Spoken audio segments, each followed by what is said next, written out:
with the error. Garcia gets an opening break of serve, which is a perfect opportunity for me to welcome in to commentary tonight courtside Laura Robson. Hello, Laura. Hello, guys. How are you? We're doing well up here. I haven't had a chance to catch up with you. Obviously, you know, I've just come in from Perth, but conditions today courtside compared to what they have been with all this rain that's happening outside. Yeah, it's pretty hot and humid down here. You know, definitely the heat kind of congregates under the roofs. So slightly sweaty for the players, but definitely not the worst conditions we've had. A couple of days ago, it was, you know, far hotter, and they've both been here for about 10 days already practicing, so no dramas. Laura, it's a little different from yesterday, didn't it, when you had the load of Greek fans right behind you who were getting so excited. I thought they were going to sort of topple on the top of you at one point.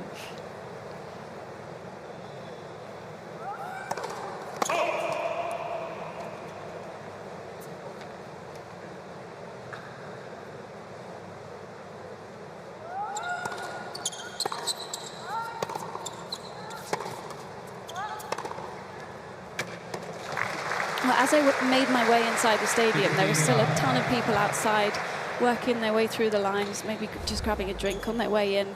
And so I'm expecting to see the stadium fill up with quite a few Team France fans, because they were here in abundance for the deciding mixed doubles a few days ago.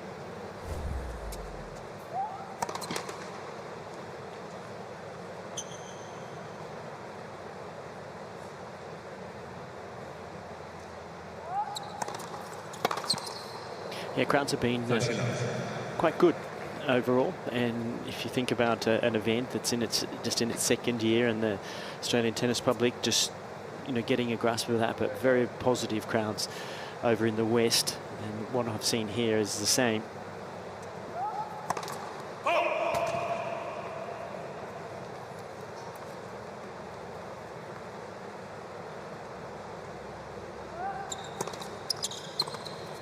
I think pulling that format into a best of 3 one-day tie has been a success. It's tied up. I have to say, what I loved on the first day here was that the first 500 kids through the door got a free racket. Really? A little mini tennis racket. Fantastic, yeah. And there was loads of places where they could play as well, just outside the stadium, because there's big grounds here at the Olympic Park.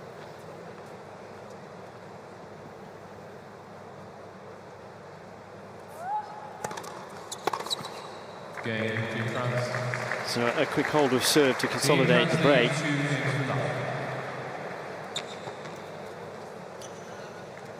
I'm sure you guys would agree, but I feel like this is kind of a dream matchup for Caroline, where she's got enough time on the ball to play her type of tennis, super aggressive.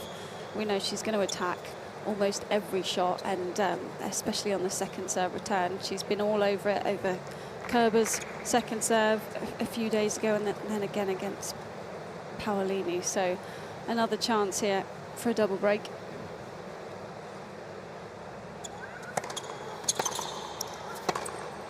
Oh, that's nice.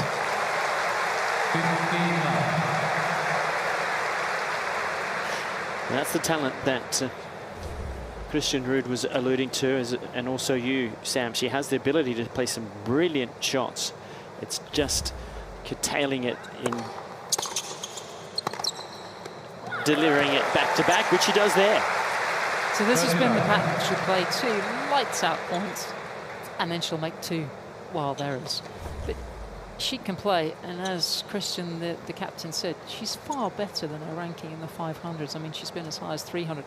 You know, she pushed Arantxa Rus, who's just outside top 50, and she took a set off Vekic, who's 24 in the world.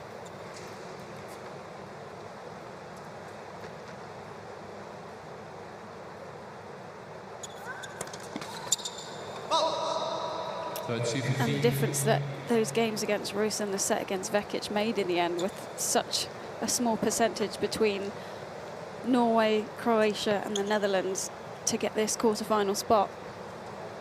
Yes, that's a very good point, Laura. She'd have just been wiped off the court, as you know, on paper she should have been. Norway wouldn't be here.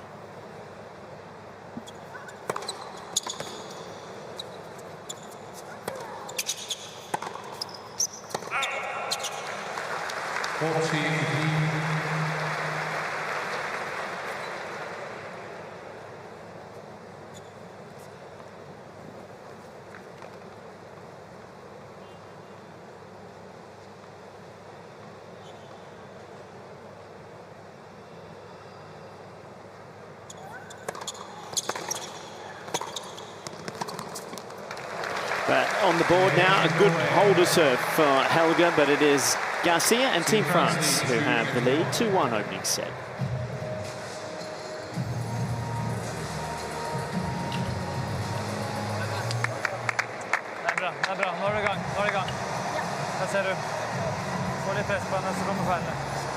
Well, it's not showing its glorious self today, being bathed in sunlight, Sydney, but when the clouds are away, this is what it looks like, and that is Sydney Harbour, of course. It's an aquatic playground for the Sydney Siders. More than 240 kilometres of shoreline in and around, but have a look at those pictures. The Opera House on the right, the Harbour Bridge on the left. Magnificent sight during the New Year's Eve celebrations just a few days ago. The bridge lit up with fireworks. It's such an iconic venue on New Year's Eve.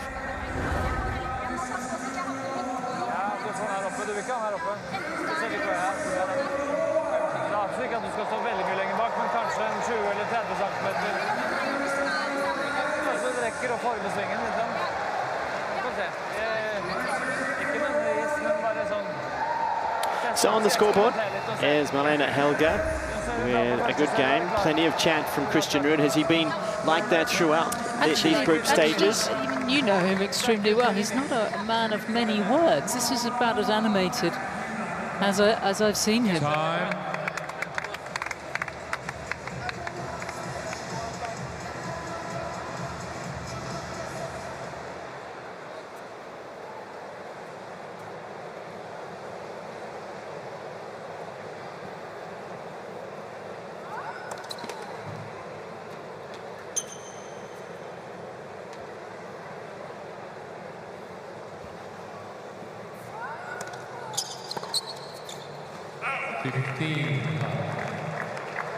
What we have seen through Caroline's couple of singles matches and that very important mixed doubles against the Germans where they saved match point is just how well she has been serving, and it's not been all about the aces.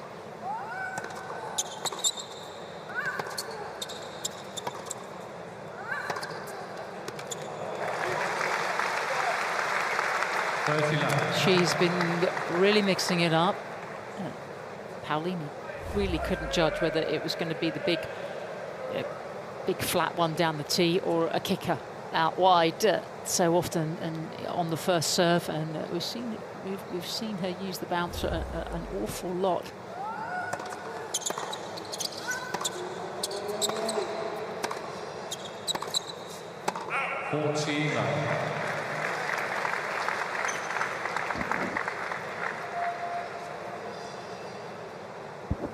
I wouldn't worry too much about the tape. That's been there right from the start. I did have some on her leg the other day, so that's an improvement, and that's not there anymore.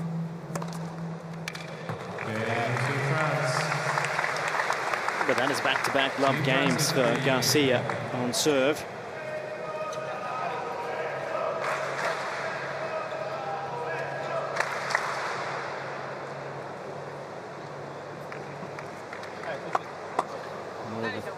Things for Helga is to just try and stay as close as she can in the scoreline and build pressure on Garcia. Otherwise it can get away quickly.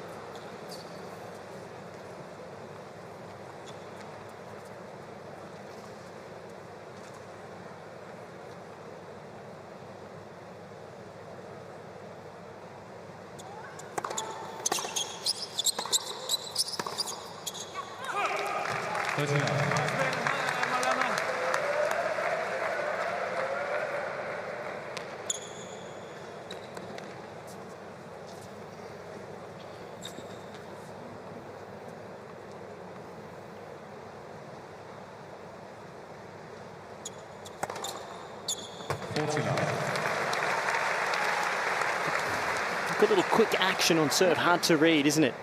She's got really good racket speed, as you can see. She's not 500 plus in the world, is she?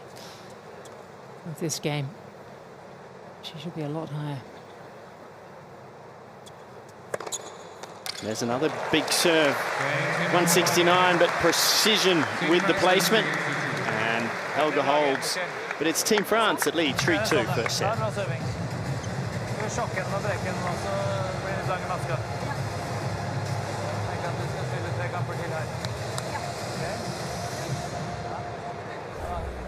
Balansen aggressiv og uten å miste, ikke sant? Det litt der vi må bare komme.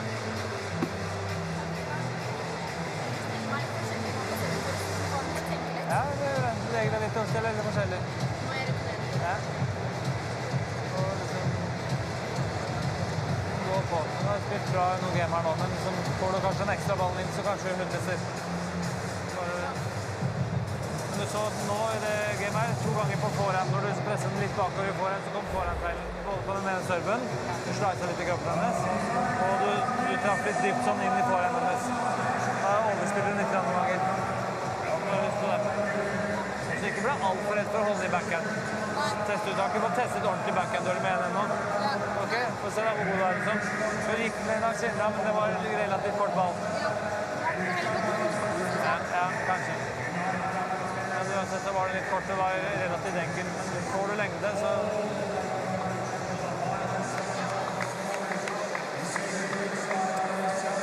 Ok, kjører vi. Kom igjen. Time.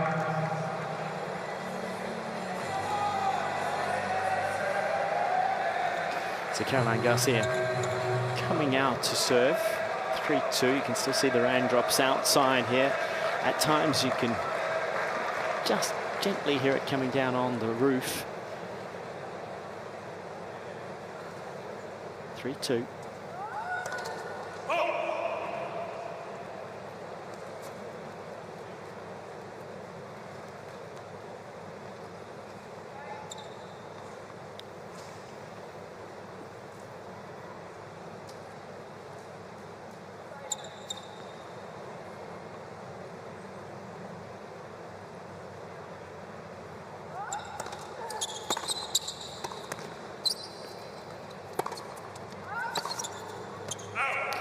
The pattern rafters on the ball toss there for Garcia.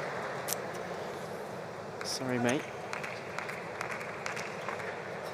There's an indication that there's a little bit of tension in the hand or the arm when the ball gets pulled in the wrong direction on the ball toss.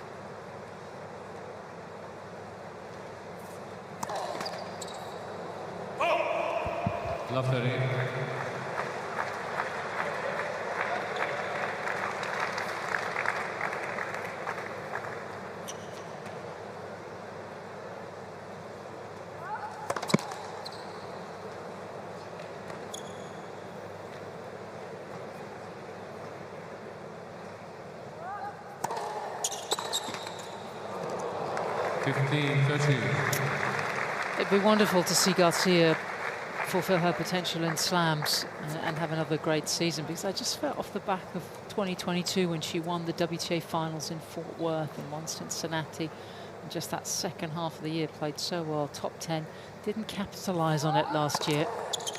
It was a real shame in many ways, because Bertrand Perret, who's in her team zone now, she started the year with him at the start of the 2022 season, heading out the top 100. She ended top 10. He did an amazing job, but they broke up just before the finals.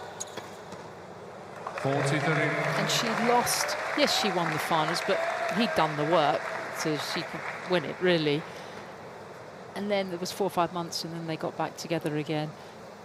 You know, she lost so much momentum. It's hard to get it back, but she should be right up there contending. And that was a good recovery from Love 30, so hangs on to the break. 4-2. Good opportunity. Laura, you've got a special guest that you're sitting next to. I do indeed. Casper, I'm going to ask you to kind of be our translators to start off with. What advice have you and your dad been giving Marlene down the other end? Well, just let loose and play, have fun. we didn't expect to reach the quarterfinal, even though we were hopeful coming in here. And she's had, you know, the third match of the week for Malena against players she typically doesn't get to play. So just have fun, but try, you know, it's a chance. You know, every time you play a match, you have a chance to win. So believe in yourself. And I actually played with Caroline a team's competition now in the preseason in Abu Dhabi a few weeks ago. So I tried to coach her a bit on certain tactics, but let's see if she can, you know, capitalize. And what were those tactics? Because obviously Caroline's got the big serve, big game. What can you do to combat that as maybe a slightly more defensive player? Yes, she, you know, Caroline is probably playing faster than what Malena has ever experienced, hitting the ball harder, serving better, so she has to try to neutralize it somehow. I think she was fairly close in the last game, actually. Love 30, you know, a double fault here or a double fault there, and then maybe she should have made that return at love 30, but I think the goal is to try to attack Caroline's forehand. I think that's what we've been talking about. It's a strong weapon, but also can force some errors out of the forehand side. And for your match coming up, is it more pressure on you to maybe feel like you've got to come out and win because your partner on the team's not the favourite in this one? Well, I mean, if you want to move on, you just try to win every match you play, and that would be nice. Yeah, of course. So no matter the outcome of this match, I'm going to try my best. And if it's 2-0 or 1-1 after the singles, it's obviously more exciting if it's 1-1. And we had that happen 2 times, and one time we won the mixed, and one time we lost it. So if we get to that position again today, we'll do our best in the mixed doubles. Good luck for the rest of the tie. Thank you.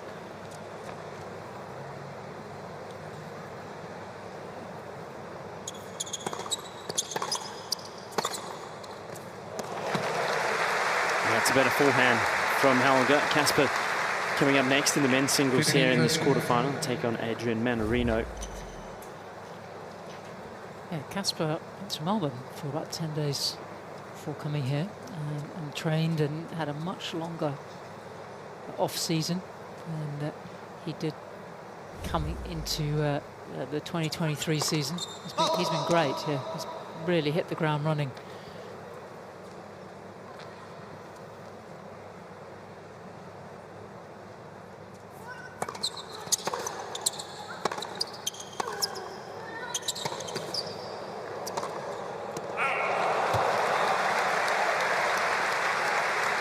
And that perhaps one of those shots from Garcia that didn't have to be that good. She dragged her opponent out of the court, and then she goes down the line, which was the right shot, but it was as if she meant to try to hit it on the line. This just needed to be put back in the court, and she basically wins that point. Would you say? You managed to say what I was thinking, and I didn't even have to move my lips. Yeah, they just got a glimpse of both Tron and Perret there.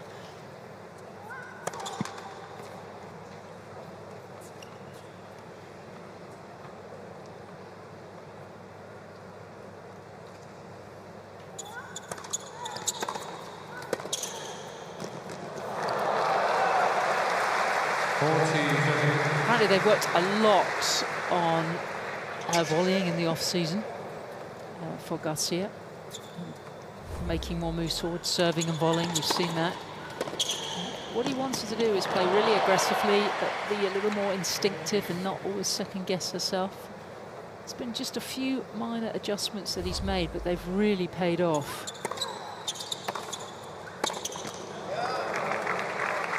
I'd just like to see him make more returns. Hit an 80% return, that's going to be good enough. And also, as you said, shots, the one she missed in the trams. I mean, yes, she's been a Grand Slam semi-finalist, but given how good she is, that's not a good enough return on her talent, in my view.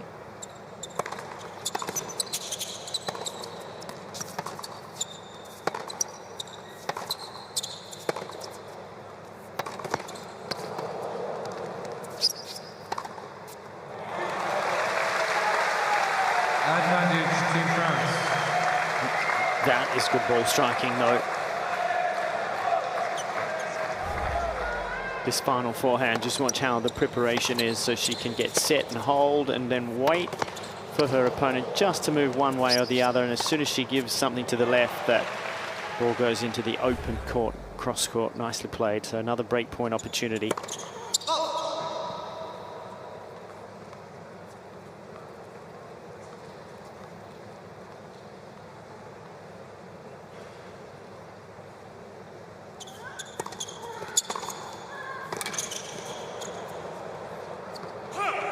And that is wide, and it is a double break for Garcia, and Team France have 5-2. Team France lead 5-2.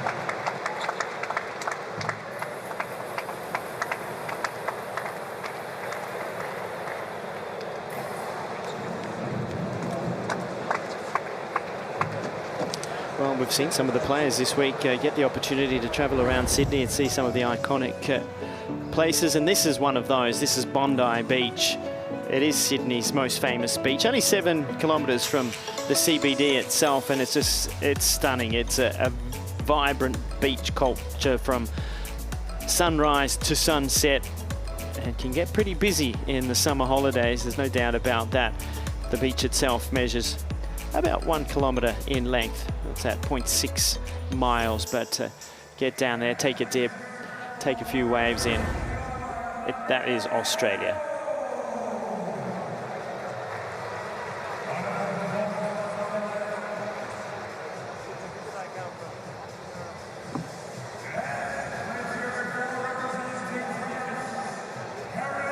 No pigeons here, that's for sure. This is quarterfinals. I did say that a pigeon made its way into the commentary booth a few days ago. Mark Pitchy was in here, and one put a picture up on social media. It was Rufus the Hawk when you needed him. We did have a very annoying fly at one point. Time. They usually come in when the weather dries up and gets a bit warmer, not like it is here today. Overcast, grey and damp it is in Sydney.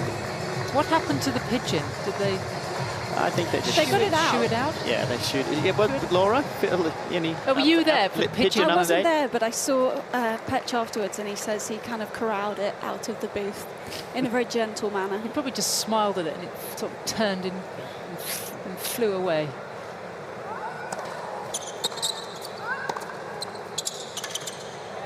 Well, it's Caroline Garcia. It's off to a flying start here in this opening set for Team France in the first singles of this quarterfinal. Serving for the set of 2.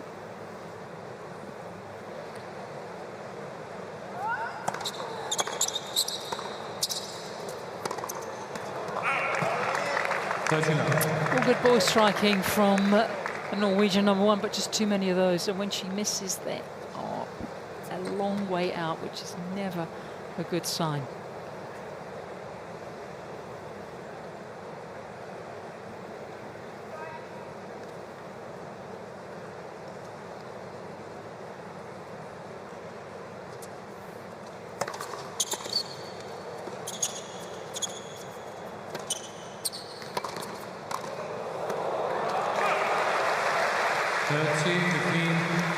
Interesting to hear Casper there talk about targeting Caroline's forehand side. For me, I think that's her more dangerous side. Yes, she makes the errors more often than the backhand, but it's very tough for her opponent to stay consistent enough to actually break that side down.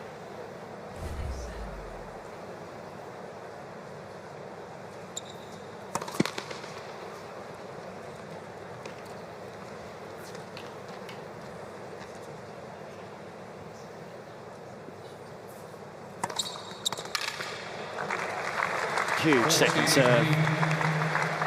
Big pace, great placement. And that gives 2 set points to Garcia.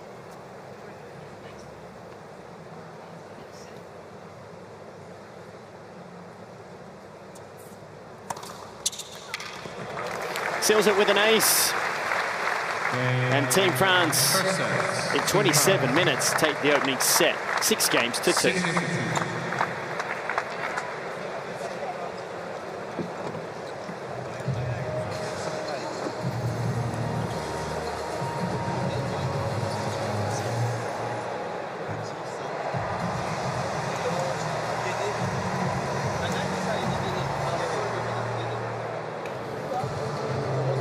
Let's take a look at the first set summary. A little patch there where Garcia was struggling to make a few first serves, and certainly can improve that 53%. But when she does get it in, the key statistic is that she's winning that point 90% of the time. So, and that was actually the percentage she was at in the second set against Kerber, and just dominating every time it got to 30 all. She was coming up with something really nice, and it was usually a mix-up as well. We've seen her use the kick serve more often this week on the big points. Sometimes she likes to go for the ace, and I think just a bit more patience has really won her the first 2 matches. I think what I like from those numbers is just quite a clean set from Garcia. You don't get too many of those. Kept the unforced errors down, capitalised on her break points. Next set, I'd like to see her come in a little more whenever's possible and start showing us the work she's done in the off-season. Been very good, her team, at making her laugh. That's been their big thing in the French team zone.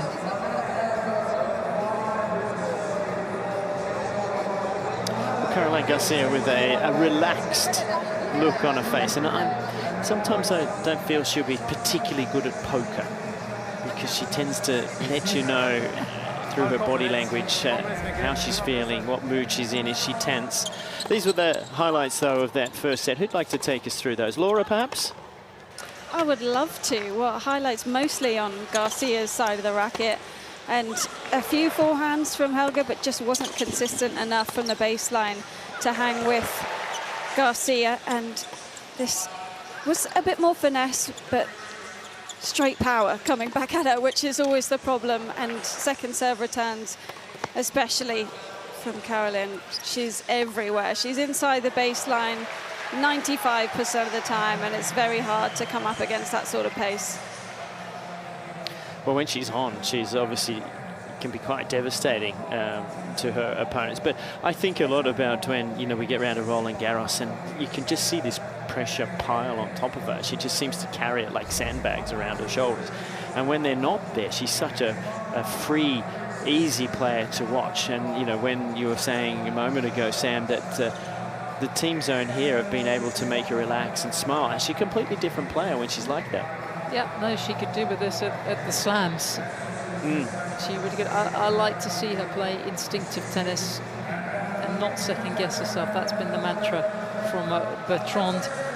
And also, you know, he said she's just got this perfectionist mentality, and she's got to accept that she misses and not get too highly strung about it, because she's got this very aggressive game style. Laura, Todd and I were chatting earlier, and I was telling Todd about your brilliant find on Instagram for what Caroline did. It's not a brilliant find, Sam. It's just on Instagram. I was amazed by it, but I think it might be nice to share, because Todd hasn't heard it. Well, we had a rating system of which player had the best holiday in the off-season, and Caroline was my #1 by far, because she went to the Antarctic and did a polar plunge. She did all sorts. It was a really active-looking holiday, very exciting, and just a bit different from, you know, the classic Maldives beach vibe. Yeah, I like the Maldives. Better than plunging no into way cold water. Thank I you could very ever much. see Todd doing a polar plunge. No, I can't see it. All right. Helena Helga is back after a quick bathroom break, and here we are with the start of set number 2.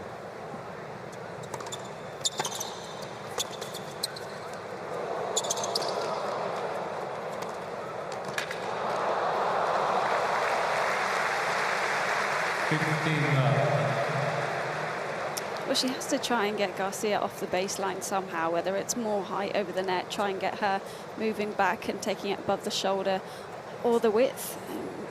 Maybe not quite intentional there. Came off better than she thought, but it worked.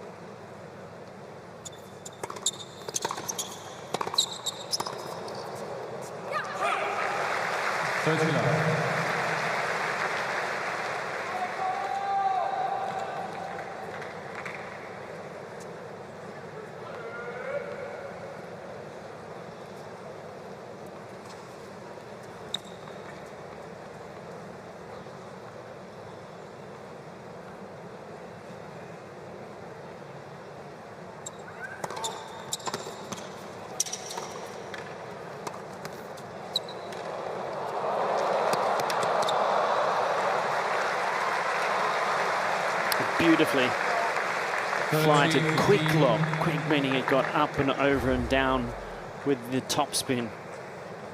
Nicely. I like that return when she has to improvise and has to make it as well.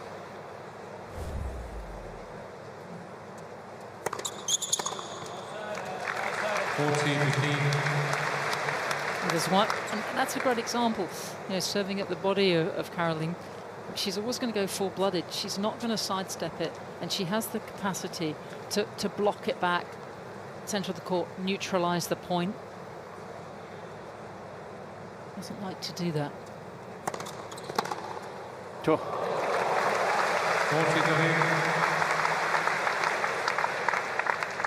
Should be a good first court doubles player with the backhand off return like that. Well, that's where she plays. Yeah. Well, funny that it would help her singles. Playing doubles like that. Just quality doubles player.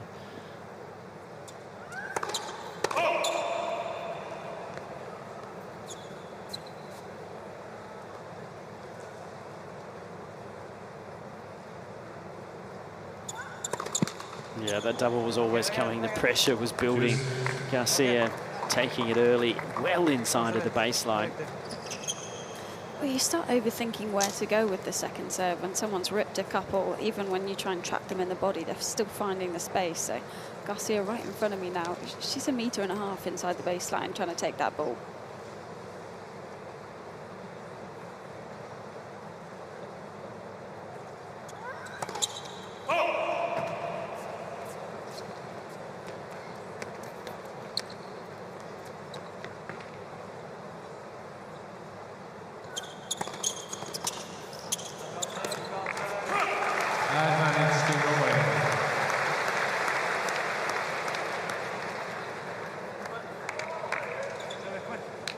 That was a pretty brave second serve after the double fault in the previous point. Came up with a clutch second.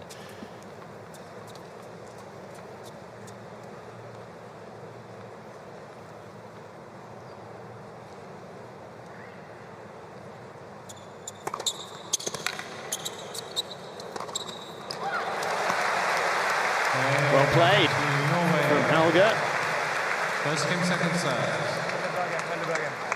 Ok, nå er vi på gang her. Nå er vi på gang her. Skal vi breike hun her. Da prøv å ta en ledelse. Bygge en ledelse her i andre sett. Ok, det er bra serve. Nå fikk den ene i kroppen, da mistet hun. Nå går hun rundt. Ja. Det er greit å ta en dobbeltfeil. Du kan heller en dobbeltfeil og la henne gjette litt mer enn at hun får det samme hele tiden. Ta litt sjanser. Ok, serve. I'm listening into the Norwegian. I think he was just saying, you know, that's great. You're hitting your spots well on serve. Keep it up. And we'll get out there now, try and get these first couple of points and build pressure. She's not going to be a player that, you know, you can ask to sort of slice backhands and block returns, is she? There's one game. Todd, have you just totally guessed that as well? I know you don't speak Norwegian. Well, it's what I would have said to her if I was sitting down there.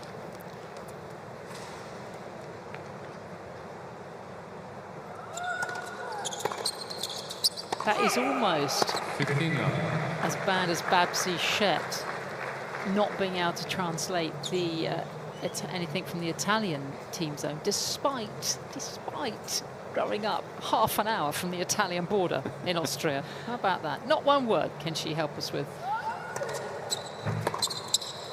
But I'd be happy for any of our Norwegian viewers that are watching, or anybody that speaks language, if they could send through notes, and we will. Please do. If not, you'll just make it up, won't you? So please help us. If not, just to spare Laura and myself.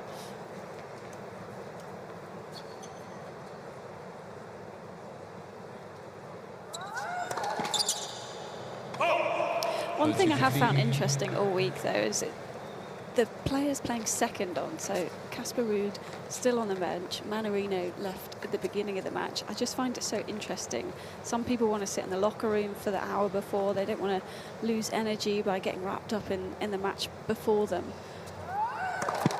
And some people clearly just very casual about the whole thing.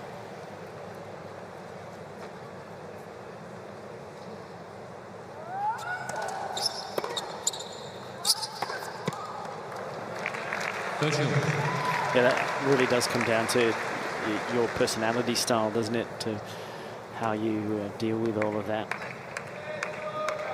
Casper comes across as such a sort of relaxed and positive figure, doesn't he?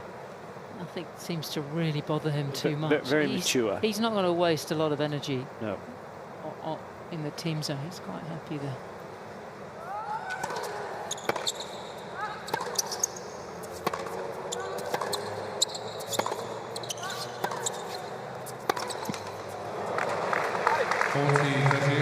Well, she tried to go at the forehand. Wasn't able to cope in the trade.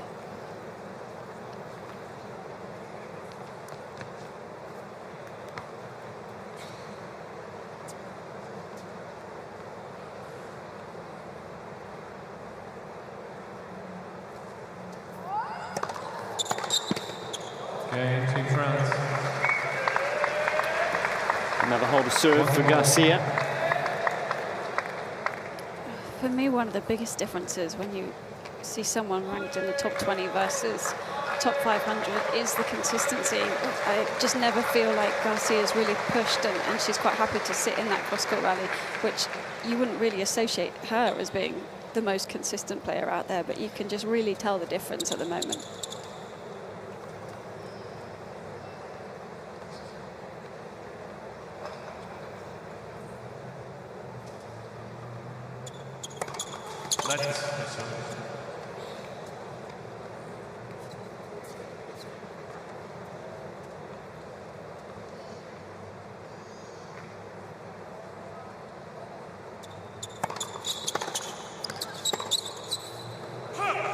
Love 15.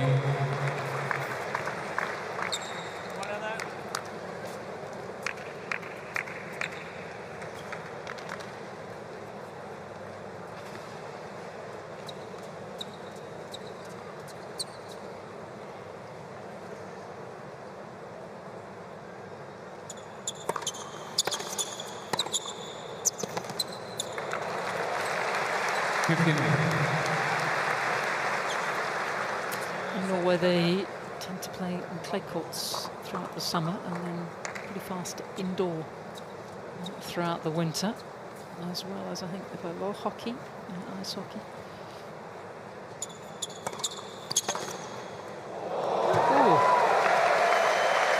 Some applause from her opponent there, Garcia. That full stretch just nails this forehand down the line. Have a look at this. Finds the center of the racket, and that is magnificent. Body weight just cutting across the angle forward.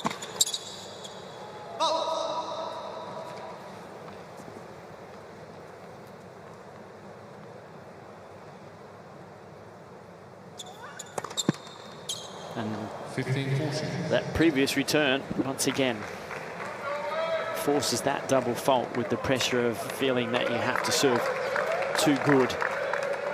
And that brings up a double break point.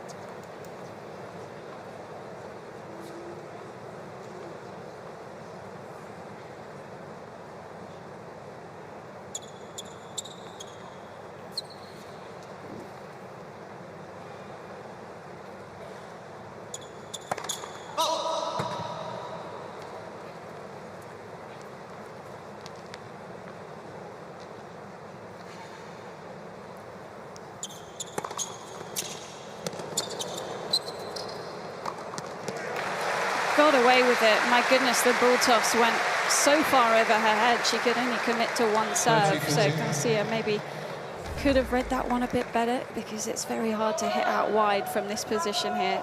She can really only go for the kick tee.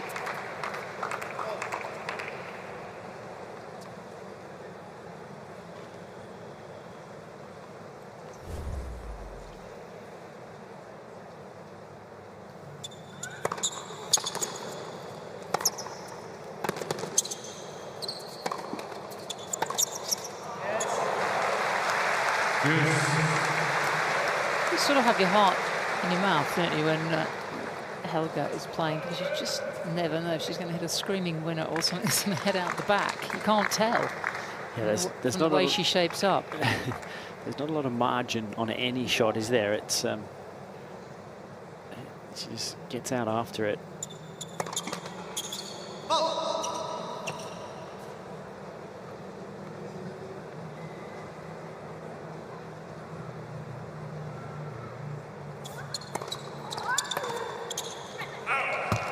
Advantage to Norway.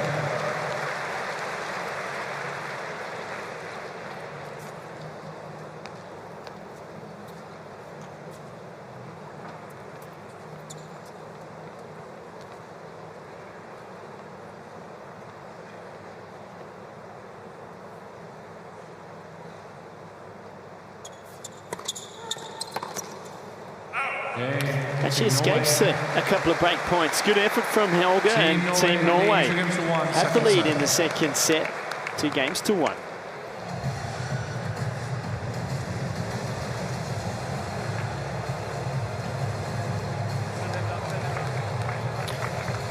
Repeated of iconic parts of Sydney. Sam, are you a Manly fan by any chance? I've been on the ferry, yes. I've been out there to Manly and Shelley Beach. It's one of the great surfing spots located on Sydney's North Shore. It hosts millions of visitors a year.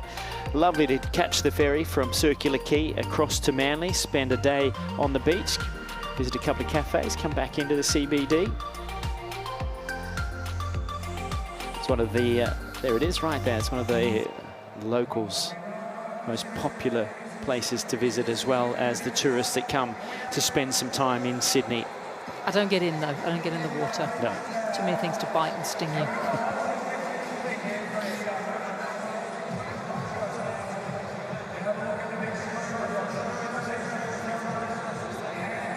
Well, it is quarterfinals here of the 2024 United Cup. It's the first of the Sydney groups, and this is France taking on Norway tomorrow evening here on the Ken Rosewall Arena. We'll have Greece taking on Germany. That'll be the quarterfinal to be played. Poland awaits the winner of this match tonight. They defeated China in Perth yesterday. It's a travel day for Poland and Australia, who also are into the semi-final, having defeated Serbia. Both of those matches were 3-love victories. But here in this opening singles, the women's singles, Caroline Garcia took the opening set 6-2, serving here at 1-2.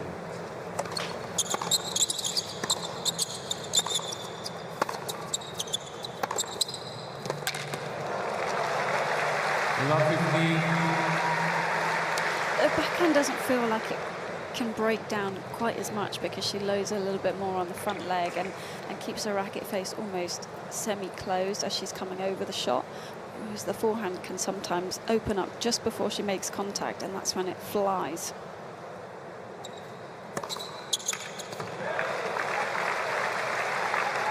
I love the control that she has on that tee serve, the way it just has a tail and it fades away. She looks perfectly in control of it all the way throughout the swing.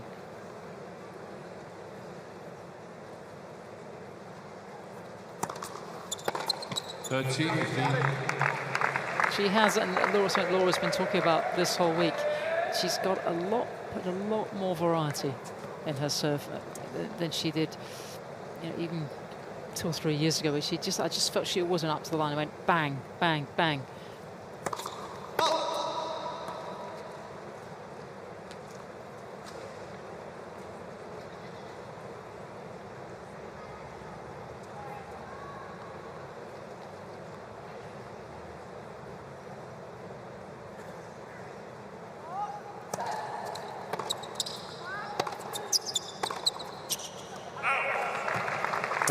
Yeah, I've just loved the mix-up when she throws in the kick or the slow slice,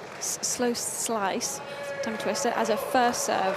Whereas before, you know, 2022 even, when she had her best year, she was going almost always for the ace because she wanted to flatten out and go for the power.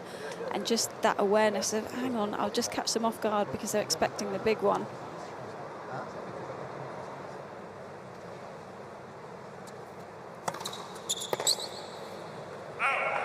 Games in France. Out she goes, and another comfortable hold on serve.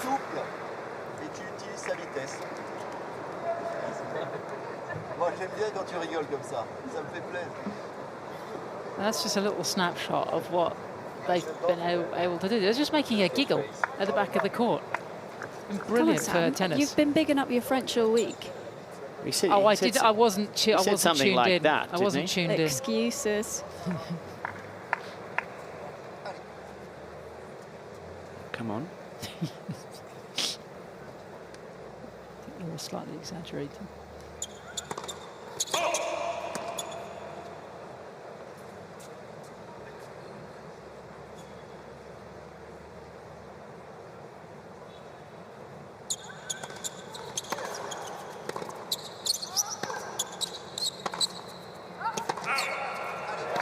Just hit a return straight through the centre of the court, deep. And how, I mean, Laura and I are watching the match against Kobe. That was just such an effective shot. And I think a lot of us prefer when she returns through the middle because she's got far more margin. She doesn't miss as many. And there's very little the server can do except just pick it off their toes and set up for the next shot. Sometimes she just tries to win the point, always off the return. There's an example. Well, the best part about it is that it still feels like her plan A, because we know she always wants to play big. She wants to play the flashy shots, and I think as a coach you can justify that. You can say, oh, you can go as hard as you want, but just go in that middle third of the court and you're set.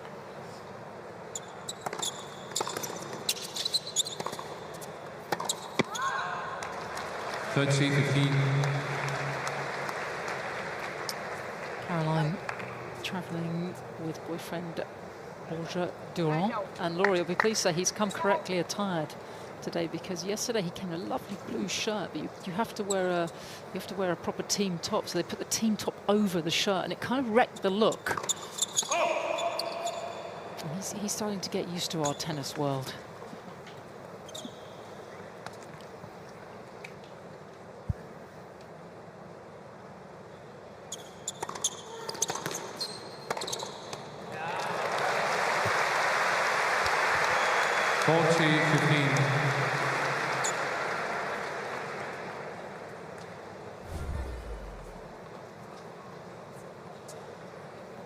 This is the trouble. If you get too close in and you get the ball back too quickly and you leave space, you can't cover.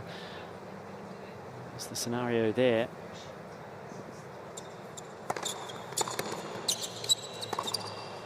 And well done. Helga hanging in nicely here. Norway with a 3-2 lead, second set.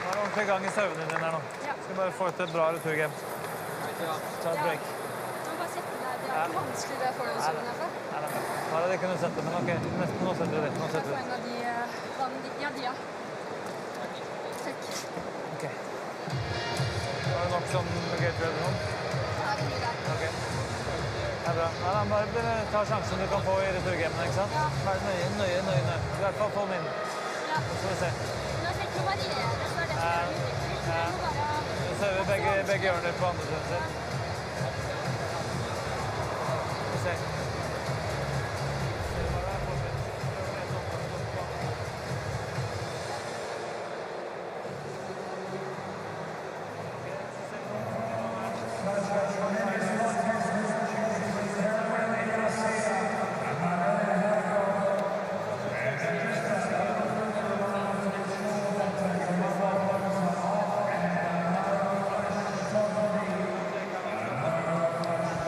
Didn't go to the Todd Woodbridge School of Languages, but it did seem like the first half of that conversation on the Norwegian team bench was about the hydration aspect, and it's something that, you know, you maybe wouldn't have as much access to the information at her ranking, and just having the chance to see how Casper Ruud does it on a week like this and how much preparation goes into the match before it even starts, with the 12 hours of hydration beforehand and all of that preparation. So invaluable lessons that she would have learnt this week.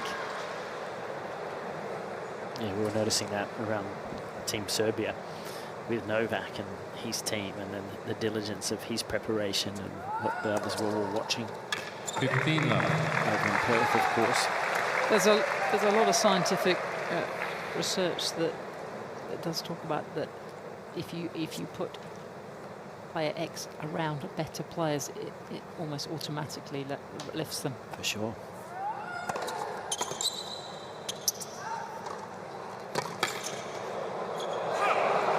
I can't quote my sources, but they've done it with, you know, footballers, you know, putting a promising footballer and making them train with the first team, and, you know, same with the tennis. Some of the junior players, you know, pushing them up and just surrounding them with better quality, and they all improve.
Sometimes you get the feeling that Garcia is in such a hurry to get things done that it takes her longer because of it. Yes.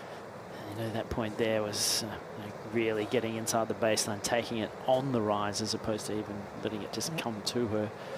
But the margin for error is sometimes lower when she plays some of these ways. About 2/3 of the time, she's taking the ball on the rise out here this afternoon, this evening.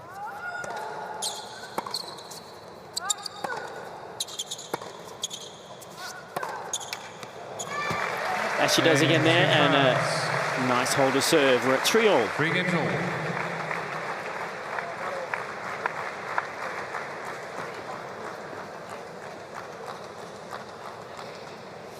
Also, I've been talking about how aggressive Garcia has become.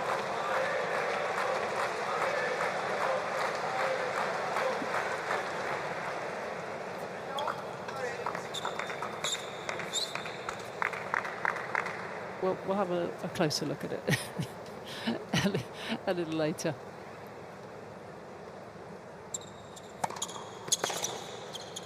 Love 15.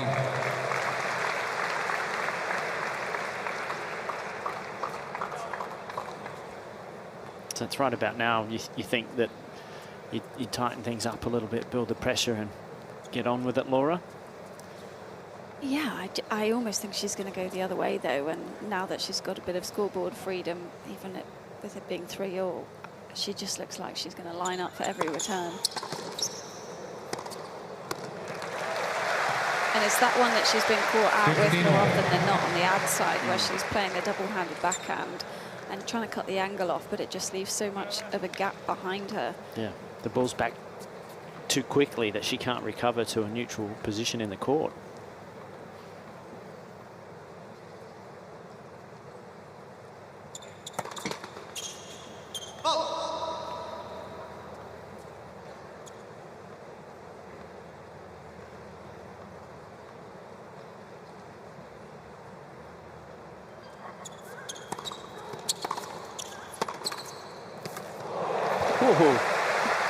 Yes, indeed.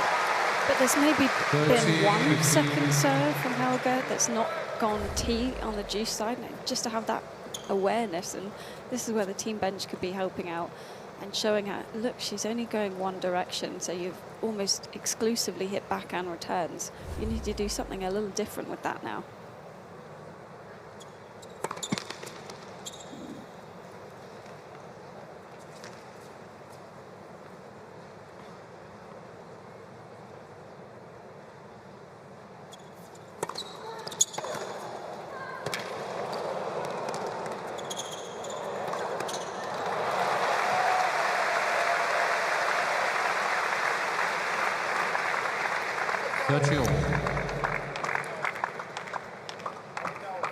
Just circling back to the very aggressive return positions from Garcia. We saw it with Canada's Layla Fernandez. If you're that far in and you hit a very aggressive return, but you're not in great position, you can really get caught out on your next shot.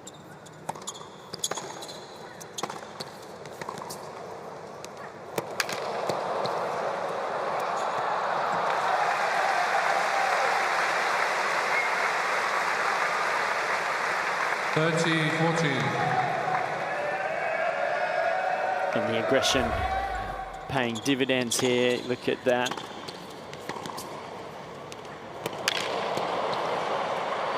Just a little bunt over the net to finish the point off and give herself a break point. Had two of them back in the third game.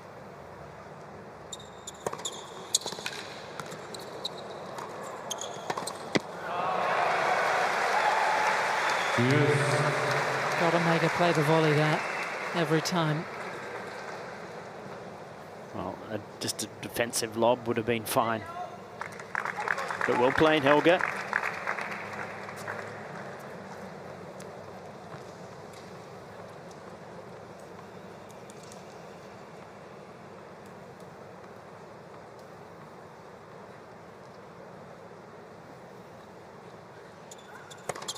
Let's for serve.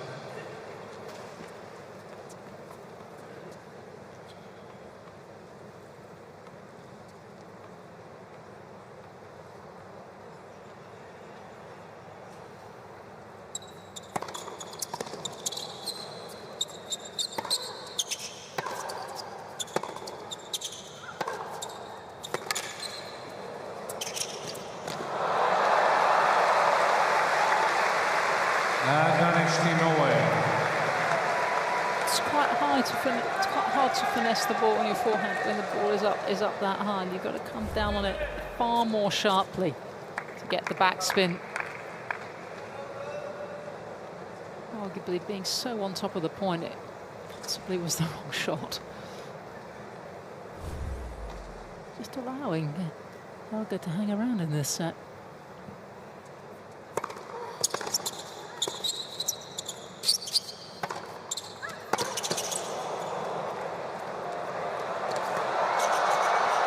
Oh, great hustle.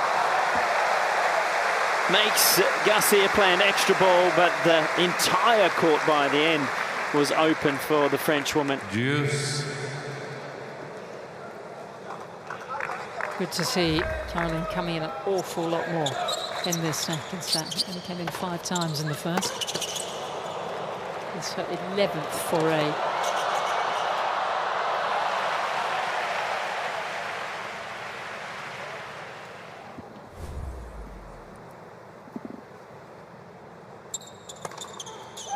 Yeah, that's a good angle on serve. Advantage Team Norway.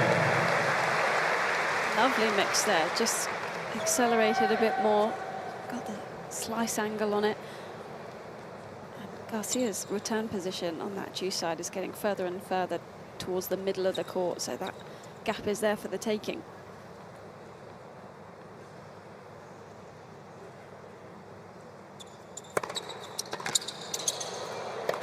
Oh, that's great. Wonderful from Milena Helga, and she's keeping Team Norway in this. It's 4-3 on serve, second set. 4 games to 3.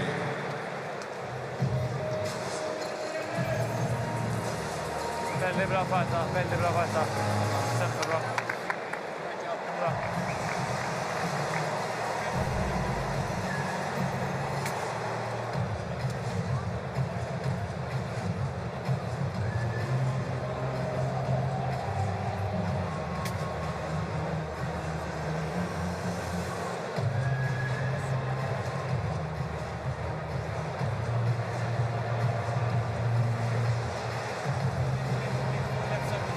Får returen inn.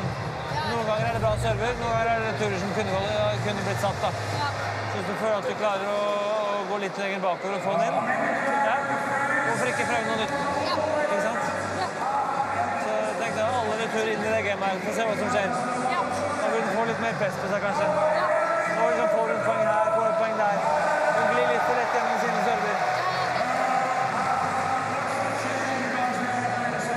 for Malena Helge.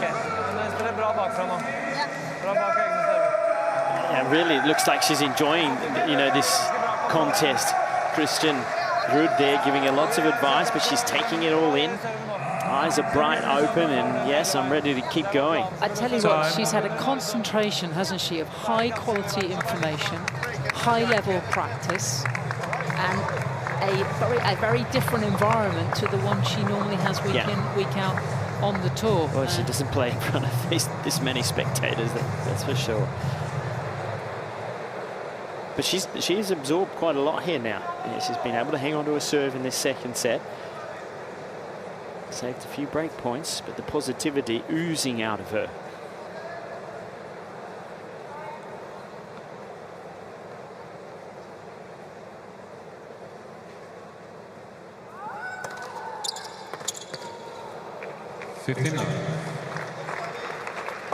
I was actually a tournament director for a 25K in the UK that Helga played at the back end of 2022.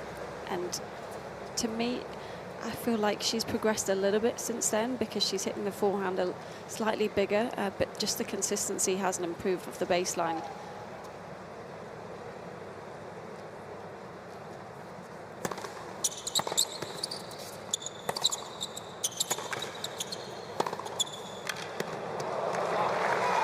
And I am always so impressed, you know, even people rank 3, 4, 500, everyone can hit the ball at that level. That some of the challenger matches that you see are so strong and so exciting, and just the chance for her to play in a stadium like this must feel great after week with, you know, 2 people and a dog there.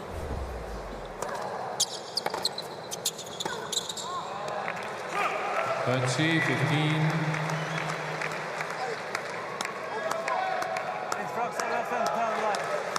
Kom igjen, fortsett. Sett returene.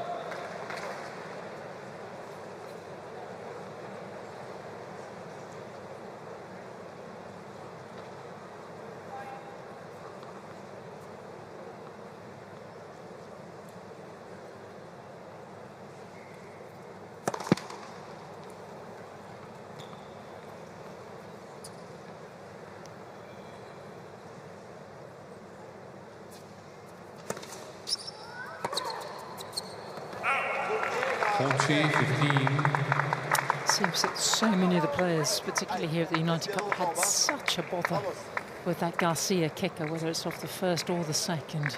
It's been a real feature of her matches so far here in Sydney.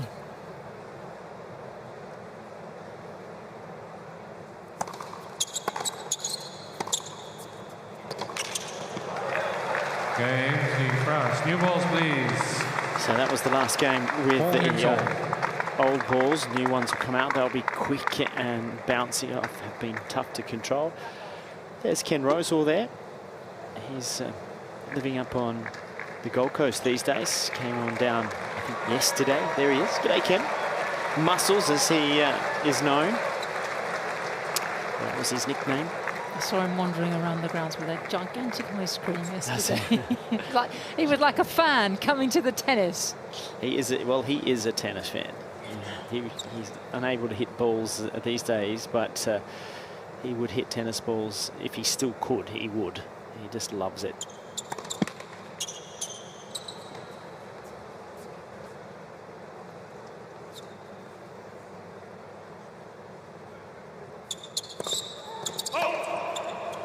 Love 15. You would expect at this juncture, given the golf and their experience and ranking, for Garcia to really make a go at breaking here and have a very clean finish to this opening match.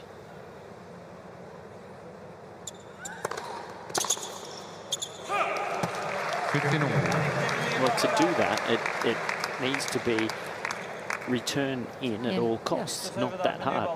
That's a good solid first serve, trying to go back, just too big. Block it in, get yourself in the point.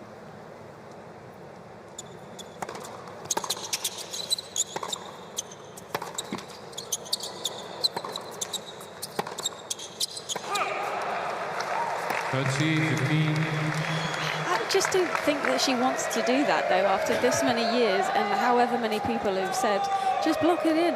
Just block it in the middle of the court. So why would you not take that advice on after a while, though, Laura?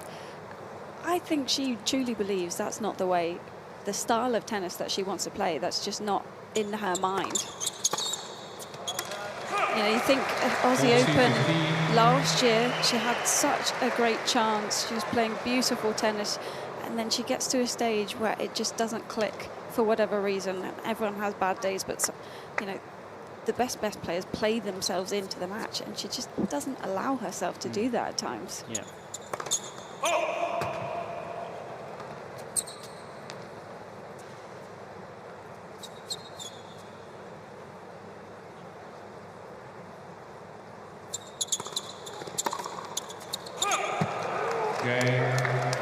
So the double fault in the first point. A little pressure, but Helga has 5-4 for Team Norway, second set.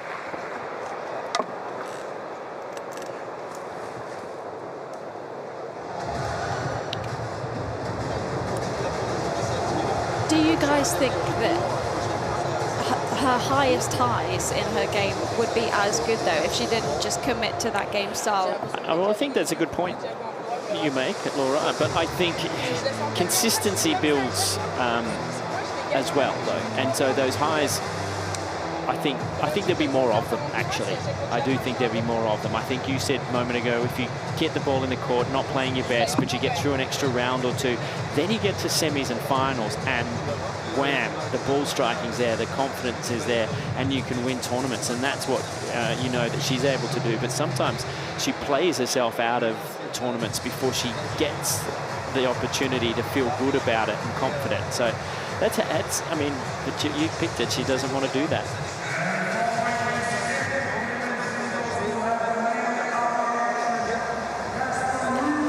So Adrian Mannarino in the gym here at Ken Rosewall Arena. He'll be coming out next to take on Casper Ruud of Norway in the men's singles.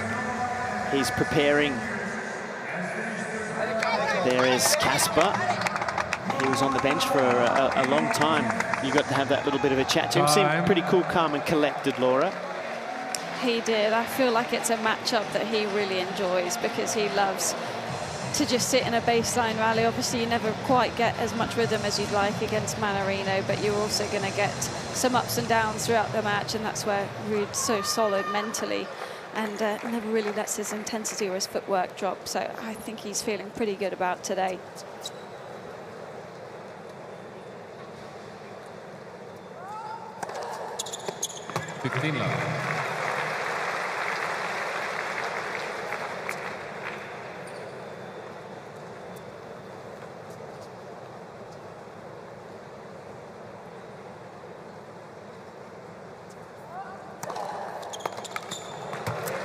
So it was interesting watching Garcia, and when I do have the chance to see her play, it reminds me of the words of one of the great champions, actually Ken Rosewall's generations, and what she said when I was lucky enough to sit next to her watching a match on Court 1 at Wimbledon a few years ago. And she said, this is Anne Jones, champion here, champion at Wimbledon. She said, look, tennis is about pressure and when you apply it.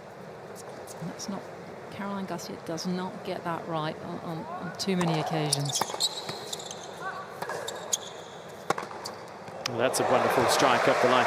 She, in fact, does the reverse of that. Instead of applying it, she applies it to herself and not her opponent. But the last game's an example. 4-all, double fault first point from Helga, and Garcia misses the next 4 returns. That's a huge pressure release for her opponent. I think, yes, we are being quite critical here, but it's because she's this immense talent who we've watched since the juniors, and we've seen it flower in her win the WTA finals, but there could be so much more.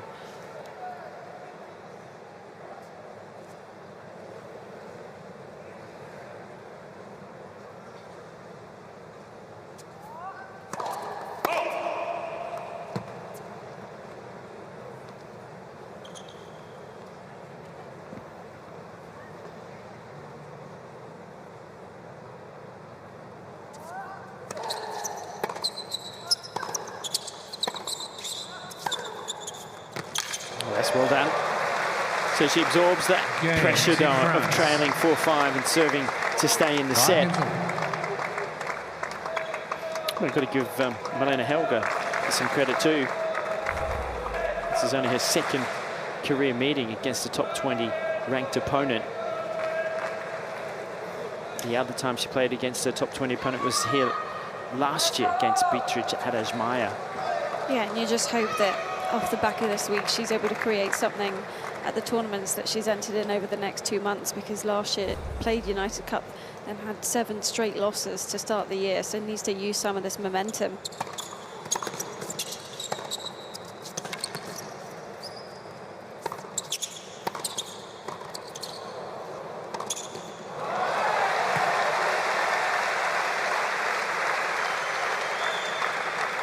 Love 15. Doesn't do enough with this volley here, just prods it back, and there were plenty of opportunities and gaps for Garcia to hit the winner through. So what does she do here? Love 15. Does she pull it back, construct a point? Let's see.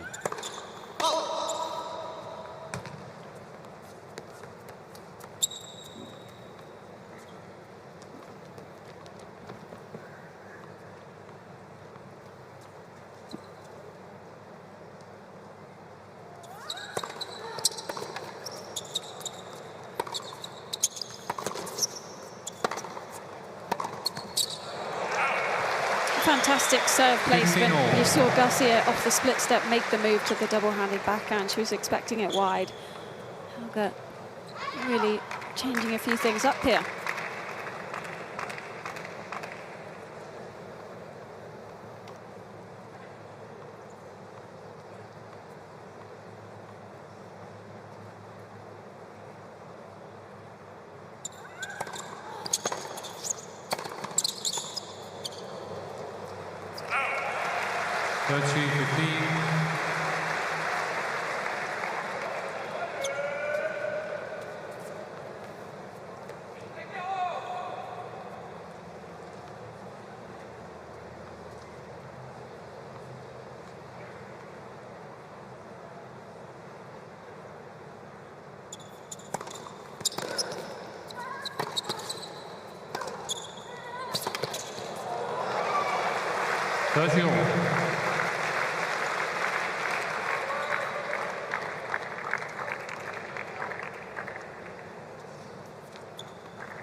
This is impressive from Helga to be able to stick with Garcia here in tight parts of this match.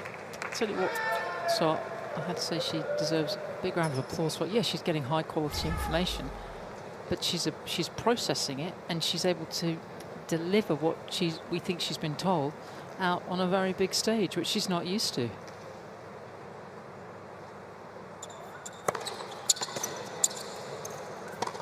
I like. Yes.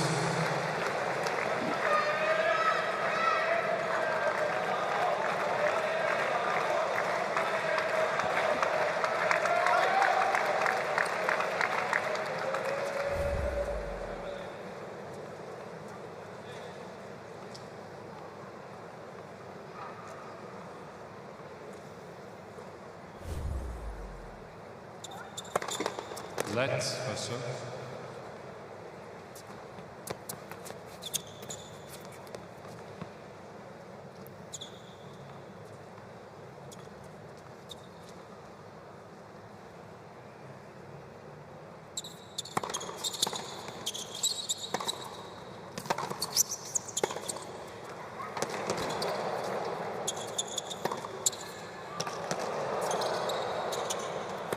Oh, great tennis.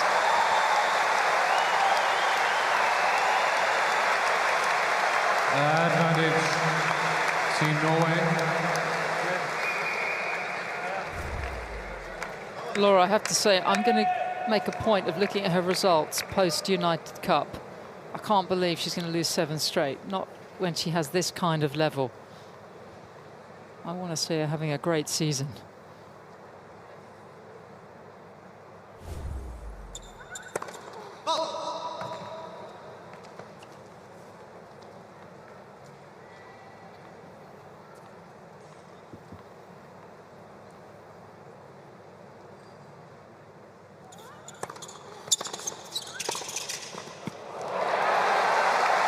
Well, she's got to 6-5. It's going to be a tie-break if France are going to win this match. 6-5, set number 2. Jævlig bra. Jævlig sterk nå. Jævlig sterk nå. Perfekt. Dritbra smash på lys der. It's easy to play well on a day like today, isn't it? No pressure, she's got the team, she's got that really calm environment around her, and playing someone ranked so much higher, so 0 expectations. And then to go and maybe next week play a 25k, not quite the same, not quite the same vibe. Yeah, it is much tougher in the atmosphere, isn't it? And you have to create it and do that type of thing yourself. As you take a look at that jamming body volley there.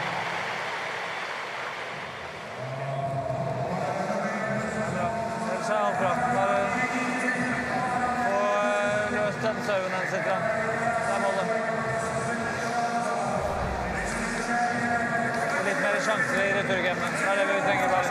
Nei, vi skal bare, det er det som er målet. Vi må få litt flere sjanser i returgamene. Hun server for bra. Vi må prøve på å serve mindre bra. Og returnere litt bedre. Da er vi der.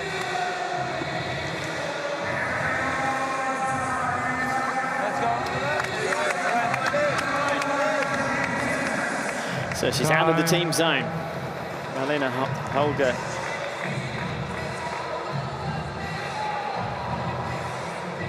And she is up and about. Look at the body language that she's brought to this. Caroline Garcia. She's serving to stay in this second set for the second time.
All of a sudden, things looking quite tense over in Team France, and there's a lot of eye contact between Caroline and her coach Bertrand, but it was ever since she kind of dinged a racket a few games ago, maybe 3-4 games ago, when she had that game where she had the double fault and then missed the 4 returns.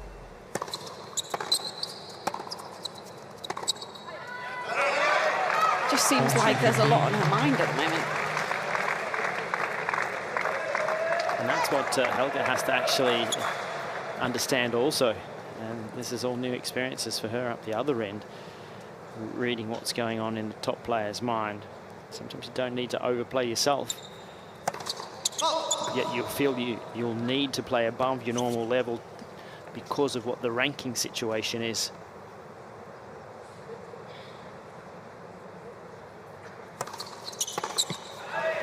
Team France. So it will be a tiebreak to decide this final moments of this second set.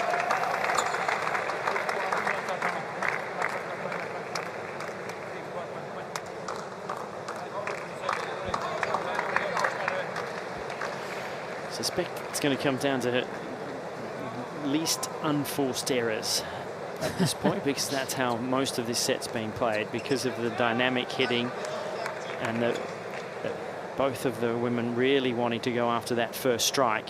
We'll see what plays out.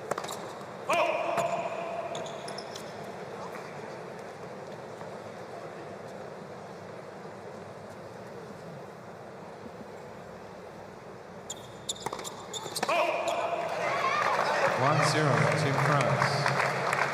And the double does not help.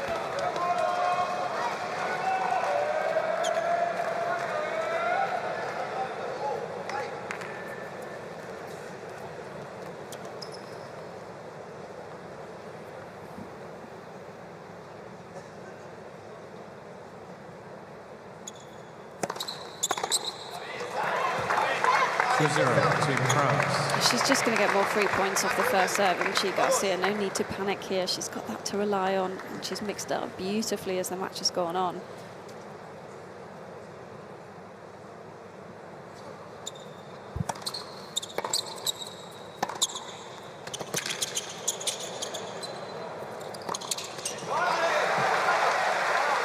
And a perfect start to the tiebreak for Team France.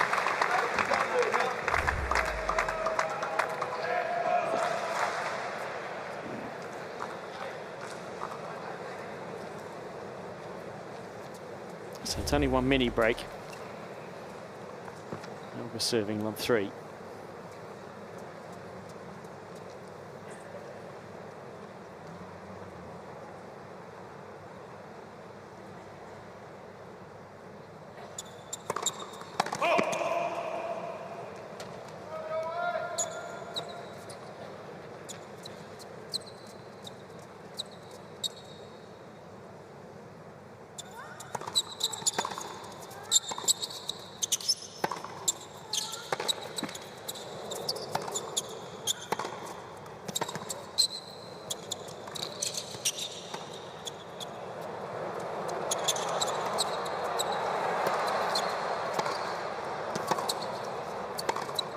Best point of the match.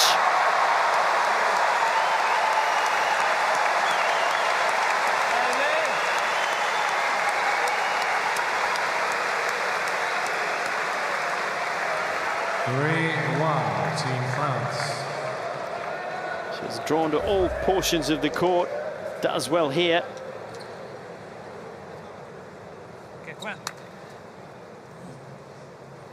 Doesn't give up any ground on that baseline. Too good. 3-2, Team France.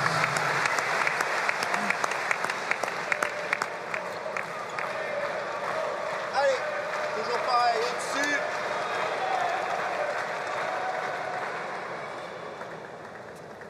Allez, seconde.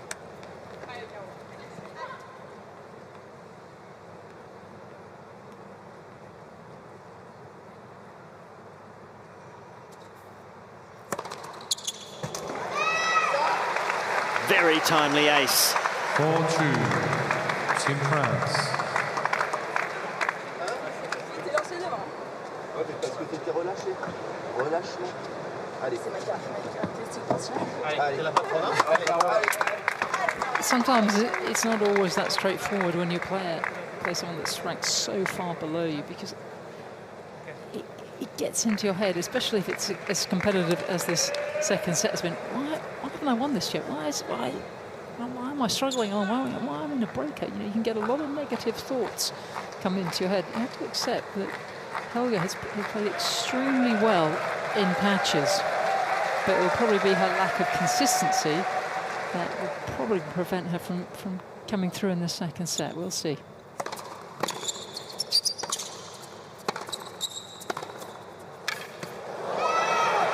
Almost a reverse of what Helga did to Garcia a moment ago. Garcia refusing to give up ground on the baseline and just rips a half volley forehand hits a full drive. Look at the speed of the racket head. Wraps the racket over the top of it, gets the spin to get it down into the court. Has a handy lead now in this tiebreak.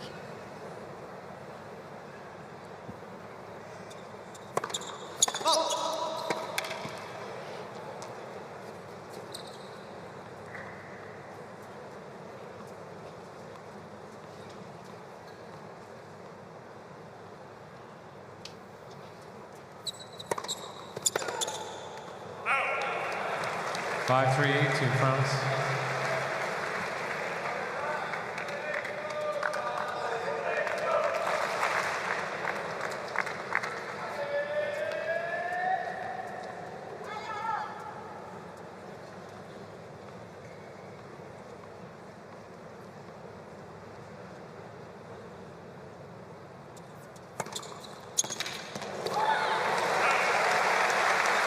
She won't go away though, Laura.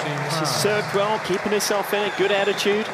I love it when she throws that one in, because Garcia hasn't come back to that neutral return position. She's still looking for the backhand return, which, you know, has tended to work as the match has gone on, but in key moments in the breaker, you just think returns in play is really the big thing. But that's been the story of the match a little bit, hasn't it?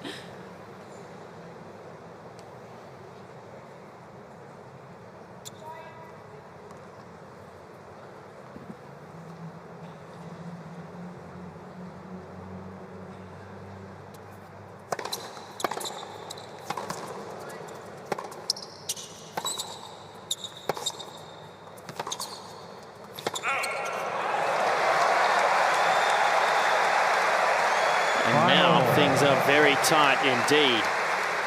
Well, that's why the 2 points on return at 5-2 are so important, because she could have stepped up to the line there with a lot more scoreboard freedom, and instead 5-all, all of a sudden you're thinking, oh, do I change it up, go for the kick serve? I think she's got to here just to get the first serve in play.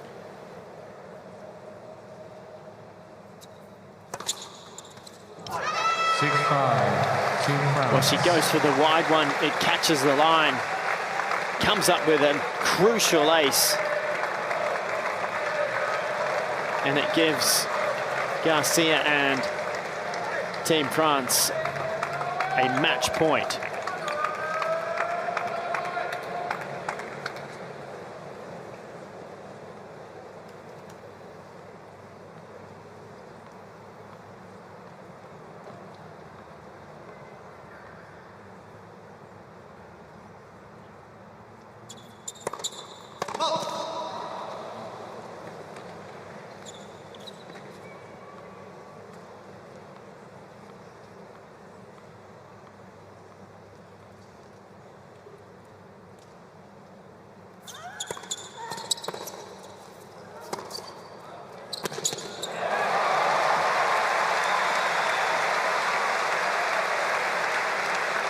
Match point saved. 6-0.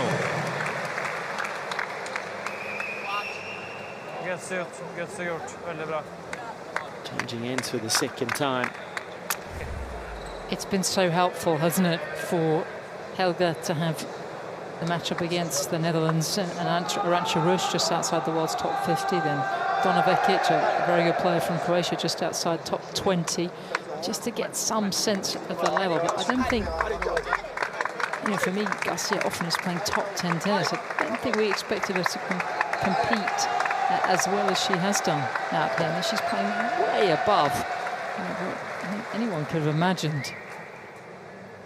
Just shows you what you can do when you're wearing the tracksuit of your country on your back.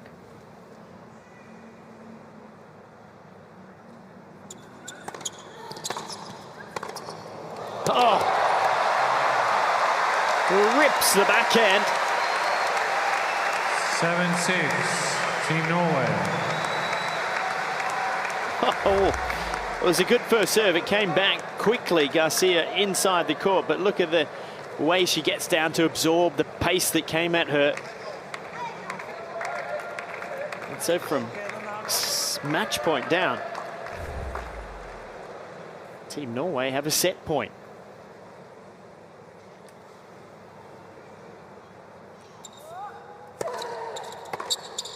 And they've got the set. Two backhand clean winners, and Team Norway level it up here at Ken Rosewell Arena. 1-0.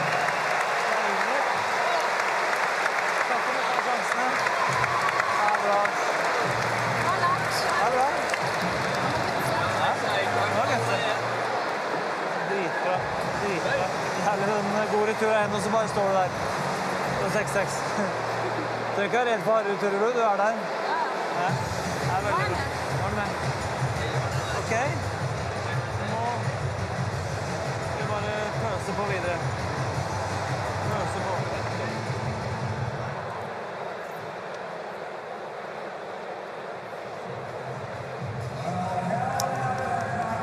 Well, I think we're all had our breath taken away here. Helga has performed quite a magic trick. Didn't have a single break point on the Garcia serve. Comes away with the first set.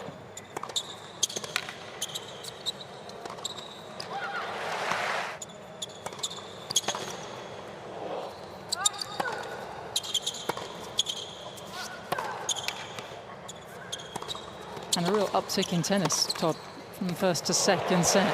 Oh, absolutely. Just was, I think, getting used to the speed and the comfort of being out on what was coming at her, and she not overawed at all, and absorbing the pace that Garcia's throwing at her, and in fact enjoying it.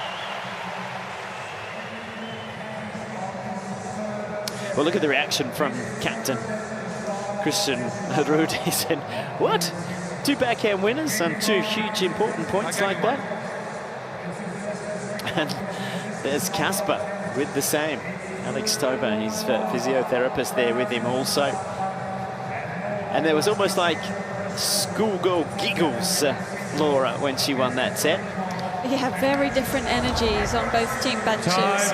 We had just utter joy on Helga's face, and then Garcia was just kind of shaking her head. There wasn't a lot of chatter between her and her coach, and Roger Vasselin, the France team captain as well, just kind of held back from saying too much. I think she needed to digest what just happened, and I'm just as surprised as she is with the last couple of points that Helga played. I have my microphone ready for the encore interview. Not yet. Put that back in the holster, because there's plenty more to play out here still. But the questions that will come to Helga here is, okay, well done. Thank you, how long can she maintain that level that she's just played? All new territory for her and for Team Norway. It'll be Garcia to start us off for the third set. 15 love. Well, if I was on the France bench, that's what I would have been saying. You know, there's a reason she's ranked where she is, and she might have flashes of brilliance, but you can't let your level drop, because inevitably her level's going to drop.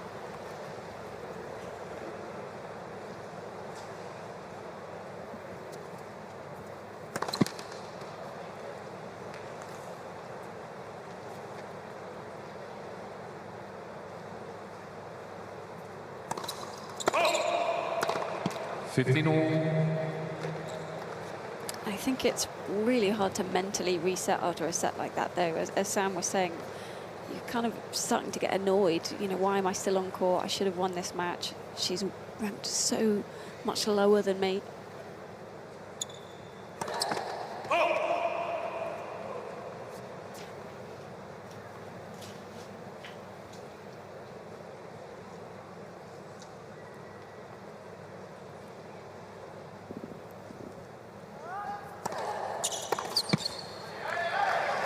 $30-15. 519 spots to be precise. But the upside is more tennis, live tennis, before the first major of the year. It's more court I'm not time. sure that's what's going through her mind right I'm now. just trying to be very glass half full here.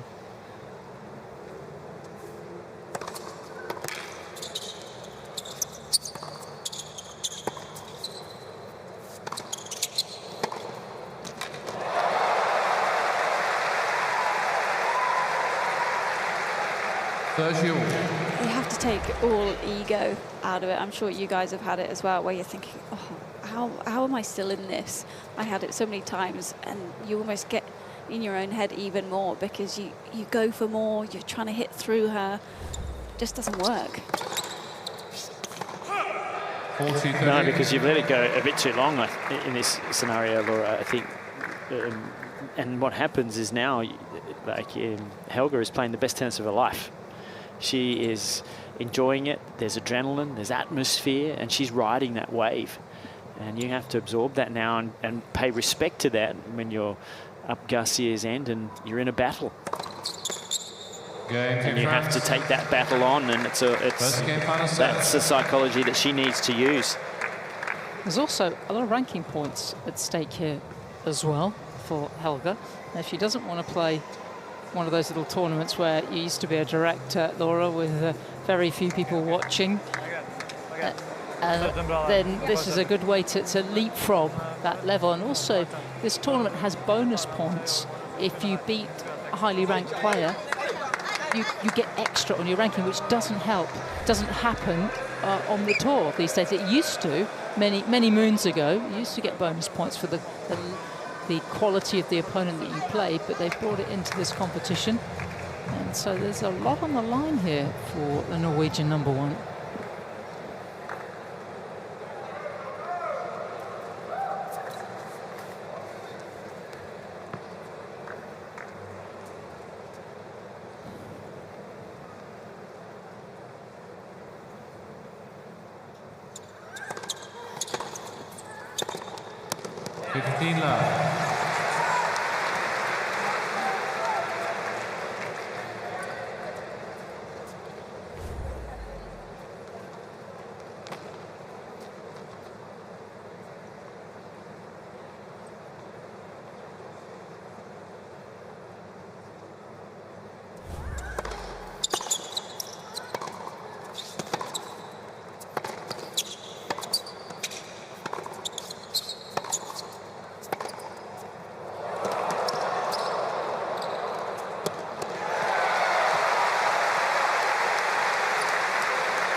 There comes a point here, yes, Caroline Garcia has this incredibly aggressive game, and when it's on, it's fantastic, and she can beat anyone in the world. But she's giving a player who loves pace, lots of it, exactly what Marlene Helga wants.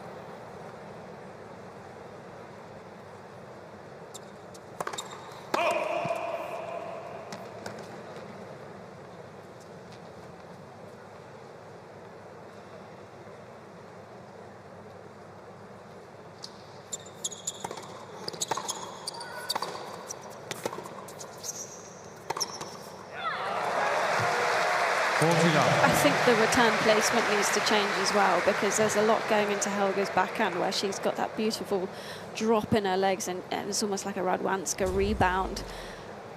Forehand not quite as good off it, and struggles with the slightly bigger backswing.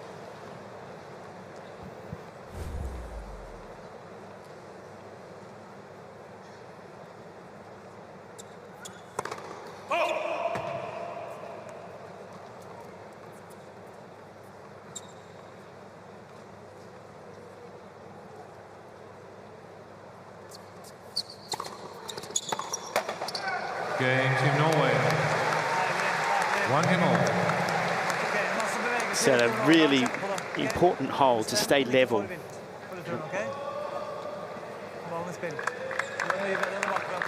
little smile back to the captain. Serving second is always that extra pressure. Look at the difference in the body language. One's down there going, I'm having the time of my life, smiling away. The other one's going, why am I still here? I'm not having any fun anymore.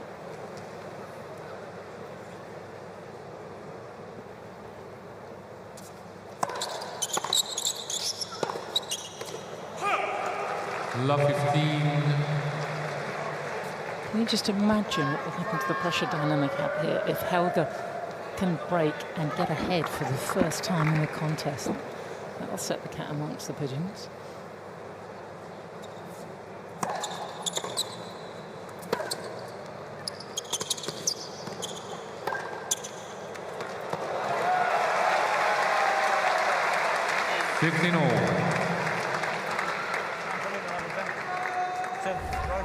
If she does go break up and manages to sustain this level, you kind of just have to say too good and just hope that she gets ahead of herself and starts thinking about the finish line.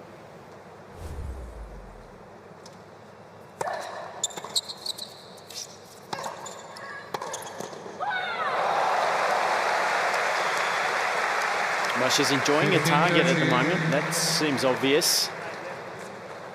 So coming forward is something that you want, Sam, you wanted to see, but it's where the approach goes to. That was wrong for angles.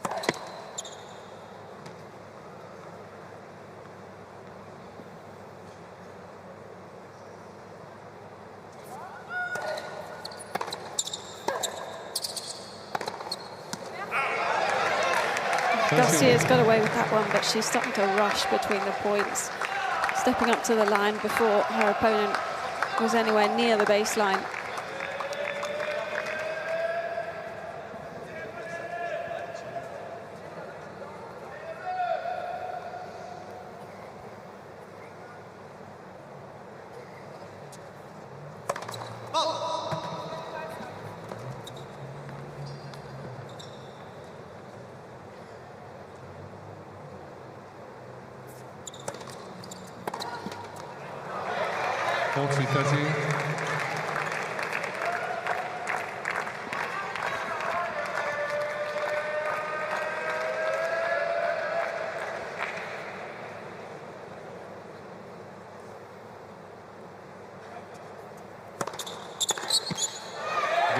Experience starting to count for a little here, it would seem. Garcia keeps herself in front, 2-1, Team France, third and final set.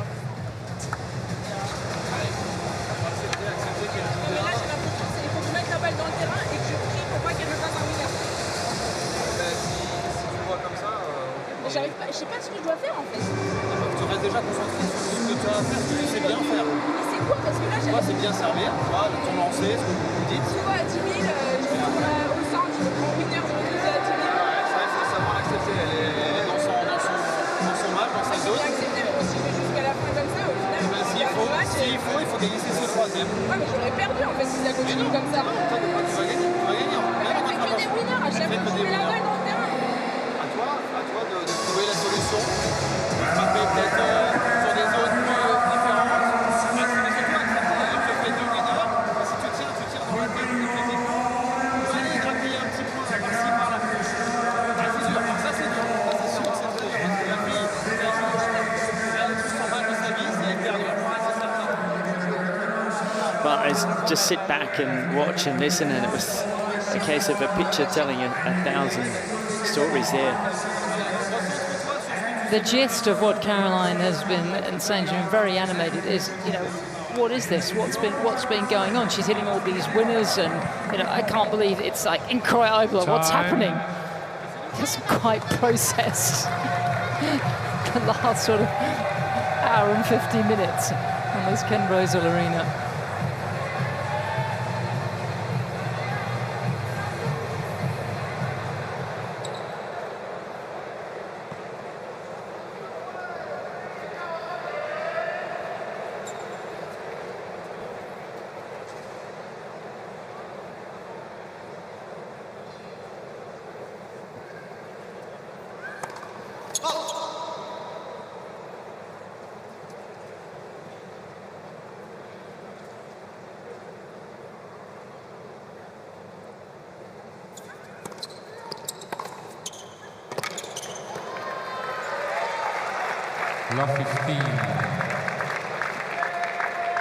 Lower percentage, but I don't mind that because it seems like Helga's now soaking up all that pace when it comes fast through the middle, and she's just redirecting it.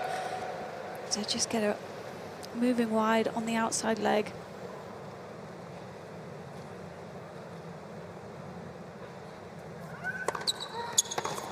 15 all.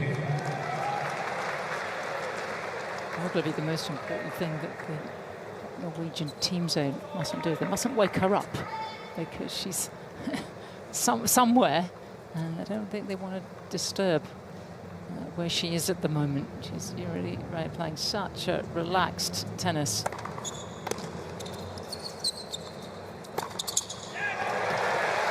Sometimes you play your best when you don't think and you just let it happen.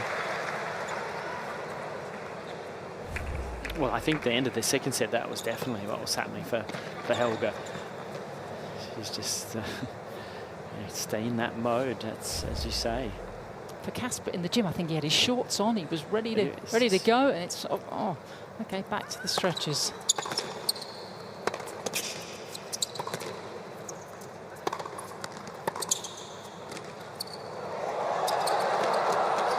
Oh, got the luck of the let cord.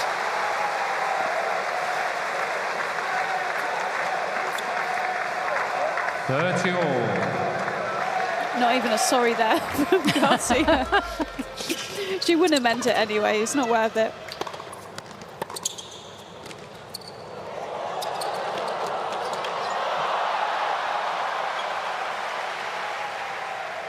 That could have gone anywhere.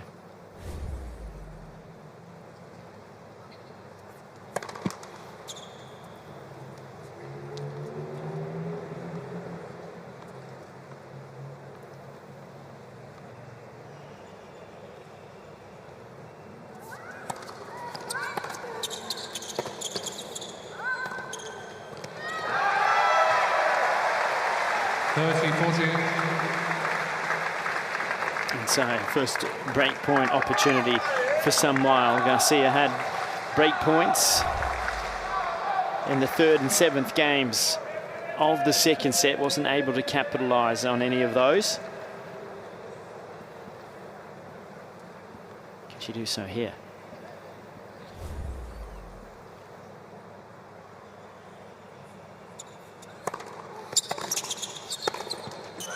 She can.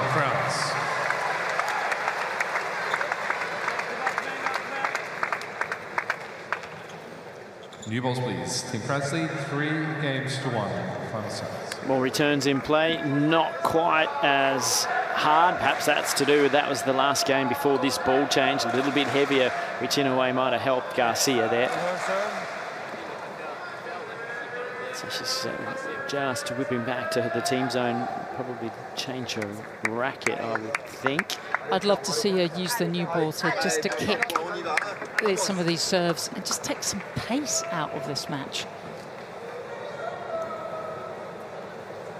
Just give Helga a ball with some different spin and height and flight. She already looks so much more relieved down the other end of the court. Some of that tension with the break of serve has just left her shoulders.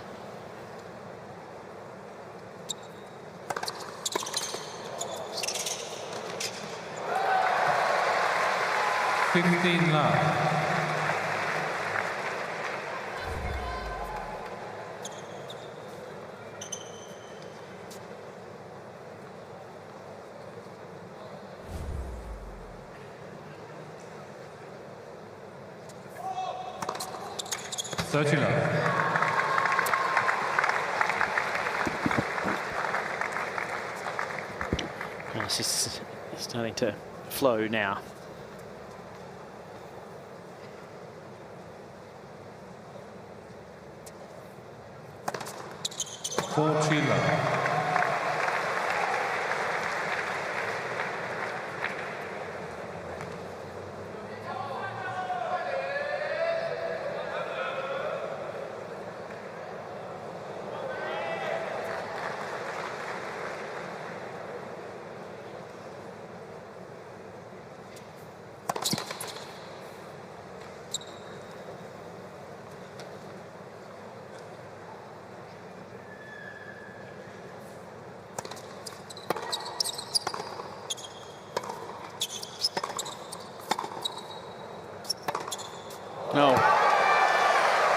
Okay, shackles are off for Garcia, and it'll be a different changeover in the French team zone now. She has a 4-1 lead.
Different dynamics, isn't it? It's quite interesting. Roger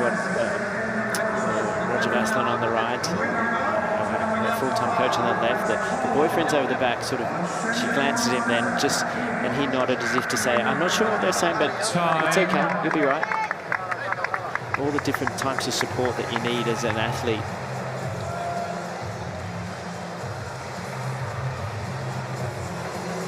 I don't think he comes from a tennis background. Would that be right, Laura? I think he does, you know. Does he? I knew you'd know. That's why I came to you. I'm pretty sure that's how they met.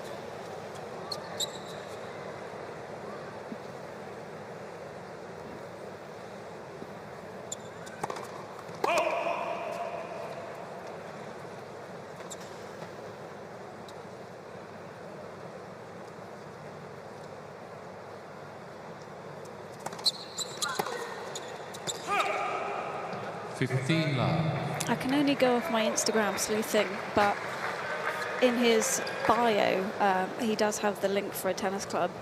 So I've put 2 and 2, and I've got 8. Gotcha. Amazing what you can find out on that particular we'll site. We'll download it for you. I don't think my phone would accept it.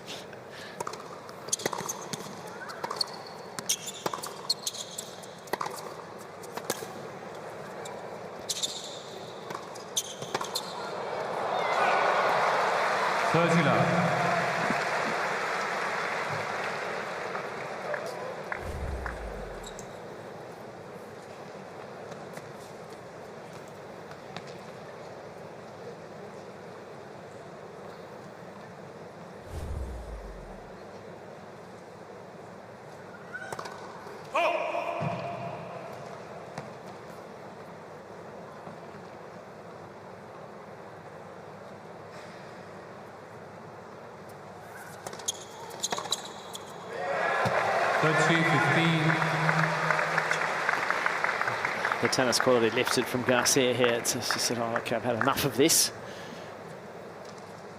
But I think she'd had enough of it about an hour ago. Well, the interesting thing, though, it's still the same game style, isn't it? It's just that she's kind of got the intensity and tightened it up a little bit. And that serve taken so far inside of the baseline.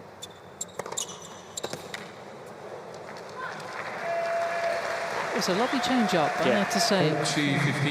Marlene held that. You can sort of see, okay, the pro ranking hasn't broken the top 300, but you can sort of see why she was top 30 in juniors. Yep. Played all the slams. She would have been very well funded from Norway, which helps you get that ranking because you can afford to go and play a lot of the tournaments. But you know, she certainly understands the game.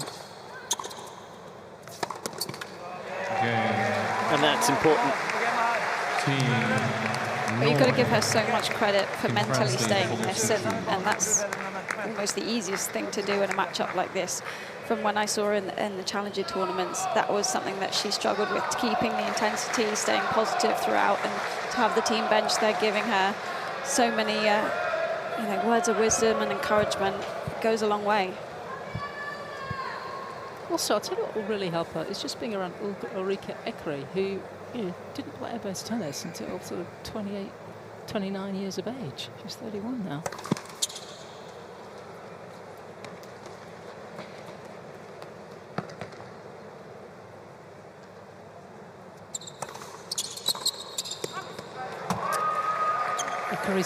Just on the end there, looking at Marlene. She'll be in for the mixed.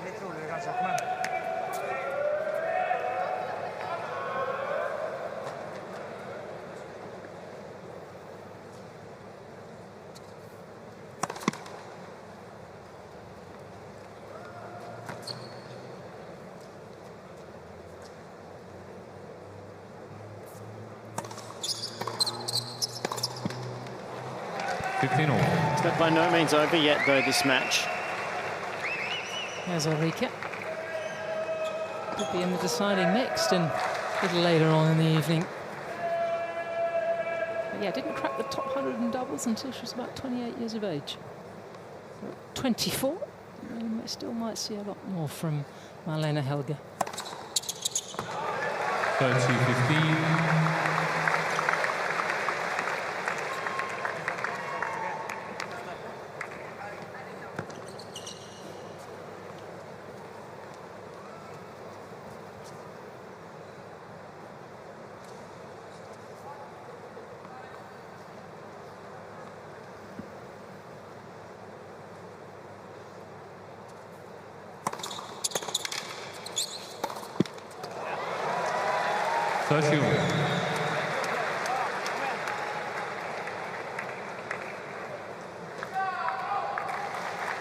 Haven't had many extended rallies throughout this match. It's been whoever can get that first ball in their sights goes for the big strike.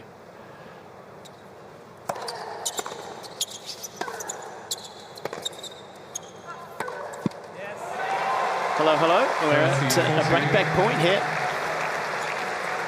Third forehand error of the game. And I'll tell you what, it's her first break point of the match.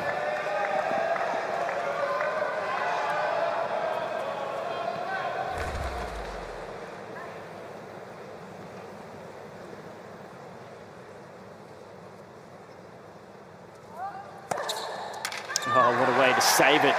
Yes. Booming ace, one of her favourite spots down the tee.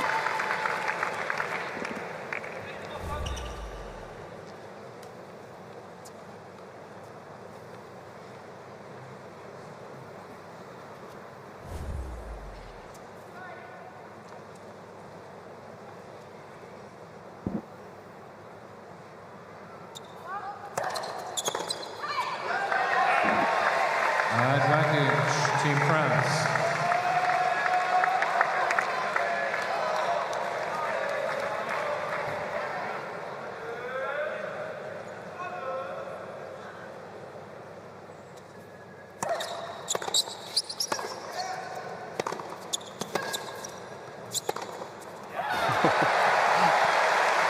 How's the racket head speed on a couple of those forehands? I'm going to go big. She loves to move on to the ball, doesn't she? Yeah. There's one, and then this one's... I'll go bigger on this one now. Good movement, though. Footwork to get into position, wasn't it?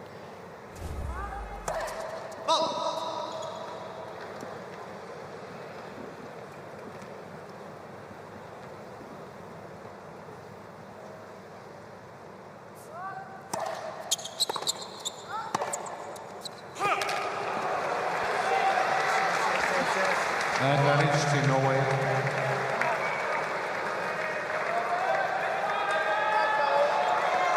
Second break point for Helga.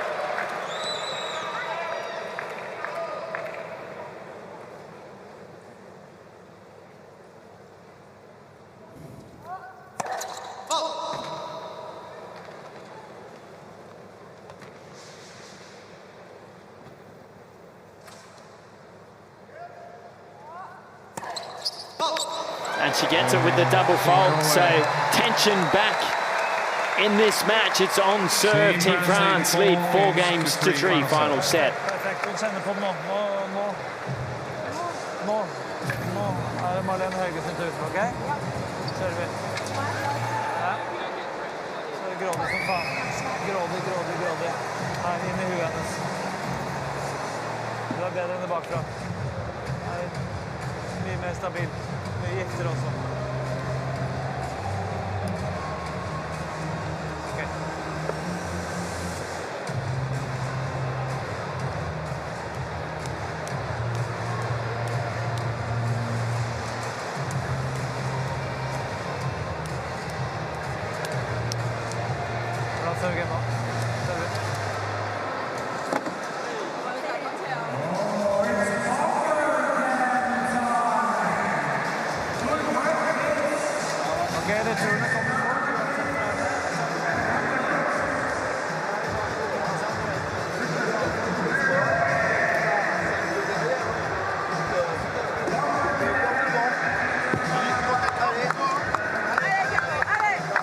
What did you make of that changeover from Team France there, Laura? A little low energy. It was different, wasn't it? A completely different look. They've had them where they've been up and talking to them, and this time it was just, okay, we're going to leave it. Well, this is where, you know, you've got to stay consistent on the team bench. You can't let things vary so much, you know, dependent on the scoreboard, and the energy changes. She's 4-1, they're smiling, they're laughing, and then 4-3, and there's nothing from that back section of the bench. And what they did the other night when she played Kerber and had a horror of the first set was really lift her spirits and get her enjoying the tennis match, and they haven't quite done that here. Some of that will be, I suspect, because there's not the same respect at the other end of the court for the opponent, and you've got to do that. You know, if you've got Angie Kerber at the other end, a major winner, you know, she can play, you can relax, but here the expectations are different. Well, and also it's just knowing your teammate well enough to feel like you can say something, and I know that they do, because you know, Garcia and Amandine Hess on the bench there, they played juniors together, so this is where they could really get her going, lift the energy.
Excellent first serve, jamming on the forehand. Garcia taking pretty big cuts at the ball, didn't have time to get the racket back, so it flies when she makes contact.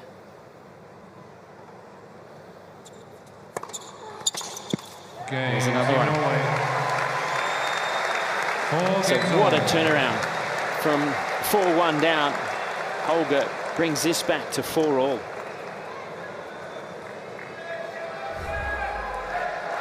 I think this is where it starts to feel mentally a little different for Helga, because 4-1 you're playing with freedom still, you're down, you feel like, you know, still no pressure on your shoulders. Casper's loving it, but then 4-all. Still got his shorts on too. Well, do you still then take the same gambles that she's been going for on the forehand?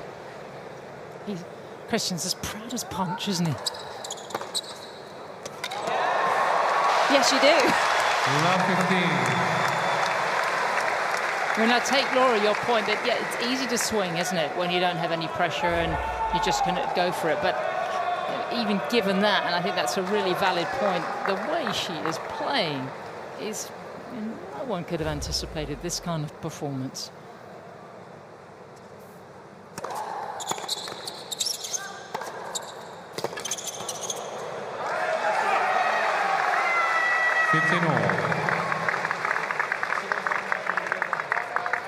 And this has become a very good test for Garcia and her mental capacity this early in the season. She gets through it, she'll really pick up from it.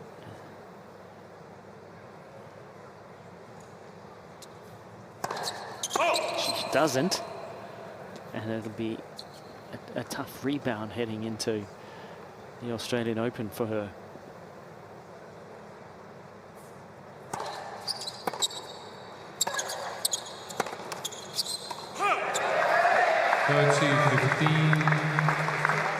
That Garcia backhand was inches, if that, over the net. That was tight.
Garcia can't believe it. It's 40-30. I have to say, they need to do an edit of this match and show her the highlights reel, don't they?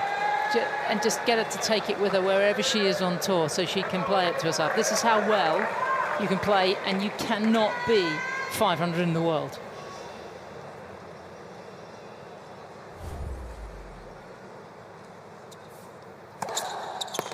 Well, that's a good serve on an important point. Garcia's reaction tells it all. It's the business end of this first match. She has 5-4 final set.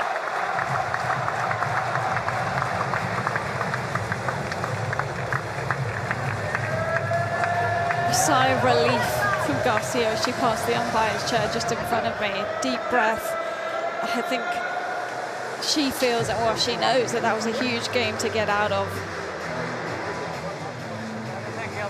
Veldig god lengde og fart.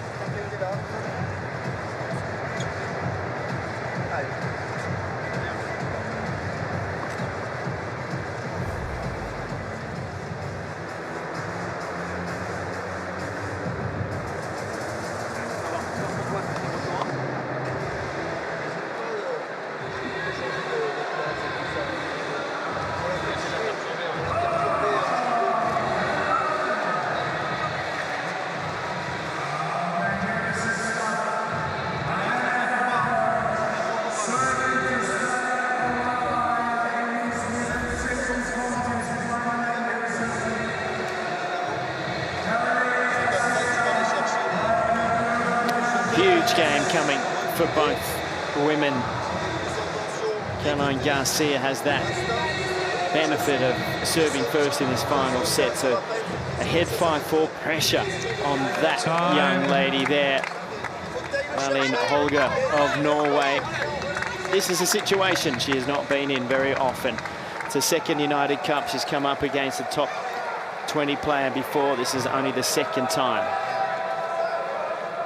But she has stood the test well. Please. Can she level it? 4-5, final set.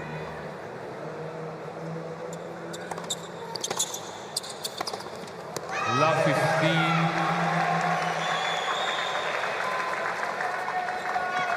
And an anxious backhand. Yep. Well, another question is, how many returns is Garcia going to make in this game? How is she going to apply pressure right here?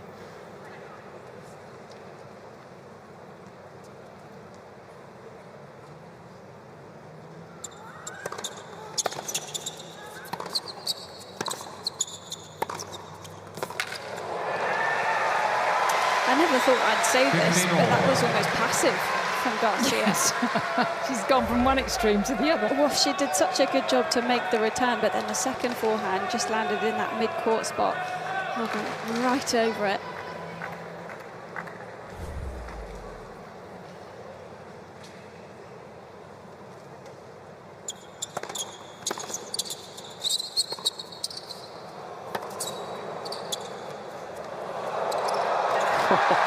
Where did that come from? Haven't seen the drop shot. But she has had the smile all match long. 30-15. This only just catches the outside edge of the line, but look at that. Beautifully played, just deftly drops the racket head underneath the ball, imparts the backspin here. Look at that. 30-15.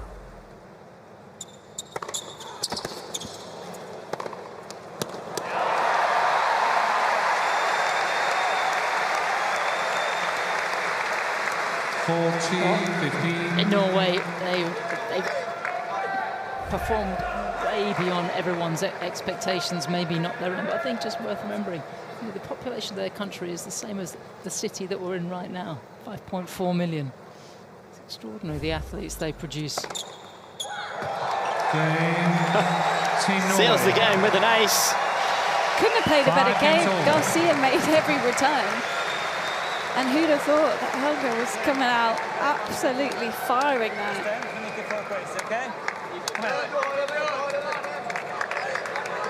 You might have to get your Norwegian ready for the interview, Laura. How about that? It's mental how well she's playing. And just the energy that she's bringing between points, jumping around, getting the team involved. I feel like she's can have a crack at this game. She's going to swing.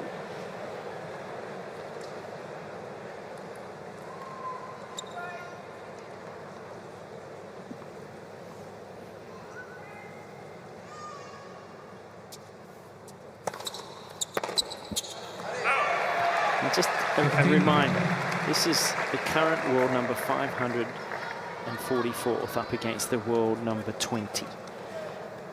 Helga's only had a career high in singles of 319. Garcia has been as high as number 4.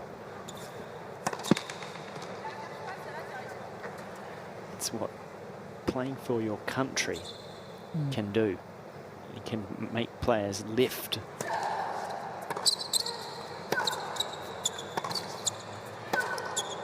That's a lift on the forehand, but it's true. I have seen so many players play at a level they are not able to do individually. Yep.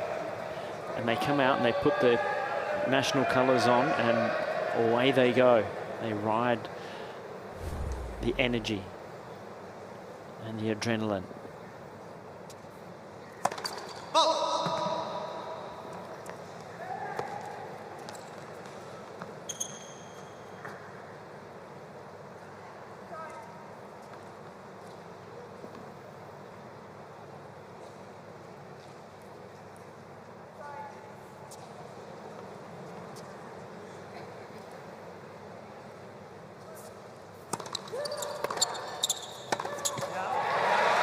Maybe shouldn't have played that serve because the ball toss was well over her head.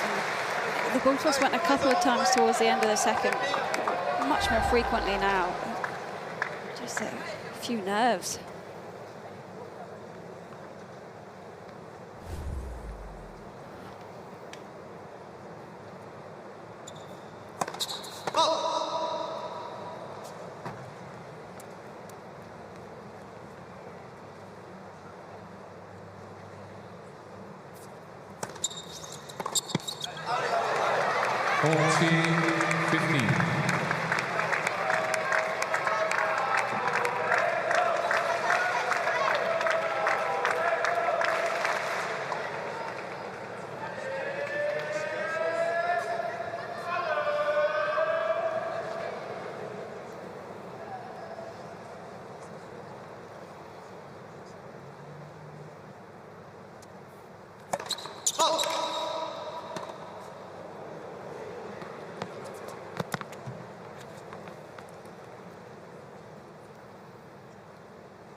Oh, big second serve. Game Team France. Aggressive, took it on.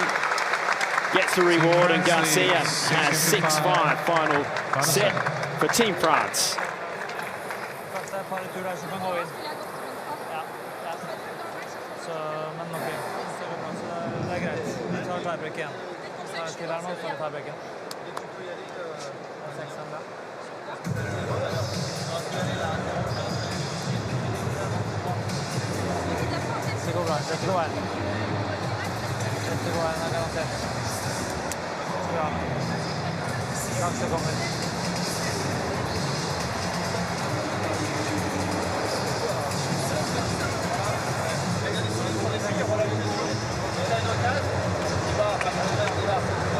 Avec le corps, tu ouais, c'est ça. Le truc, c'est que...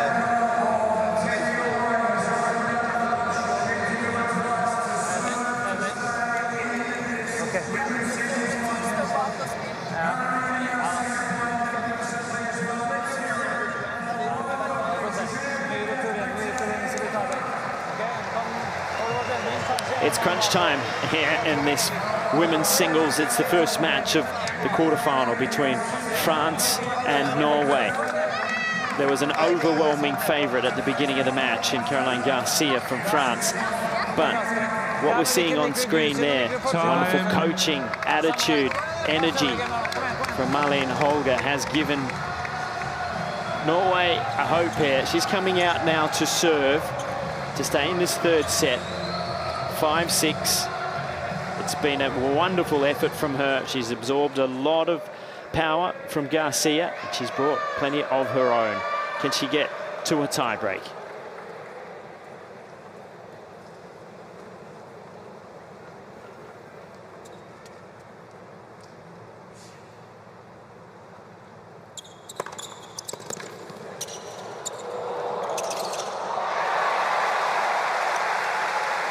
That took some doing. It wasn't quite as easy as she made it look. Had to really put the brakes on as she got there.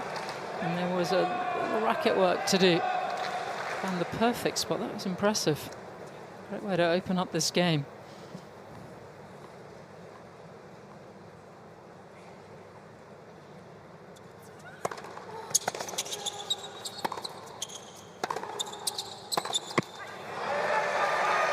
Here we go, 15-all, really big point here. Caroline just has to go. Return in play, maybe faster the forehand. I feel like Helga's just loving the fast pace through the middle. I'm with you there, Laura. I think certainly check out that forehand wing as much as possible in this game.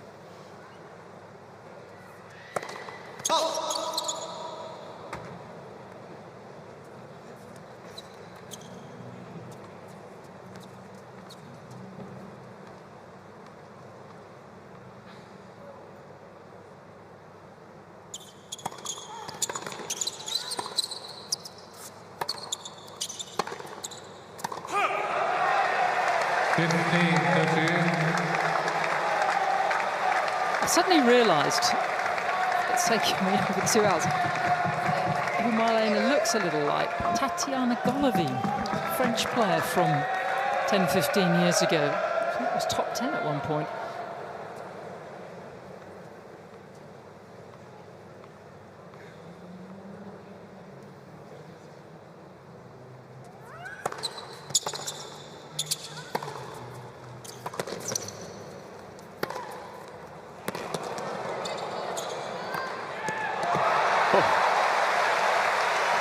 Not easy to remain as free on the forehand after making a couple of errors, and then dispatches a very tidy overhead.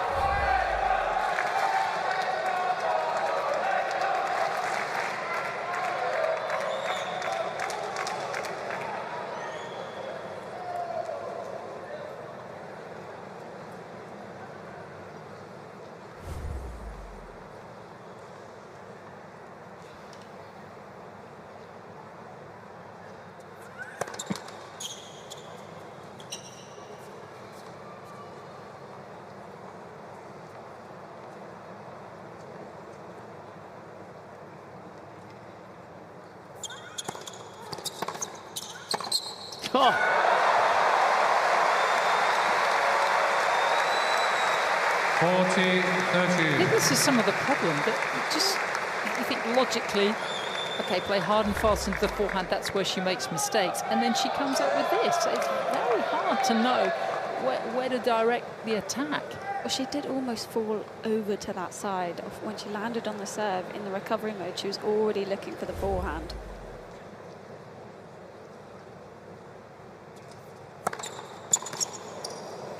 Great first serve, and what a way to hold. 6 games all. Final set, tiebreak.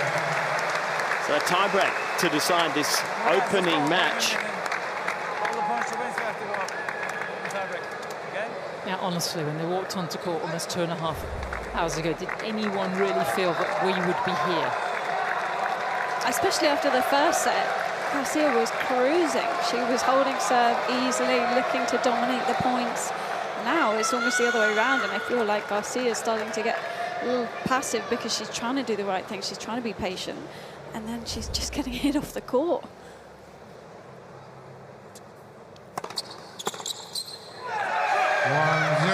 Good first serve on the opening point. I feel like we've said it a couple of times, but again, mentally, this feels so different for Helga. 6-all breaker.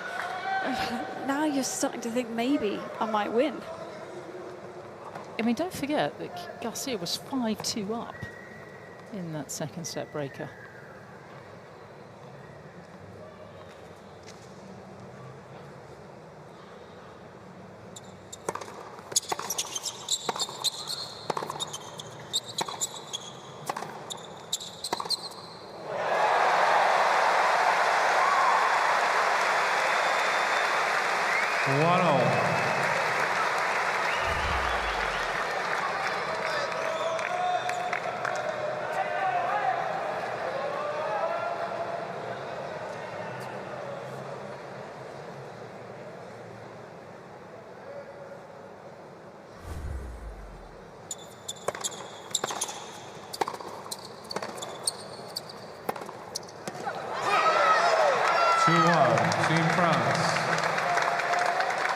So the first mini break goes the way of Team France.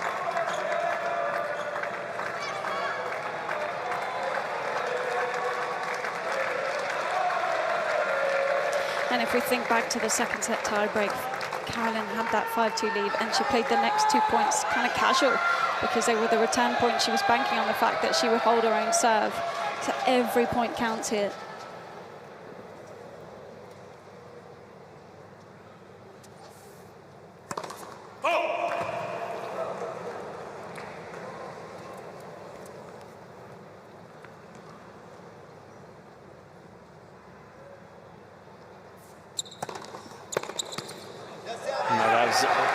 Excellent second serve, such quality under such pressure.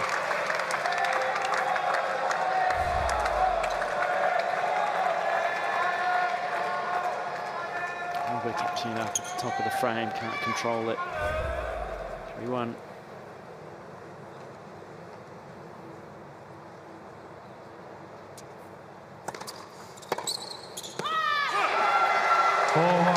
Team France. It's the sort of quality and tightness that you would expect from a player like Garcia. She hasn't brought it all throughout this match, but in the clutch moments here, she has really pulled it together well. Can she hang on to it? That is the question. She had that opportunity in set number 2.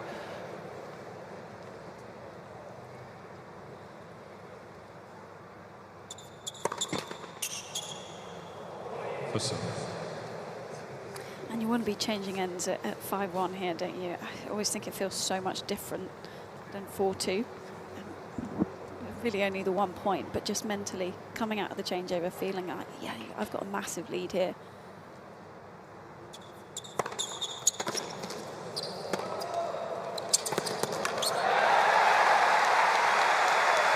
Team France.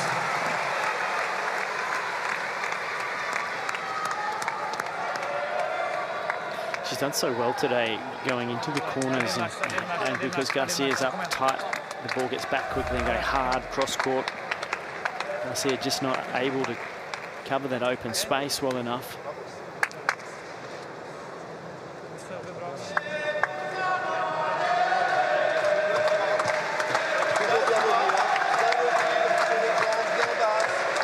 French crowd getting behind Garcia. Good contingent here. There they are.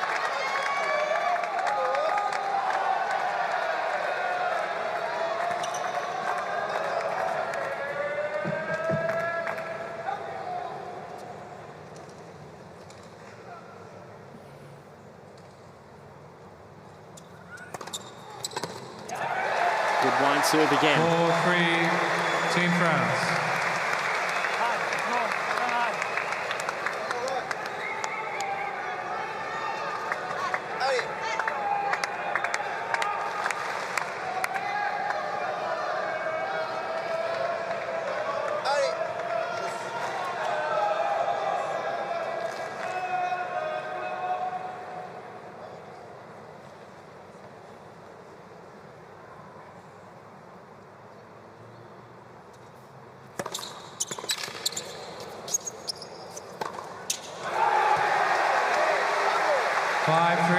Team France.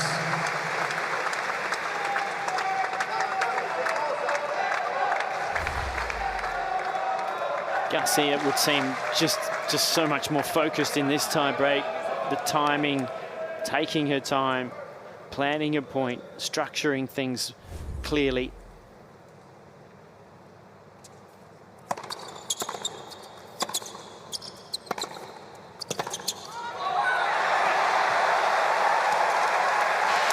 Garcia's just losing the battle of the width on the court. Helga's been the first one to open it up, and then all of a sudden Garcia's having to play on the outside leg. She's kind of rushing the shot. And if you're going to go big on the first serve, you can afford to go big on the third ball. That is her bread and butter.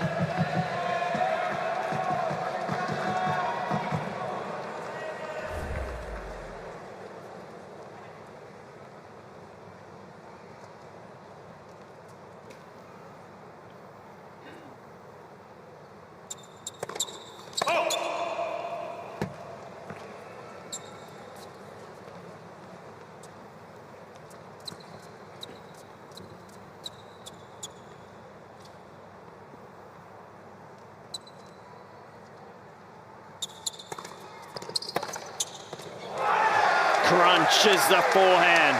6-4, Team France.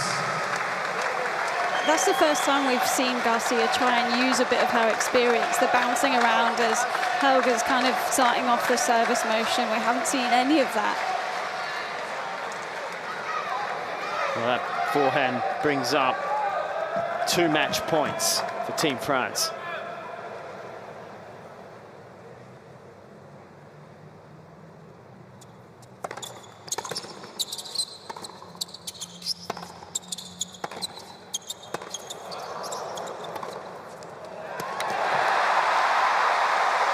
One saved. Oh, by the skin of her teeth too. There was a ball on the baseline that had to have caught the back edge. France. I think if there was a trophy for best performance by a lower ranked player in the United Cup, I think it's all yours, Mannarino.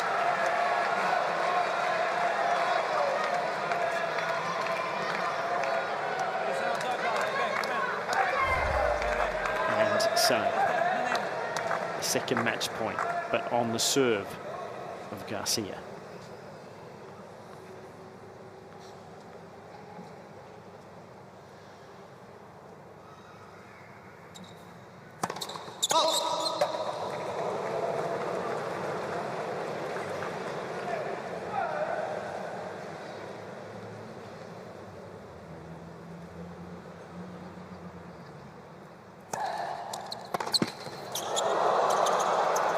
Oh, there it is.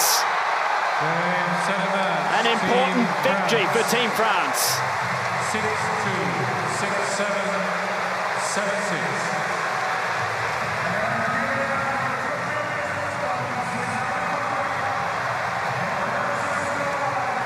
And a sensational effort from Malene Holger for Norway. She has done her country proud.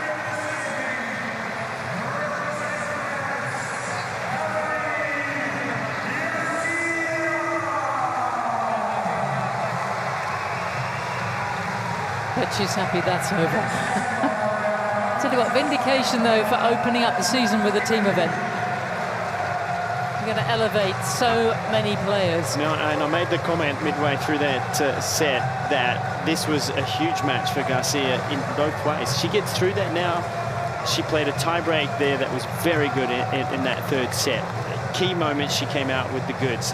Had she have lost that though, the confidence would drain out of her quickly going into the beginning of the first major of the year. She'll now go into that much, much better for having got through that tussle. I'll tell you what, it's tough being in that French team zone. What she has put them through over the last 2.5 hours. And look, I feel for Marlene Helga there. She'll be disappointed, but you know what? What a match she played. You've got to look to yourself and say, you know what, I can compete at this level and get out there and do more of it. And it's been a wonderful experience for her. May not be over yet, who knows? Still to come here in Ken Rosewall Arena. Casper Ruud to take on Adrian Mannarino. Ruud the favourite in that match. No guarantee, of course, but ranking-wise the favourite. Mannarino, crafty player.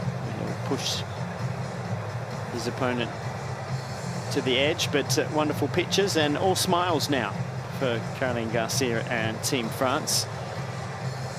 Laura Robson's all set down on court, ready to chat. Down to you, Laura. Caro, congratulations. An all-important win on the board for Team France, but that was not easy. Talk us through the match. You had the match point in the second. An hour later, we were still out here. How was it for you? Yeah, I mean, it was a crazy match, a crazy performance from Marlene, and it was a player I didn't know, and no one know her very well, and she just played a crazy match, was hitting the ball so well.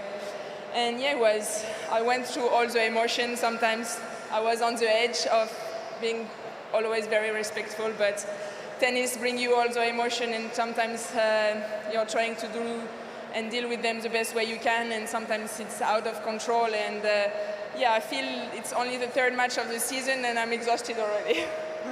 Everyone is exhausted. That was so nerve-wracking. But you talk about the emotions. Mentally, that's a tough match because on paper you're the favourite coming in, and then you almost win in 2 sets. You're still out here.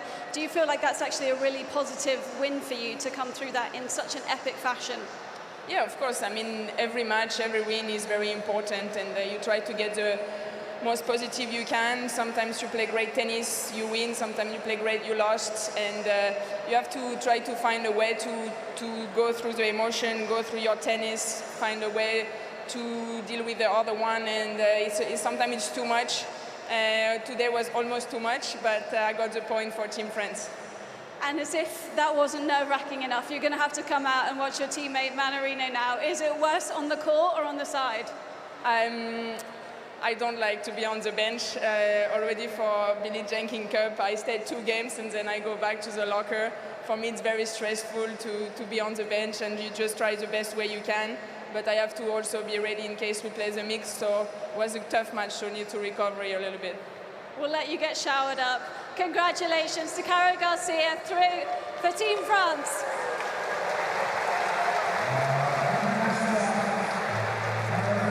And so it is that Team France have the one love lead here in this quarterfinal. The first of the Sydney quarterfinals. And coming up next, of course, is Casper Ruud to take on Adrian Mannarino. And actually, when we watched Casper in the gym and keeping an eye on proceedings, that would have energised him far more than if it had been a 6-2, 6-3. Sure. And yeah. that actually helped him enormously because he's pretty much known that he's had to come out every single game and keep his team in the tie. But it's all very worthwhile because he makes a very good combination with Ulrike Ekre, who was sitting on the Norwegian team bench. And Garcia and Roger Vasselin are the best team, but we don't know if we'll see her back for the mix. Well, I mean, a lot could happen here. Sure could, as we take a look at the match summary. Your final thoughts across those stats, Sam? Yeah, I kind of feel that there was a huge amount of winners hit, and yes, a lot of errors as well. But that's not the worst ratio in the world. I'm not sure that the stats really say what we experienced over the last 2.5 hours.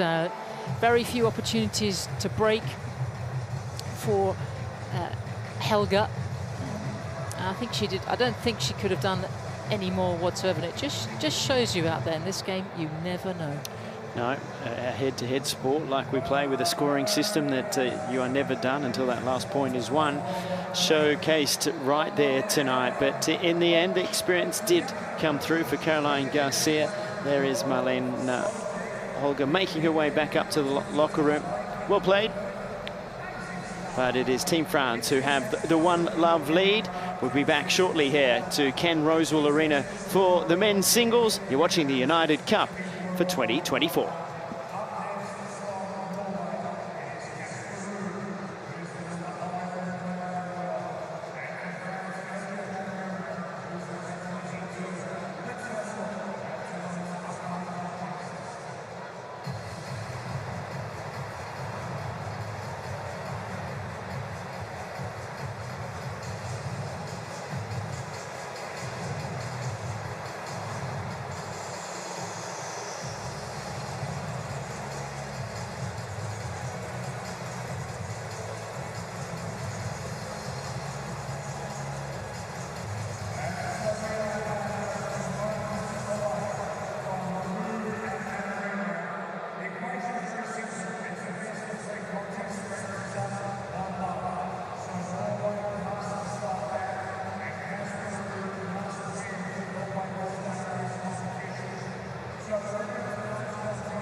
Welcome back to the Ken Rosewell Arena and backstage as we see Casper Ruud and Adrian Mannarino getting ready to be announced to this crowd. They've had a short while to get themselves outside, refreshed, ready for the second match of the evening, and what a first match that was. Garcia getting across the line, but it was a stunning performance and maybe just the inspiration that can carry Norway to what would be an amazing achievement to get through to the semi-finals. Casper has to win.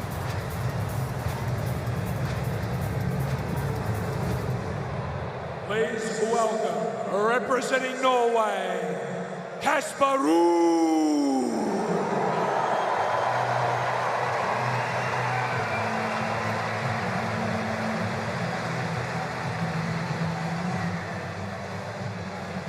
And please welcome, representing France, Adrian Mannarino.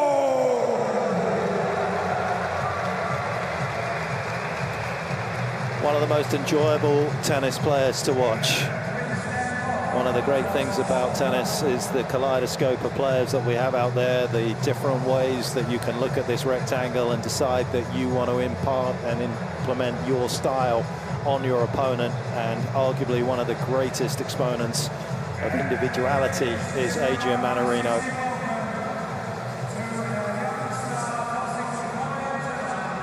Left-handed gives him a little bit of an advantage to have that uniqueness. But Casper Ruud has inserted himself as one of the elite men's players over the last few years. 3 times he's been in a Grand Slam final. 3 times, unfortunately for him, he's been runner-up. But he is world-class. and he is looking to get himself, the Norwegian, back in the world's top 10 live ranking. He is back in there. As for this man, he finished as French #1 last year at 22 in the world. How are you? All right, guys, just a few reminders, TV changeover, same conditions as you've had. Clocks will be on the LED boards. Any questions? No. Ao or Ivan Gulagong?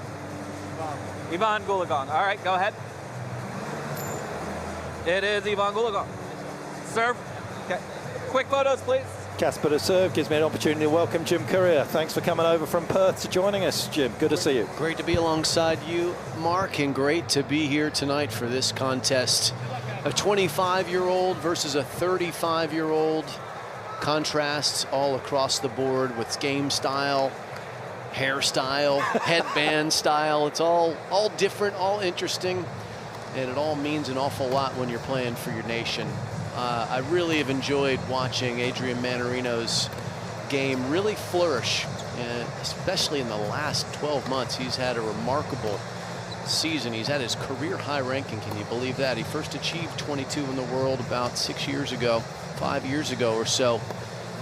He is right there right now, and the opponent he's playing has achieved a lot in this game already, as you've already laid out. Those 3 major finals, 2 of them at Roland Garros, but 1 also on the hard courts of Flushing Meadows in New York.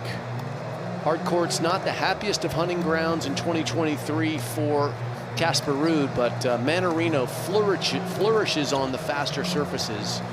And there's a look at him, 35 years old as mentioned, and turned pro all the way back in 2004. So he's been around a long time, very, very experienced player. Doesn't get too flustered unless he's going to take a little piece of his scalp out, which he did in his match the other day. But he's just a guy who I think can inspire a lot of other players because he doesn't look necessarily as physically imposing as a lot of his peers. His game is not that physically imposing, but it's clever. And there's room for all kinds of players, and he is a unique one in our sport, Mark. No question about that. Picked up his first ATP Tour title in his 7th career final, and that was on the grass courts of Hertogenbosch. And subsequent to that, one in Winston-Salem outdoors in 2022. And as Jim just alluded to, he's had a stunning season last year. 3 trophies added to the Mannarino cabinet in Newport on the grass, Estania and Sofia at the back end of the season. As for Casper, he is currently, as I say, 11 in the world, but on the live rankings this week with a couple of wins, he's at 10, looking to get back into the world's top 10. Alex de Minaur, incidentally, has an opportunity potentially to get into the world's top 10 for the first time at the end of the United Cup, so all to play for.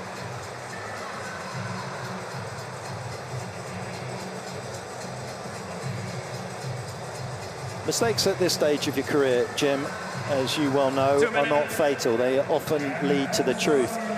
Is it a case, do you think, looking at how fresh Casper is at this stage of the United Cup compared to where he was last year, that the off-season was a little too busy with Rafa down in South America? At the end of 2022, coming off of that season where he made 2 major finals and was ranked so high and got a tremendous opportunity to go travel with his hero, Rafa Nadal, and play him in some packed stadiums around Latin America, and that bulked up the end of the season, and he didn't come into 2023 fresh, and he did pay a price, and he recognized it.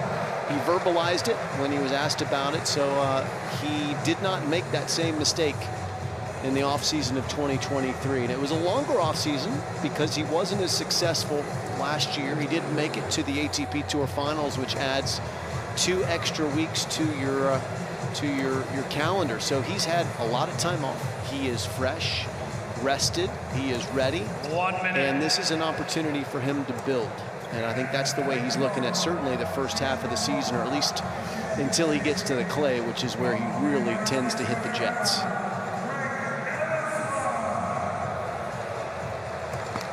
Dad on his bag, as he always is, doing a fabulous job. Family Ruud.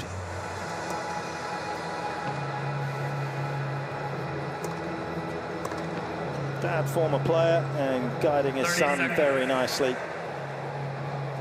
And last year, of course, a few bumps in the road, as we've been alluding to, in terms of Casper's start to the season. Didn't win back-to-back matches until April, till he got on the clay courts of Estoril. Didn't, Jim, as well, get a top 30 win on the hard courts until the back end of last year in Beijing. Actually managed to get a win over Jan-Lennard Struff. That was in the back end of September.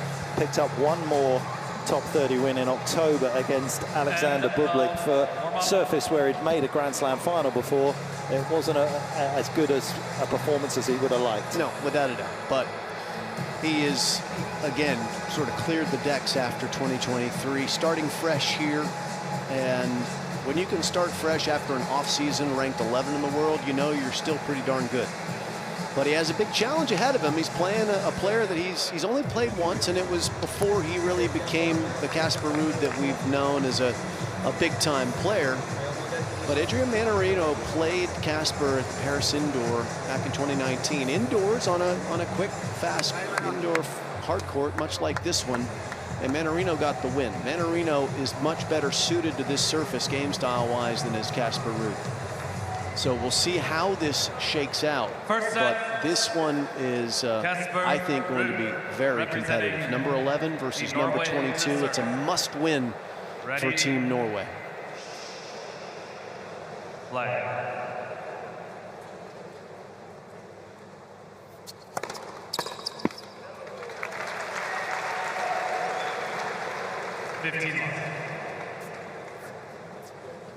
He's had a lovely rhythm on serve, Casper, at the tournament so far.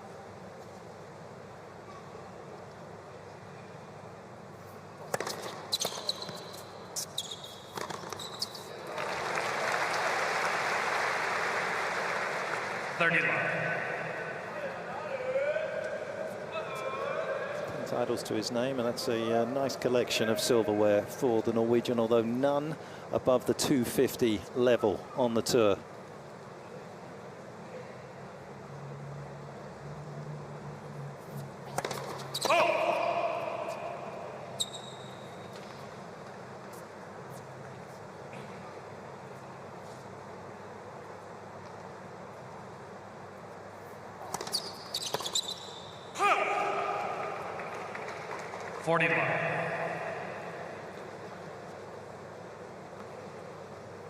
As we wind our way through this match, we'll get an understanding of whether that is going to be Mannarino's mindset on the second serve, if he's going to be as ultra aggressive as he was trying to be there.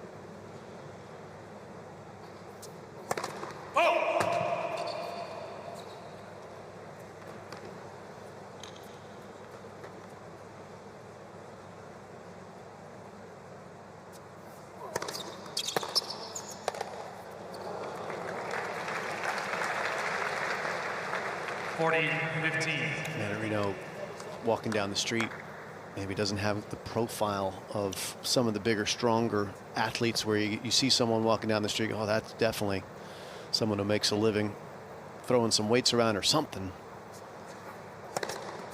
But he's got a lot of skill, and he's got a really interesting setup with his racket too, Petch. Tell us a little bit more about that. He's got a racket from about 2012, an old frame that it comes from the Babolat range. Of course, Pierre Babolat was the first man to sell natural gut back in 1875, and then morphed into obviously what is now a massive racket company that sells strings as well. But it is the strings that you're alluding to, Jim. He strings his rackets, Mannarino, at around 19 pounds, 8 kilos. I can't even imagine what that would feel like to play with. It's like a trampoline. Just for a frame of reference, most players string around 25 kilograms. 50 to 55 pounds is kind of a typical range for a lot of the pros these days, which is looser than it was in past years. So the game is more, if the strings do provide more spin, so you can have it looser, and the spin will provide you more control. But what he's playing with is almost unfathomable for me.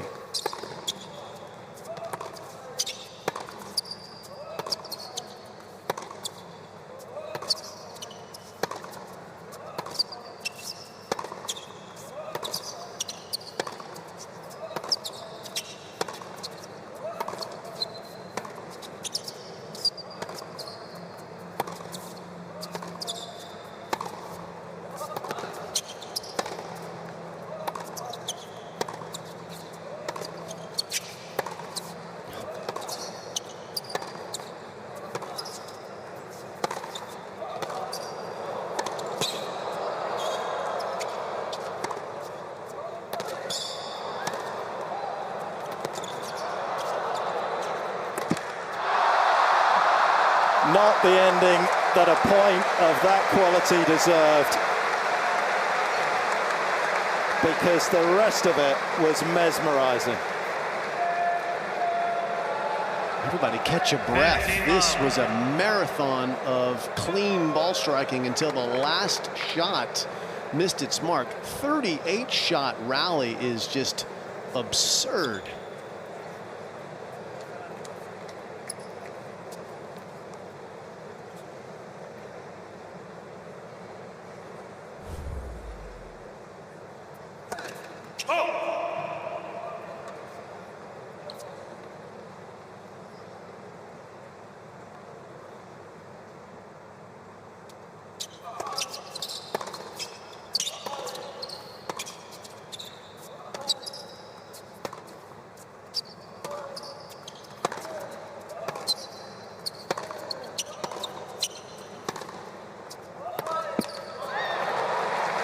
Fascinating, Jim, early on here, how Casper is just going with his two-hander across score to the forehand of Mannarino. Looks as though he's going to wear him down. Maybe. He might try to. I mean, the thing with Mannarino is, because he has the racket that's powerful, the strings that are so loose that provide this trampoline effect, he doesn't need a big backswing to get the ball back quickly. And you'll notice his backswing significantly smaller.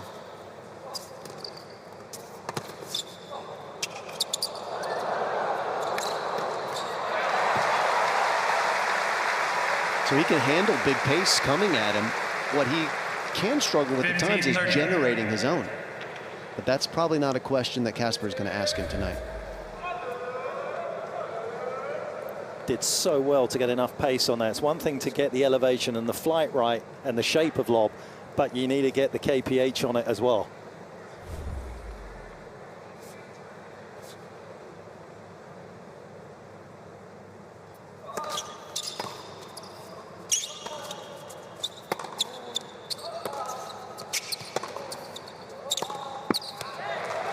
Okay, double break point. Team Norway, chance to get a quick strike here.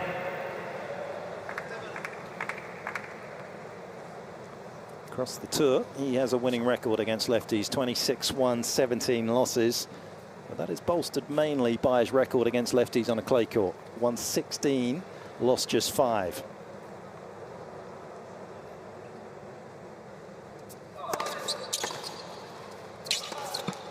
Record on a hard court is 1-9 and lost 10. And in general, is that because lefties can maybe find his backhand a little bit more? I think that's right. You know, Casper's backhand is a solid shot, but it's not an offensive shot. It has more topspin on it than you'll see from an average two-handed backhand. And while that's good on forehands, the reason it's less good on a backhand is because backhands don't travel with as much speed as forehands. So that spin sits up off the backhand and is vulnerable to attack.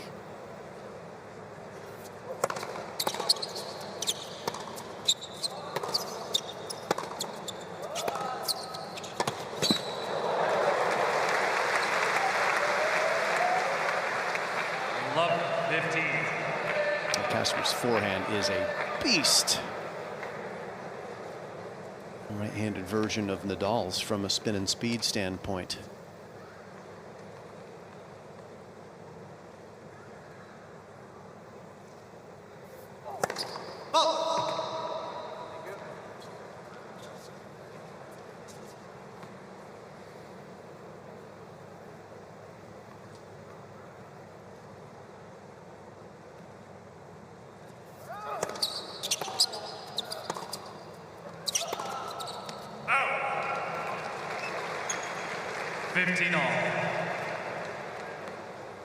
And one of the lovely nuances in a match like this, where you have got somebody like Mannarino, as Jim's been saying, that loves to absorb pace and redirect and throw in different things that upset your rhythm. If you can force them to feel as though they need to go on the attack, if Mannarino feels as though he needs to get after the ball, you can extract those unforced errors.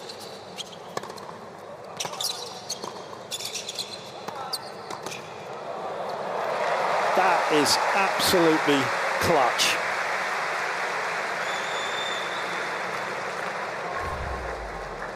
I thought he came in from too deep, but that was a world-class volley in terms of depth. And look at the movement off the center of the court there to cover the line. Somewhere in Australia, Pat Cash and Pat Rafter are going, hey, I recognize that. That looked pretty sweet, because it was.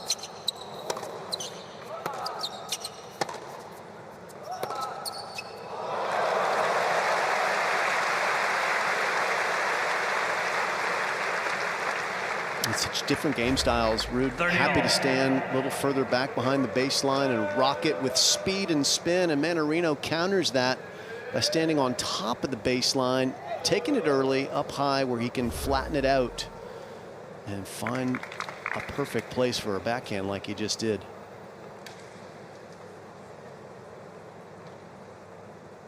Good front runner. Yeah.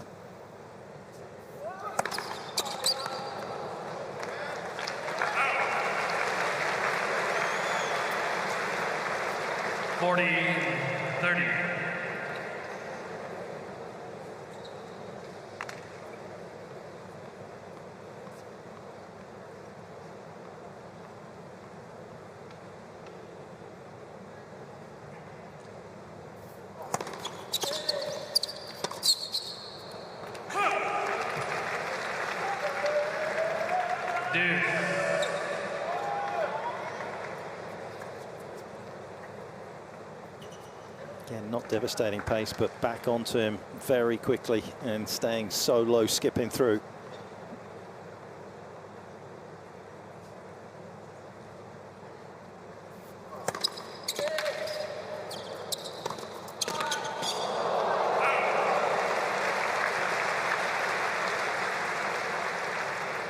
Advantage, Team Norway.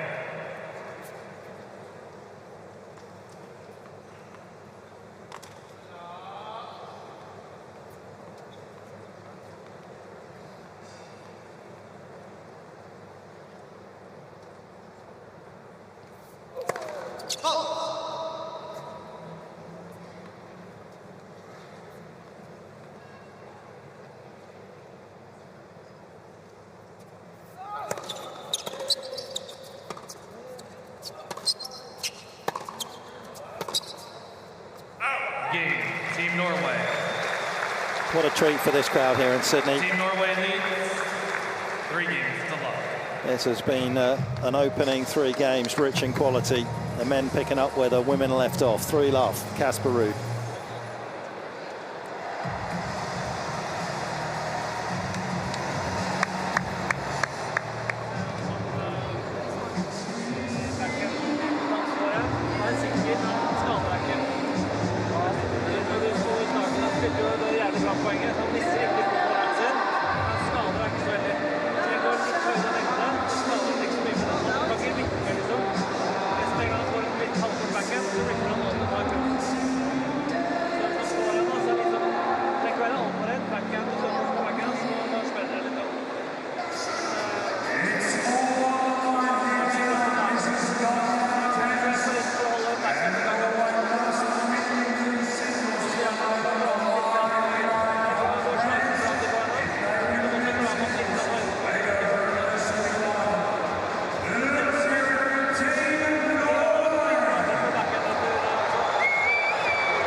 Conversation between Casper and his dad, more his dad doing the talking as we just whisk you outside the Ken Rosewell Arena, the iconic stadium just to the west of Sydney that has become home to the United Cup. Has had many great memories over the years, this particular venue, built for the Sydney Olympics, and it is the best crowd of the week that have come in, and it, I'm sure, will be to the brim tomorrow for Greece against Germany before we get underway with the semi-finals that will host both Team Poland and Team Australia. So this place filling up right now, and our John Fitzgerald has made it down courtside. Fitzy, how you doing? Hello, gentlemen. I just wanted to leave you a bit of time to catch your breath there, Fitzy. I know it was a long way from the studio. Ran all the way from Perth today. So good to see this up close. He hasn't done a lot wrong, I don't think, Mannarino, so far, but you have to work so hard to win every single point against Casper Ruud. He looks like, to me, he's almost in the peak of his powers, really, as a young player. Fit and strong.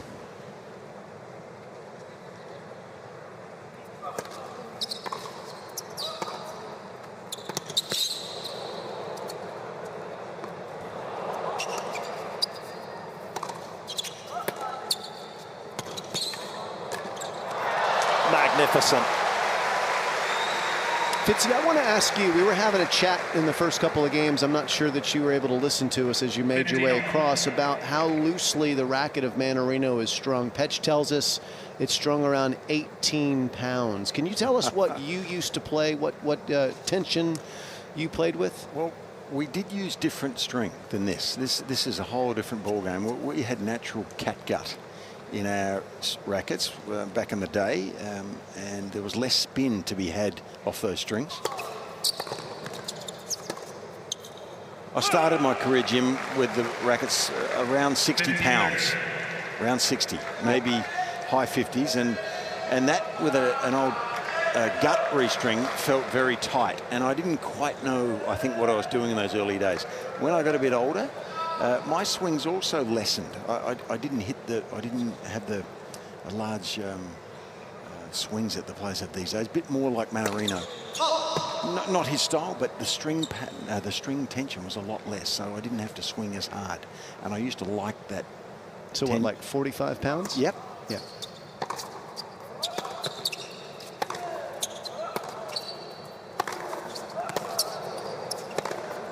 Oof, that is brilliant and brutal from Casper Ruud. Fitzy, I used to string right around 60 pounds. People like Pete Sampras would string around 65, almost 70 pounds. It's hard for me to fathom trying to control a tennis ball with Mannarino's racket. And just for people at home, for frame of reference, if you go down to your local shop and you buy a racket off the shelf, it's likely to be strung somewhere around 45 pounds, around about where Fitzy finished his career 55 years ago or so. Sorry about that, but that was a cheap shot. That was very unnecessary. That was a cheap shot. That's not true. We played together. I think the frames then were smaller too, Jim. They were smaller. So that relatively made it even tighter. That's correct. Then. So it's just fascinating the way that Mannarino is able to control it. And he does it with such, he has to use short back swings, because if he took big swings, he wouldn't be able to.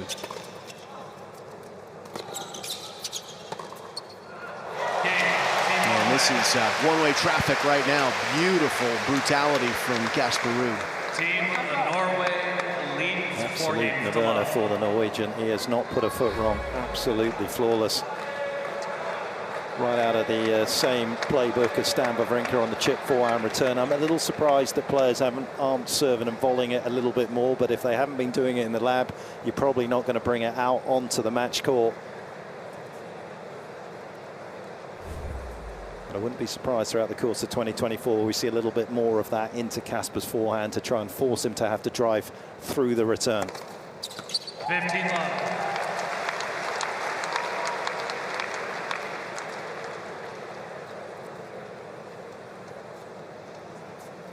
His dad in the front. Just behind him is a gentleman named Alec Stober, who is one of the great physios and people who have been around this game for a long, long time. Was an ATP trainer back in the 90s. He's recently joined Team Casper, and that is a big addition. This guy gives, I'm telling you, he's got magic hands. He's going to take care of Casper's body and keep him on tour.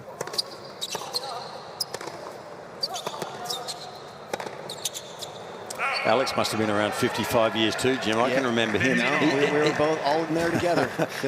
And we would line up to try and get his services when he was employee of the tour. He was that good. I remember Wally Masur saying how good he was. He just speaks in raptures of Alex Stober. Yeah, and easygoing, good fun to get along with. That's a great pickup for Casper and his team.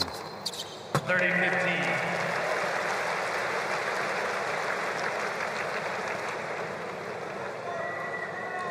And of course, his dad, Christian, was on tour at that time as well, so he would know firsthand, literally as well, how valuable those services are.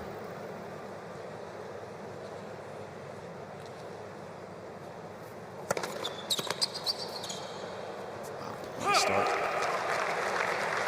Alex had to travel north to the Arctic conditions of Oslo for his first week with Casper. -18, he was telling us when he first went up there for the opening week when they got together.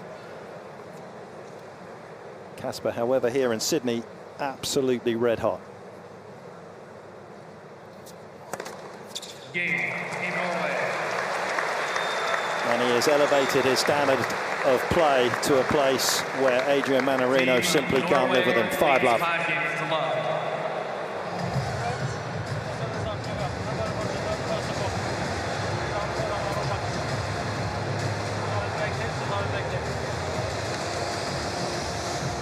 Casper's made 2 unforced errors so far, Petch. And one of them was that overhead that he missed at the finish of the 38-shot rally. So he's playing almost a perfect level of tennis.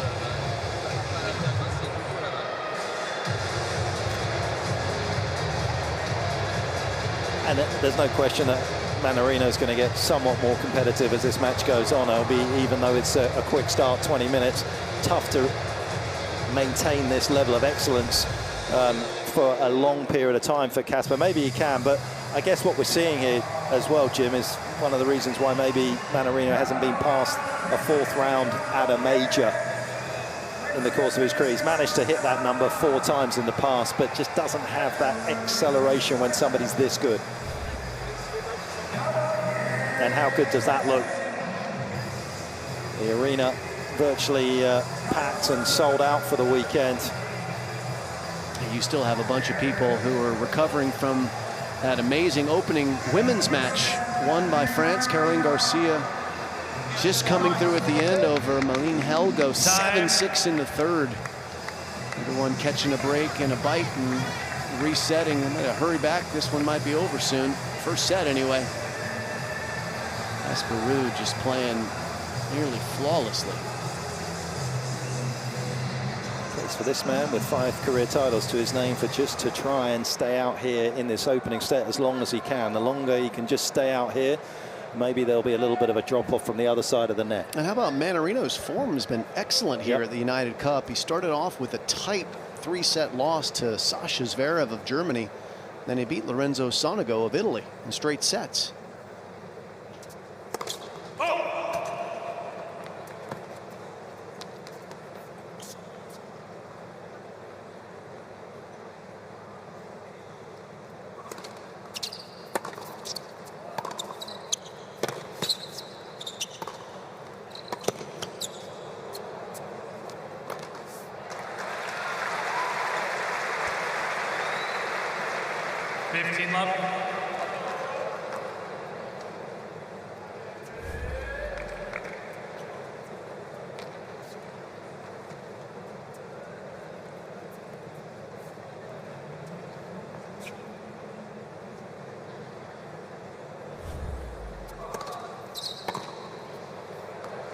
Fourth and fifth points only on serve, 1 for Mannarino, which will be concerning from his point of view because he's been up at around 80% of first serves going in.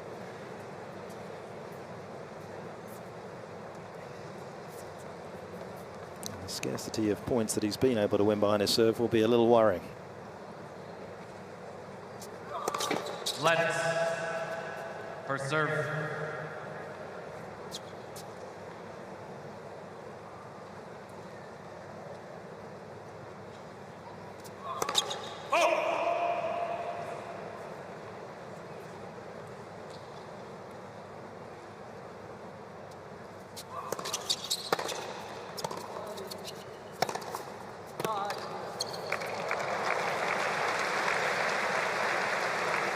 30-15.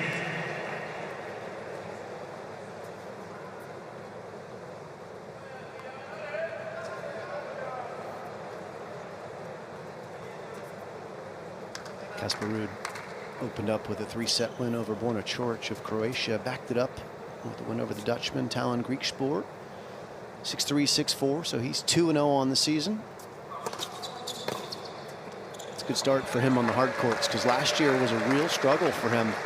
Did fine on the clay, won 22 matches at tour level on clay, but only 13 against 14 losses on the hard court. Actually a losing record on hard courts in 2023.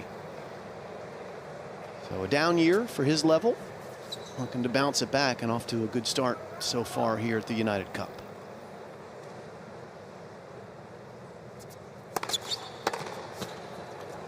Game France.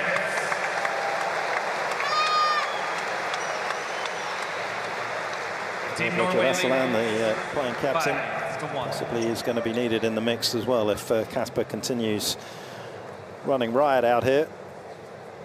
Talked a little bit about Casper's form on the hard courts in terms of the caliber of players that he ranked, but he only managed to win back-to-back matches on this particular surface last year in Beijing at the back end of September.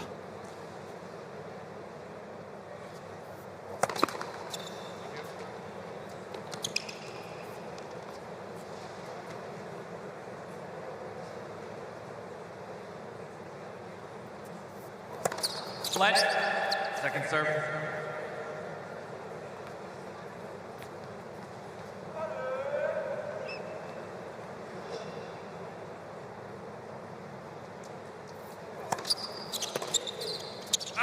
Fitzy, who was a player like Mannarino in your time? Who was somebody that was completely kind of unique?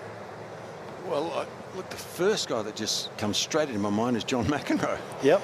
I mean, small swings, loose restring, genius. A better player than Adrian, obviously, but who he wasn't a better player than? But sort of, yeah, unique, different style of playing, and something that throws the opposition a lot, especially if you have not played much. Like the top-ranked players, it's okay for Jim Courier, Mark. You know, you get to play those guys more often, but most of us bunnies would be down lower in the rankings, and we might play them once a year. You know, then it was a shock to the system. It actually had a big effect. I'm kind of nervous, Fitzy, if you're calling yourself a bunny. I don't even know what creature you want to go with me. We're going to be finding some species that are extinct.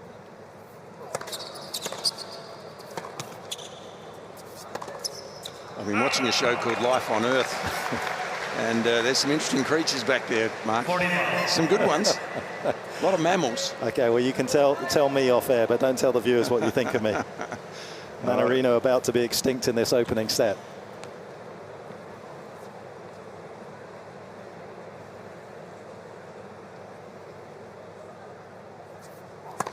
Let's for serve.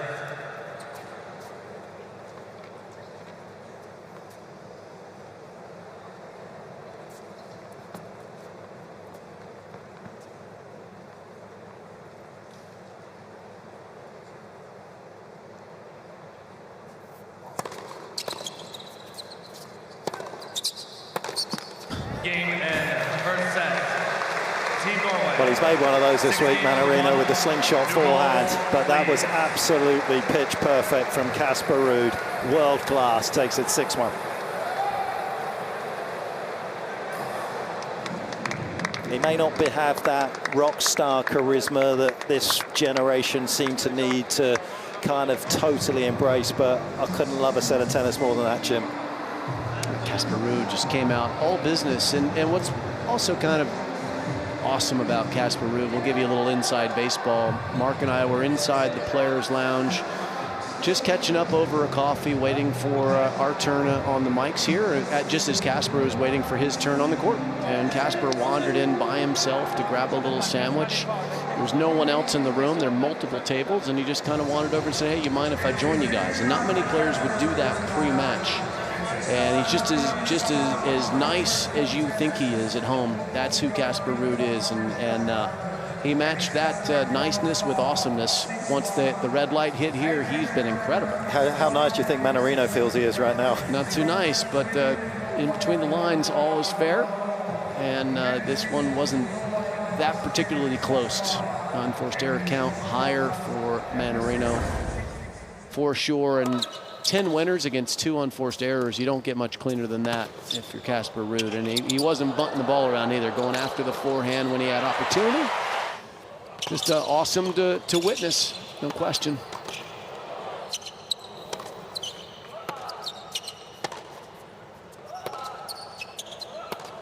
Accomplished, and in his own inimitable style, it is artistic as well, particularly that forehand that he introduced to the line, that extra little bit of work he gets on it.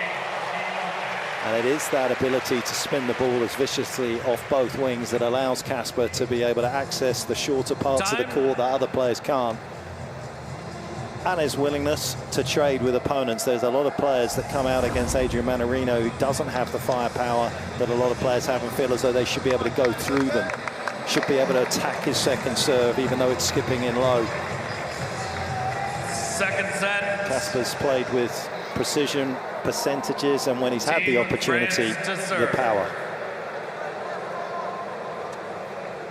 It's up to Mannarino at the start of the second set to try and counter it.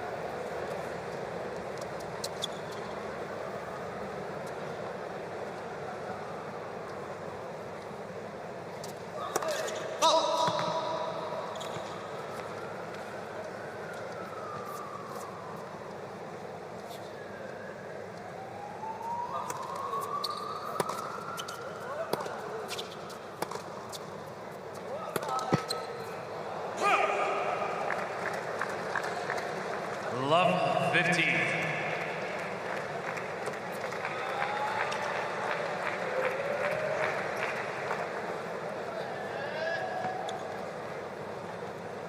Casper's sister and cousin, Charlotte and Josephine.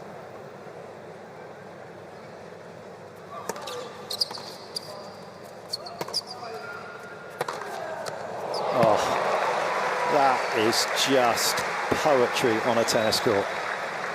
Love 30. Written very quickly. You need a lot of spin here, don't you, to be able to back away here and hit it over that high part of the net, falling away. Tons of spin. That was sweet. 163 Ks.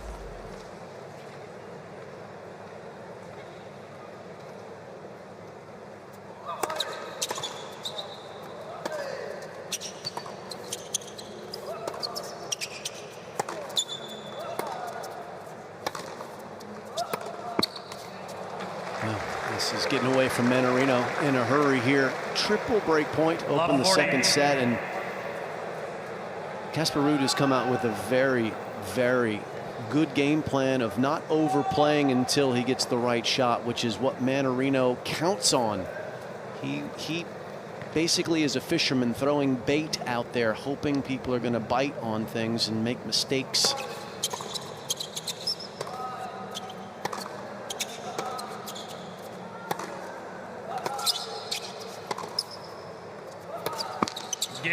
It's Mannarino who's making the mistakes, and that is a quick break of serve.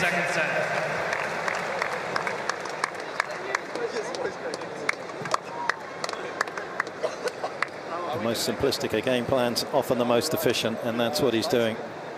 Rarely going line until he's got the open alley to take it into. Mannarino wants players to get anxious when he hits a ball with not a lot of speed or spin on it. He wants them to try and do too much and make unforced errors. He's not a guy who blasts people off the court. Clearly, that's not his skill set. His skill set is helping people beat themselves. Right now, Ruud is very patiently taking all the right cues and playing offense when the time is right. Perfect so far through 33 minutes. Can he keep it up? Let's find out.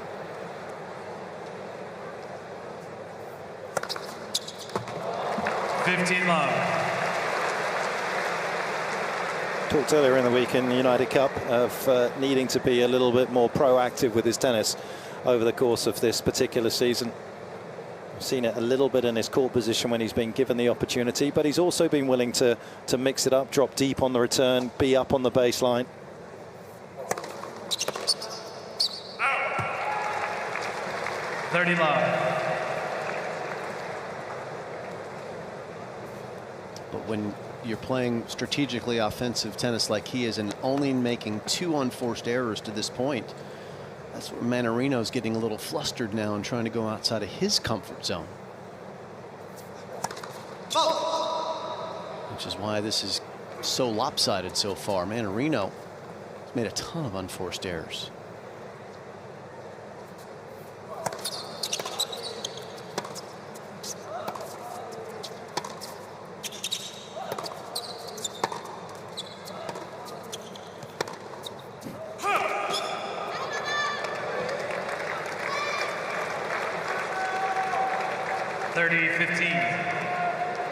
That just may be one of the downsides for Mannarino with that low string tension, which maybe on a night like tonight where he needs to start throwing his arm at the ball a bit quicker, have one in the bag that's maybe a few more pounds tighter so that he doesn't lose it long too often.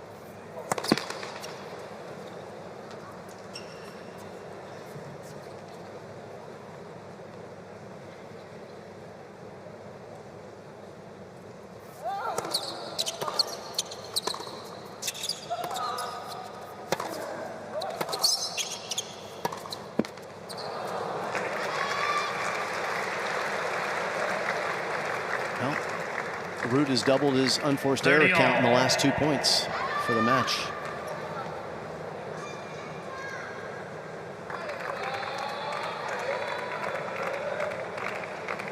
Christian, like all the season watchers of tennis, will know that these next couple of points are pretty big for Casper Ruud to continue the momentum.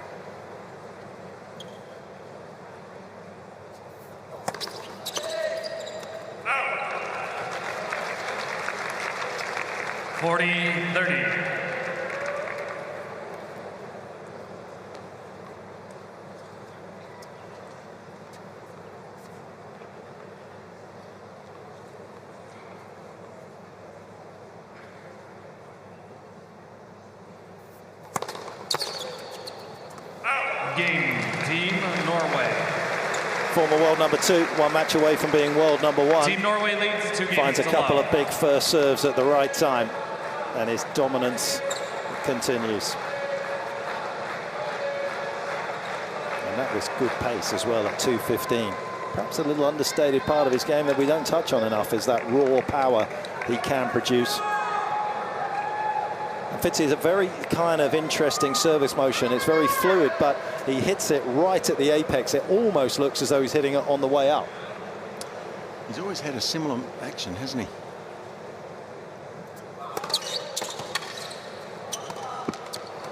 Is it a bit bigger now than it was a year or 2 ago? Just a little bit? It's grown remarkably since 2020. Casper, yeah, his average first serve speed has gone up about 5-6 miles an hour. Average, yeah. Yeah, on average.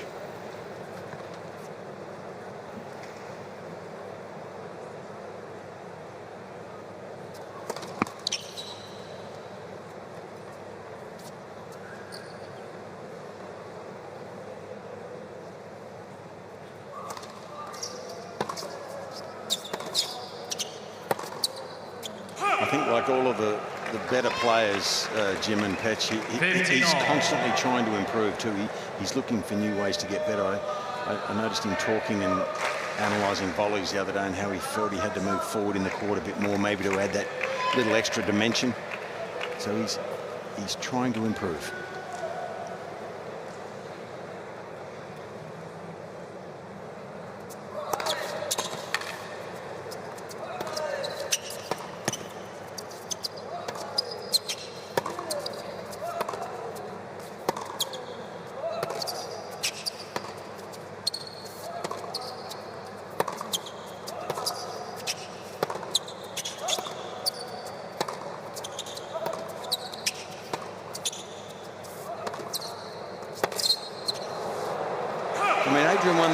Guys, but to me, I'm starting to think if I was coaching him, I think I'd say, look, just try to bring him forward a little bit, mate. Don't play the same elongated rally all the time. Give him a few short ones. Make him come forward where he's not as comfortable.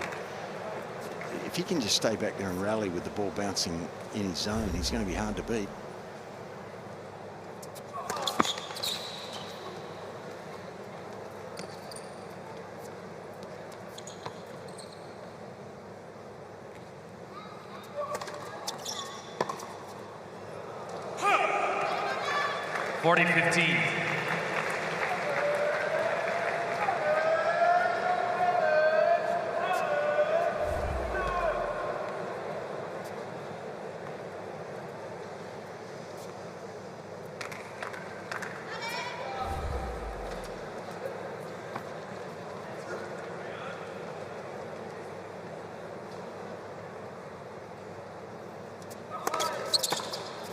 Game, Team France. Well, he has just fallen a touch off his pedestal in the last couple of games, but he managed to scramble to safety. Casper on his serve, but Mannarino keeps himself in the same zip code early in the second. 2-1.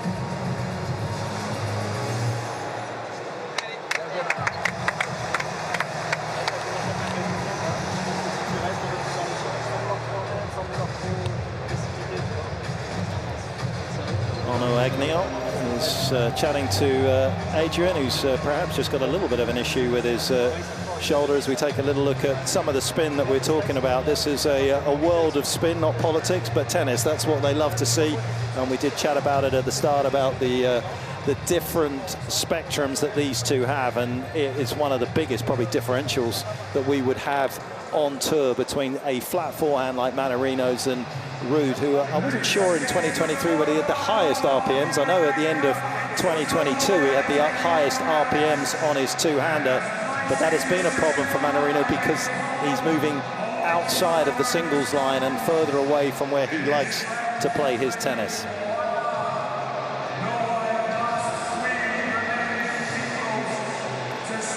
He's quite a unique player as well, Mannarino, in terms of looking at his tennis. He doesn't like to know, Jim, who he's playing. Has no interest in the draw in terms of the night before. He would rather not know at all. What would you like? Oh, I like to know a little bit more, but I bet you he sleeps pretty well at night before the match. Is not stressed out too much, like I think most tennis players tend to do. To each his own. And the guy has been playing professional tennis for about 20 years. And he's at his career high ranking now of 22 in the world. It's obviously working for him.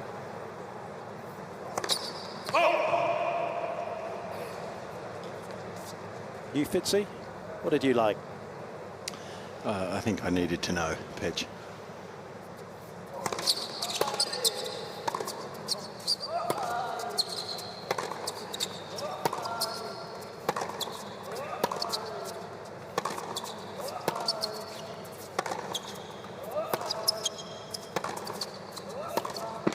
Also looked at the draw, Mark. I'm not sure about you, but a couple of times I made a mistake in looking past the first round.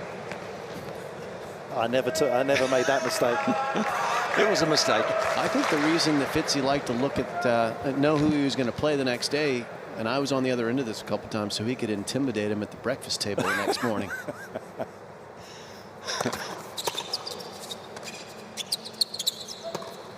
You bring Jenny. Oh, that's a racket toss. Whoa. Right into the team zone. Good catch by his captain there. Roger Vassalon. That racket looks like it's done and dusted.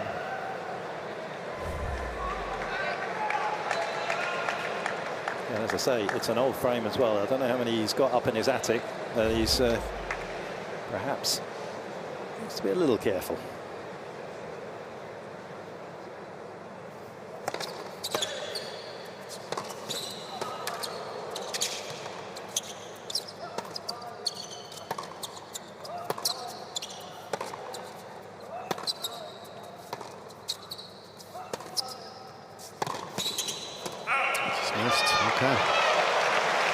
So back to Fitzy's intimidation tactics and pre-match in the morning. He had two strategies. One, if he was on the road solo, that's when he'd give you the stink eye. And then if he had Jenny, his wife, and the kids who were young at the time, then he'd try and soften you up, bringing the family to breakfast. I love it. You're a good storyteller, Jim. It's not hard to repeat the facts. 15. Well, one of my daughters told me recently that I didn't swear enough. I mean, you can't win, can you? I was so pleasant all the time, I thought, in front of my daughters. Like, you have to be as a father. Still got criticised.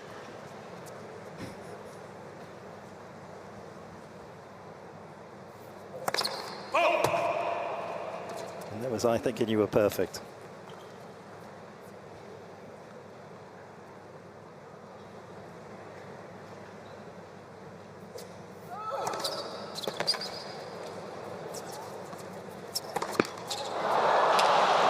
I'll tell you who people, I'll get off this, Jim, but I'll tell you who people think is perfect, and that's Todd Woodbridge. Remember that racket throw a couple of points ago? Yeah. I was sitting on the side of the court as Davis Cup captain for Australia in Todd's last match. He wanted to play, but then when he lost his first service game, he helicoptered a racket at my ankles as he walked off the court. And he said, "I told you not to pick me."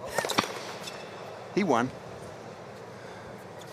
A little bit of drama from Todd. That's part and parcel. Don't get a lot of that from Casper Ruud.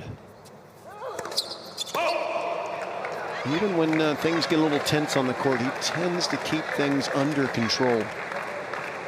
And his father was much the same in his time on tour, too. Pretty even-keeled. But this is getting a little tighter now. Deuce.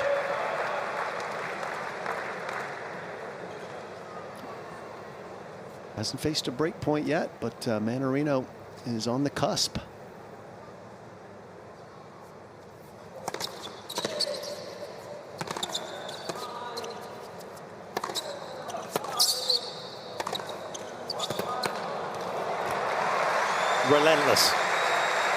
Relentless aggression. Mannarino doing so well to stay home, anticipate the shot back in behind him. When you can hit ground as well as this, look how far back you push your opponent. And the further back he goes, the less chance he's got. That forehand is a thing of beauty.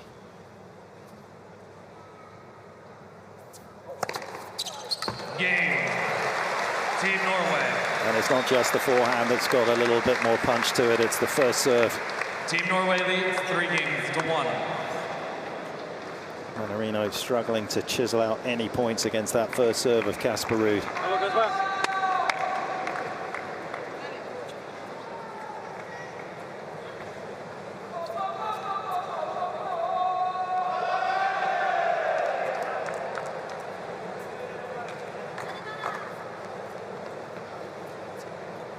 Mannarino doesn't have a lot of huge power on his serve, but what he does do is use the angles well, and he starts off with court position as a weapon as well.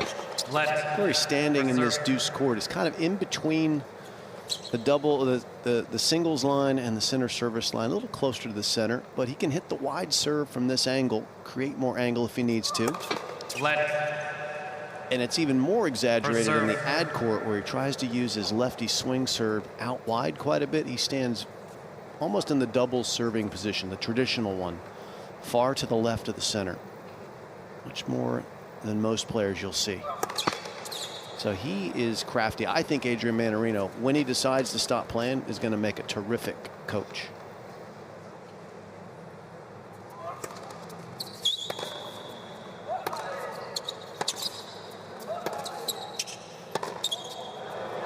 Although he'll have to know who his player plays the night before to prepare. 15 love. But don't you think, like, I think the best coaches are the ones who got the most out of not a lot of overt weapons, right? Gilles Simon is another one. How about Brad Gilbert, who's been such a successful coach? Darren Cahill didn't have huge power. Yep. But look at that serve position. I mean, he's just trying to get every last percentage out of what his options are.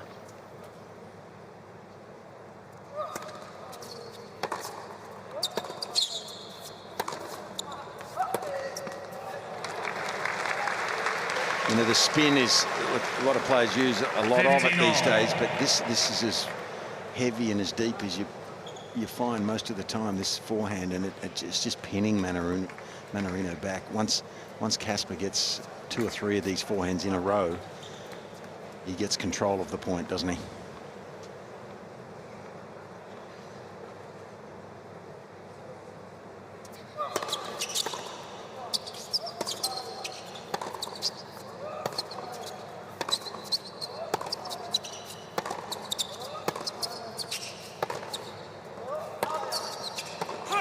There was a lovely article on the ATP Tour just sort of alluding to what you're talking about there, Fitzy, in terms of the way that he plays. But when there is somebody down the other end with heavyweight hitting and just that little bit extra, he struggles against Novak, against Rafa, Roger, Andy Murray and Carlos Alcaraz combined. Adrian Mannarino is 0-27. And you can understand it tonight.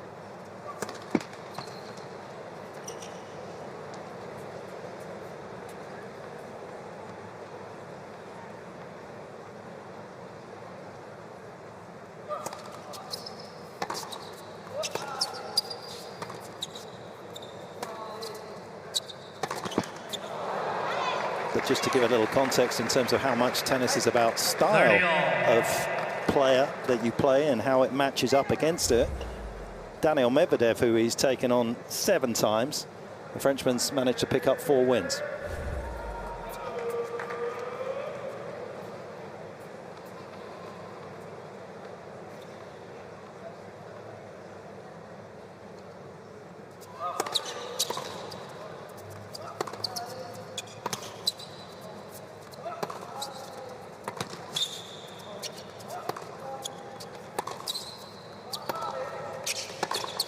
Dutch.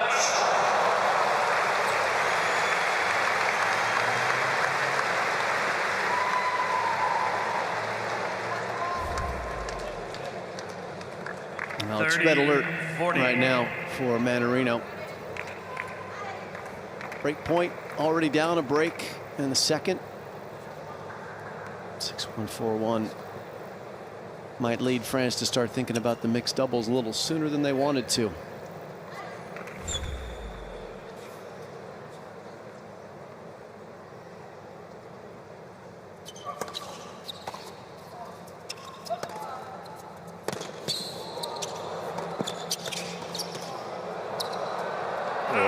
Drifted it back towards the center of the court, and actually Casper was almost too quick for his own good.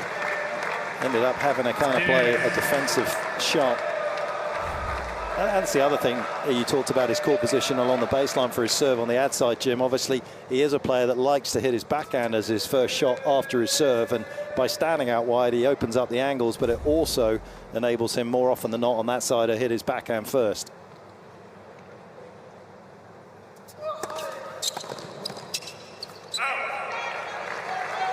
Advantage, Team France.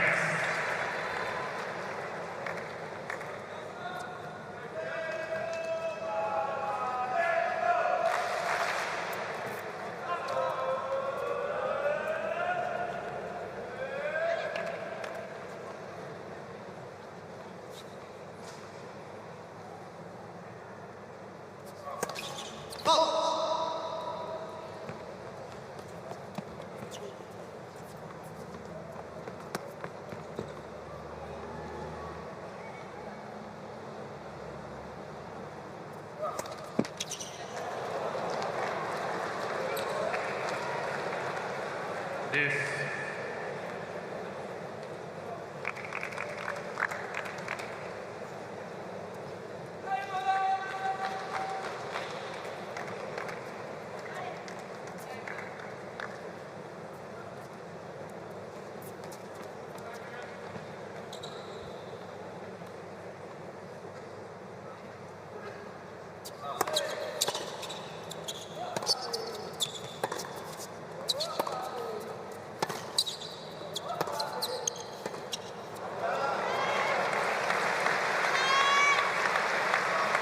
Advantage, Team France.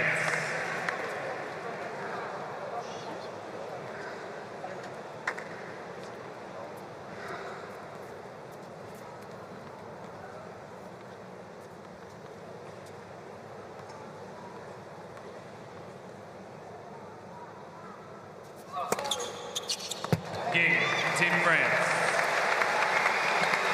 Big hold.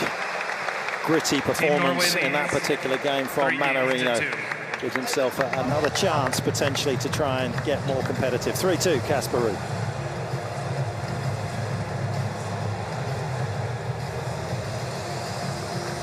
It's been a very polished and emphatic performance here from Casper Ruud. They've had an opportunity, the Norwegians, to get out and about, and potentially in May and June of 2024, you can get yourself to Sydney and enjoy the Vivid show. Began in 2009. It is a 3-week festival of lights across Sydney Harbour and the surrounding areas. It was inspired back in 2007 from London, actually, after one of the designers of the Vivid Sydney saw illuminated buildings in London. More than a couple of million people attend Vivid Sydney when it is on.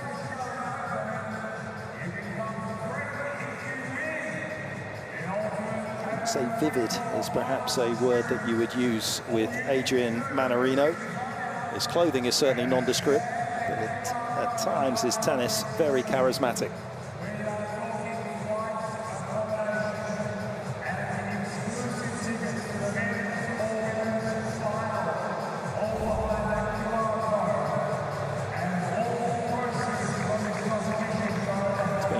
Casper Ruud that's been calling the tunes here at the Ken Rosewall Arena. Jim, is there anything you can see from Adrian's side of the court that he could do differently? No, I think for him, he is at the mercy, unfortunately, of Casper Ruud's superior power and spin, but his job is to stay close, which he's doing in the second set, and to hope that Ruud's level drops, which it has from the first set, but needs to drop a little further to get a little helping hand and get back on serve.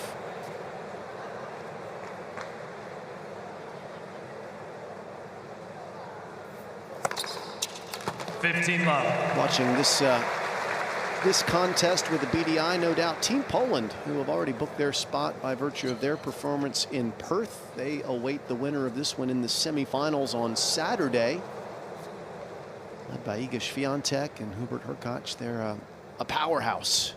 They've been tough to beat so far. Made the trek over from Perth earlier today. Hurkacz was here to hit some balls on one of the indoor courts on the grounds. In fact, his coach was telling us that he got up and went into the gym this morning before the flight at 4:30 in the morning to get a workout in. That is commitment. I'm surprised you weren't in with him then, Jim. We were leaving for the airport. Oh, we had an earlier flight. I love your excuse. We were not on the charter plane. Commercial flight for TV folks. Right, Fitz? Correct.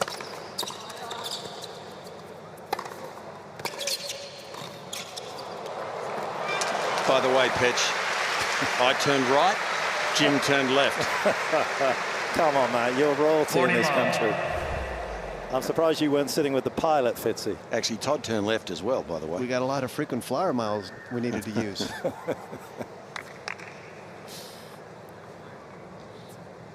I know where I belong.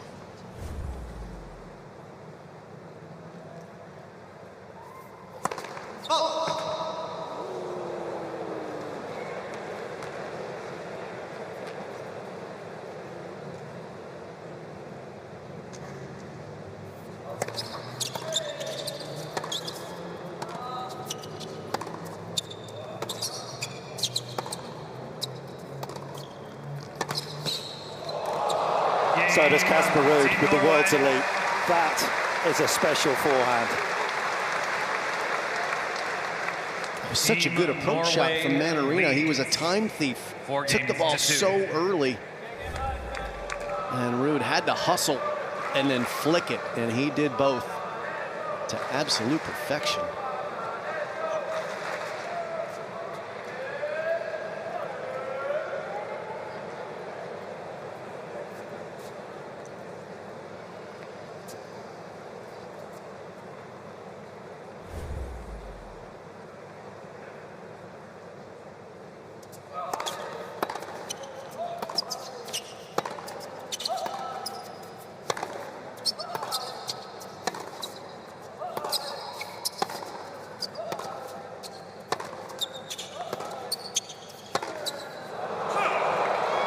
crowded time on the men's side in Norway in terms of sporting greatness. 15 love. Footballers Erling Haaland for Man City, Martin Odegaard, who's the captain of Arsenal in the Premier League in the UK and also of Norway. You've got athletes such as Karsten Warholm, who Casper spends a lot of time with, the Tokyo Olympic gold medalist in the 400 meters hurdles. Inga Brixton, also 1500 gold medalist in Tokyo, and Victor Hovland in the golf. Stunning.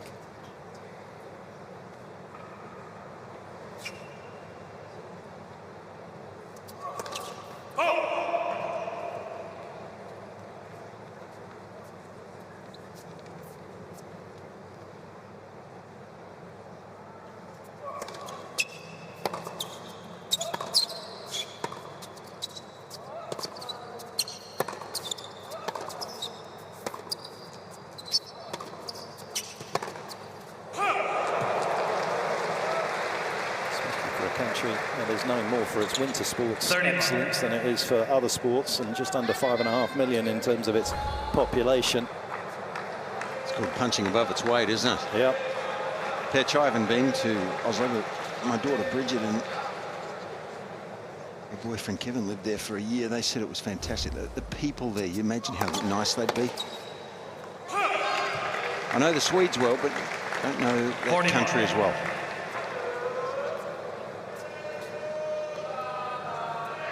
Too many Scandinavians that you don't connect with.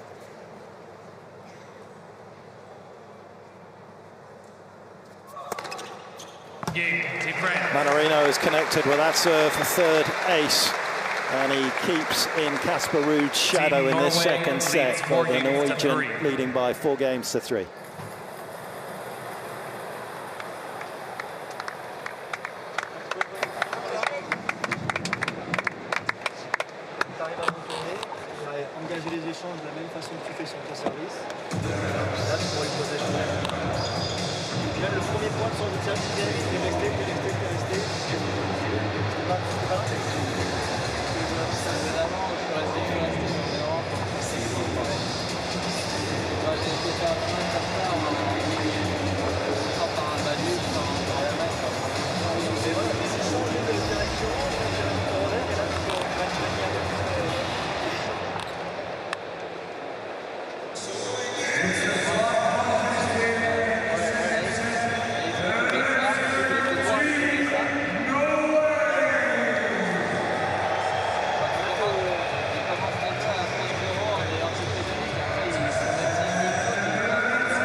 Been a great night to celebrate tennis. Caroline Garcia getting inching over the line in the opening match of the night in a final set breaker. Casper Ruud has so far dominated proceedings in these 62 minutes that he's taken on Adrian Mannarino out here. Mannarino is looking for his first top 20 win since beating Auger-Aliassime in Cincinnati last year in August.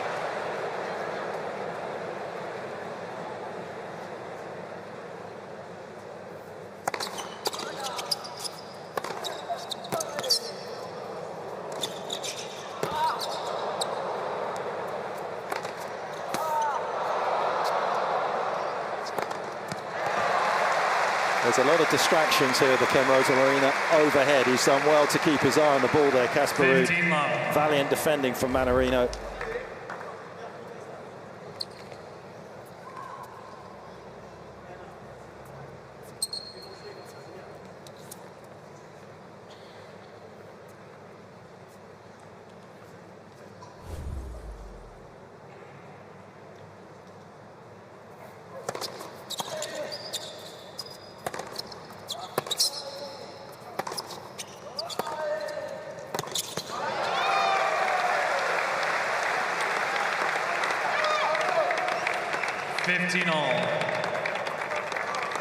Hanging around, isn't he, Mannarino?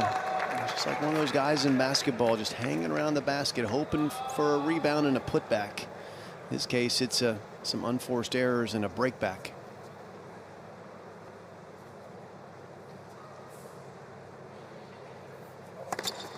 That's just too good, though. Every time he's just gotten a little closer to Casper, the Norwegians had the solution. That was a slinky sidewinder of a serve at 176. Not overpowering, but perfectly cut. And Casper's going out way wide for this serve, which would normally indicate a kick serve wide, but that would be the forehand. Not sure he's going there. He went huge instead. Whoa. That's a location we see someone like Carlos Alcaraz, who we're looking forward to seeing back in Australia this year, out having missed 2023's Aussie summer due to injury. He likes to stand out wide in that deuce court, in the ad court, and hit that short kick serve out wide and then rope forehand winners. Casper can do that too. Game, Team Norway. Tidies things up very nicely.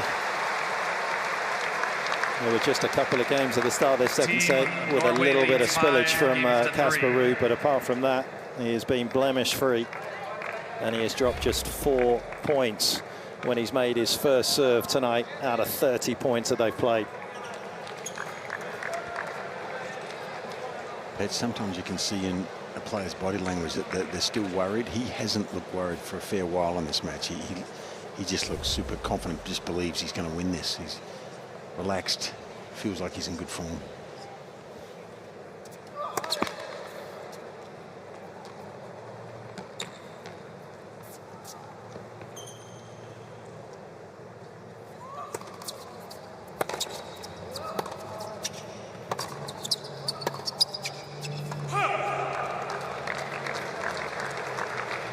Love 15.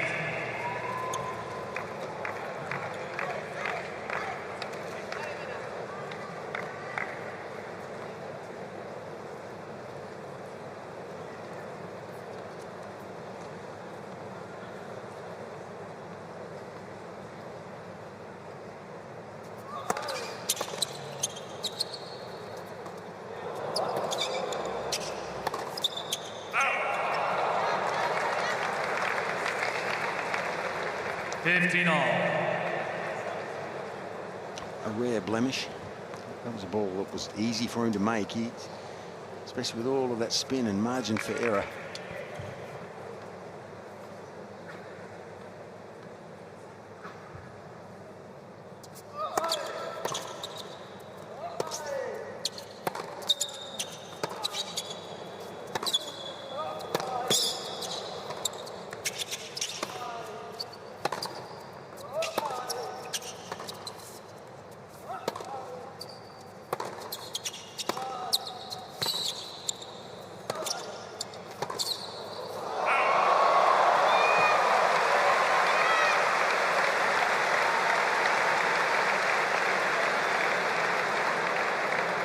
Well, we saw it from the opening point, Fitzy, didn't we, of the match, just how disciplined Casper was going to be. He ended up missing the overhead, but it's just been hard sledding out here for Mannarino.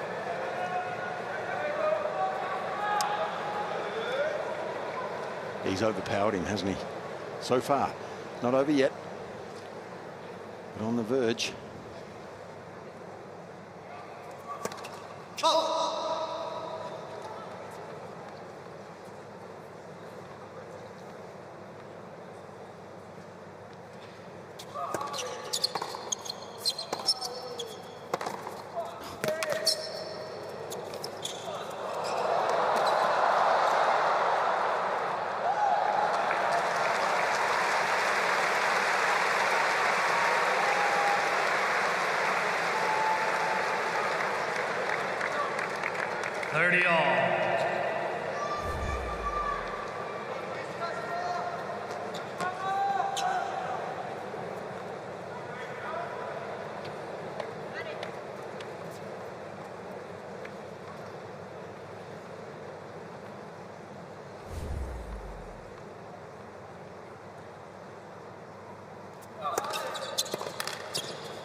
Smart shot. 40-30.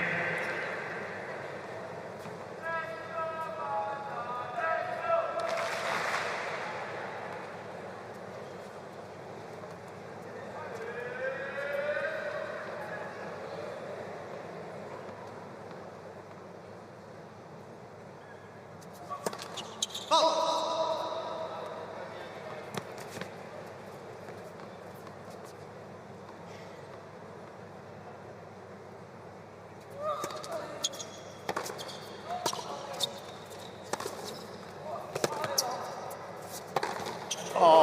that is a bullet. Armour-piercing shot from Ruud.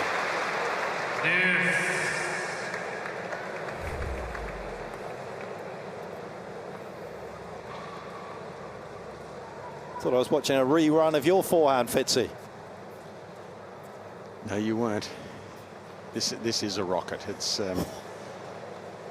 gets from A to B very quickly. He didn't have chance and acknowledgement there.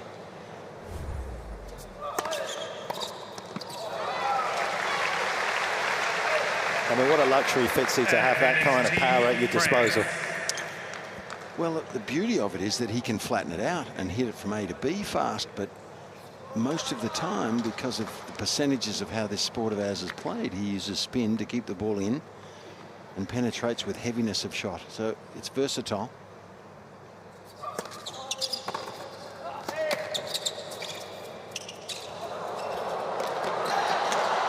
And he's versatile, Petch. Nice to see him incorporate some other stuff, because I think if he's going to go to the next level, Casper, he's going to need that. We know he's been to 2 in the world, been to a couple of Grand Slam finals, but if he's going to go the next step, a bit of versatility won't hurt him.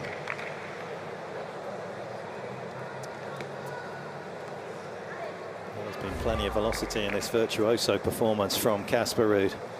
Mannarino clinging on by his fingertips.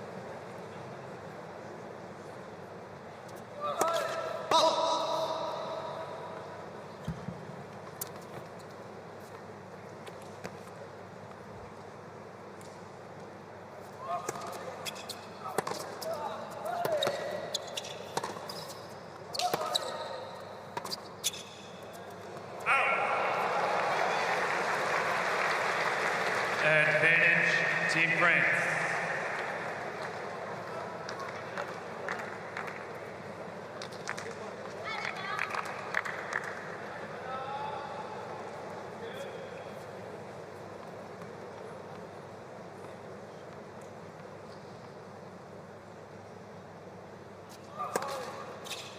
Game, Team France. So impressive from Mannarino. As Fitzy's been saying, he's overpowered. At times he's been outthought, but he's not out of here yet. Ruud will serve for the match.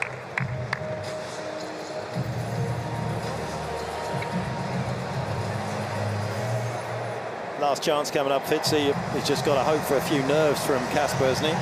Well, he hasn't looked like breaking, but Casper hasn't put a foot wrong, hasn't he? And he started out at the beginning of his games, I think, Petch, with usually serving well. So he's getting in the odd free point to start off a game, which gives him freedom to play. But you never know. These are that we all know as competitors, these are the hardest games to win, the one where you serve for the match. And if you're ever going to have a negative thought process, it can sometimes sneak into your brain while you're getting ready to serve for a match. So let's see. But right now, it's hard to imagine he won't put this away. He's been too good, too much power.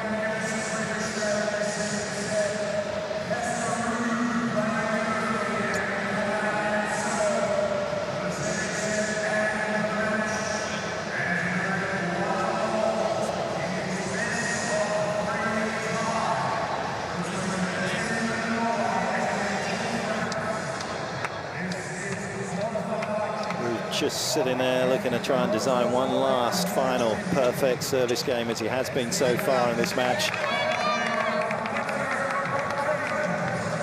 Mannarino trying to work a way out of the maze that he's found himself in tonight here in Sydney.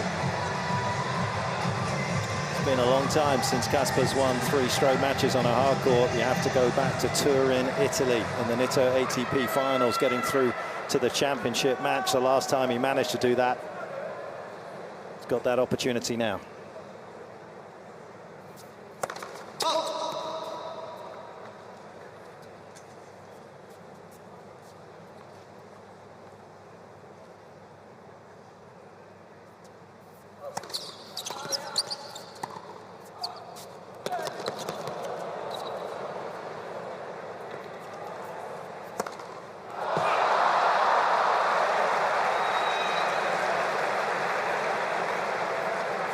Love 15.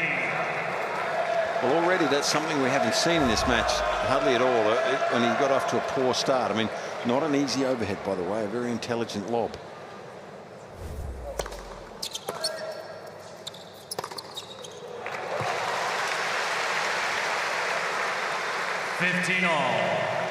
And that's why it's so important to have such a great repertoire of serves. He's gone up to 215 Ks at times. That one just 157 and just loads of spin.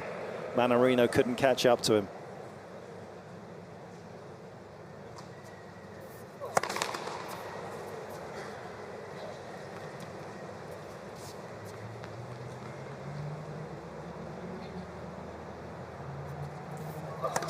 Let. Second serve.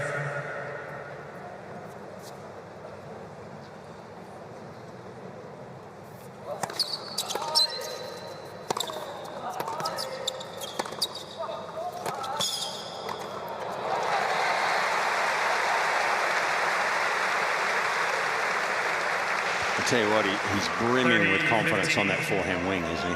That was as good as it gets, really. This control on it with a new ball that flies through the air a bit more, and he hit the heck out of that forehand and kept it in easily.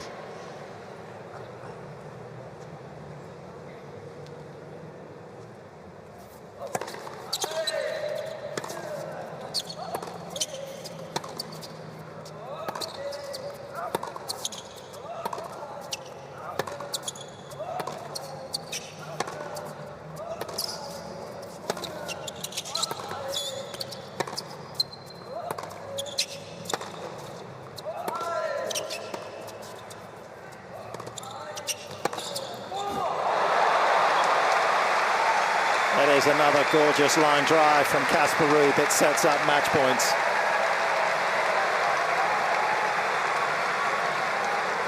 (40-15).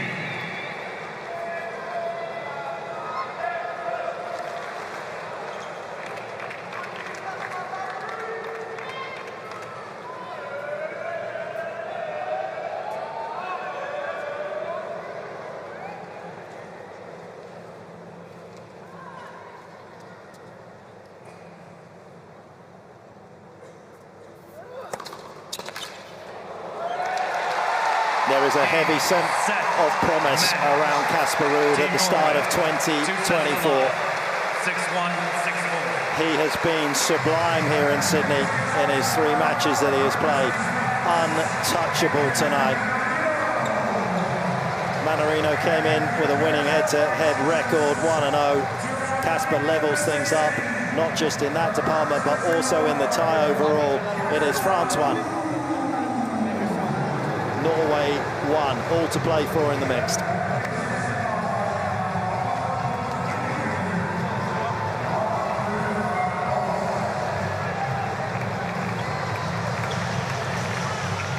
It must be a proud moment for a father and a son too, Petch. What a lovely scene that is.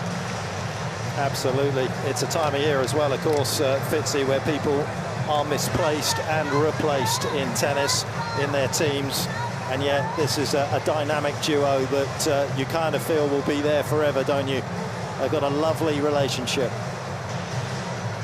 There's some pressures in a combination.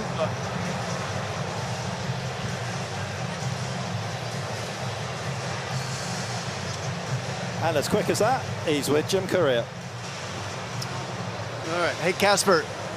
Casper, well done. That was an important match. You guys needed that one to stay alive, and you played a brilliant first set. He came strong in the second. What were the keys tonight for you to get the win? I think just early breaks, both sets, serving well from my side. I don't think I faced a break point, so that's great stats for me, my standards of serving. So just really pleased, happy with the level, first of all, and putting Norway back on the board. 1-1 is a mixed doubles now. I lost to Adrian a few years back, so it's nice to have a revenge. Yeah, he's a very different style player than you faced most of the time. What are the challenges that he presents when you play him? Well, he plays flat. Puts a lot of kind of side spin and underspin on the ball. Typically, modern tennis people play with spin. You know, they rip balls. Adrian is more of a smart, kind of street smart player. Uses your pace. Extremely unbelievable timing on his backhand. You know, sometimes I look at his backhand and I say, you know, I wish I had a backhand like this, but luckily I had other good weapons today, and just in general, very happy with the level, and came out firing from the beginning, and it went in.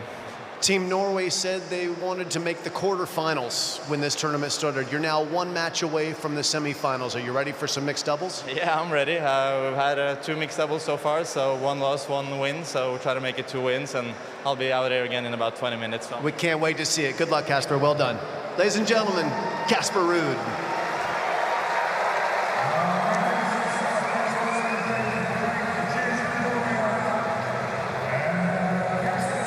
Just got a lovely demeanor. It is simplistic, it is efficient, it was brutally efficient tonight, and you can see why he was just 1 match away from becoming world #1.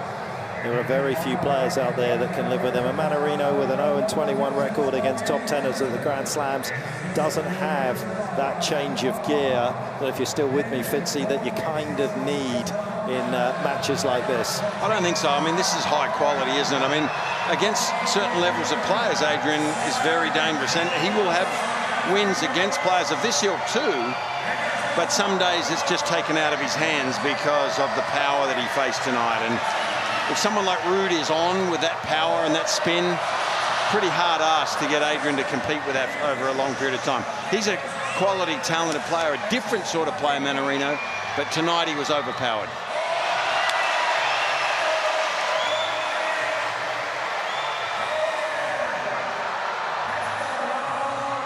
The Scandinavian far superior tonight, and he is going to have a little respite for 20 minutes or so before he takes to the court once again for the mixed doubles.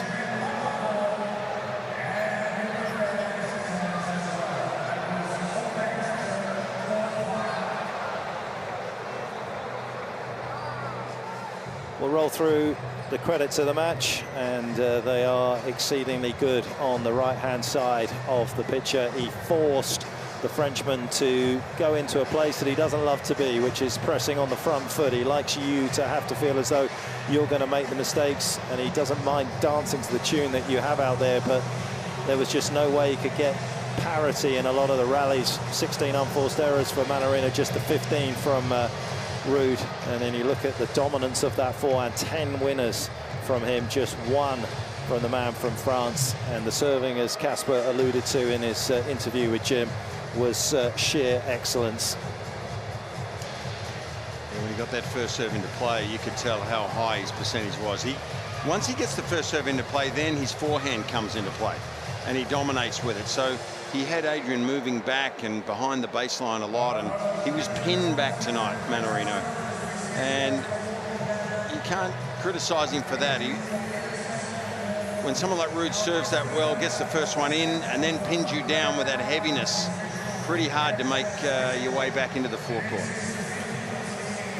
Exciting times for Team Norway. They've given themselves a shot to make it through to the semi-finals of the United Cup. Not long, as I say, before the mixed doubles comes out here at the Ken Rosewall Arena.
Well, it's the final shakedown, isn't it? Norway against France, the match decider, the mixed doubles, and understandably there is a little tension with so much on the line in this quarterfinal here in Sydney. Let's greet the players.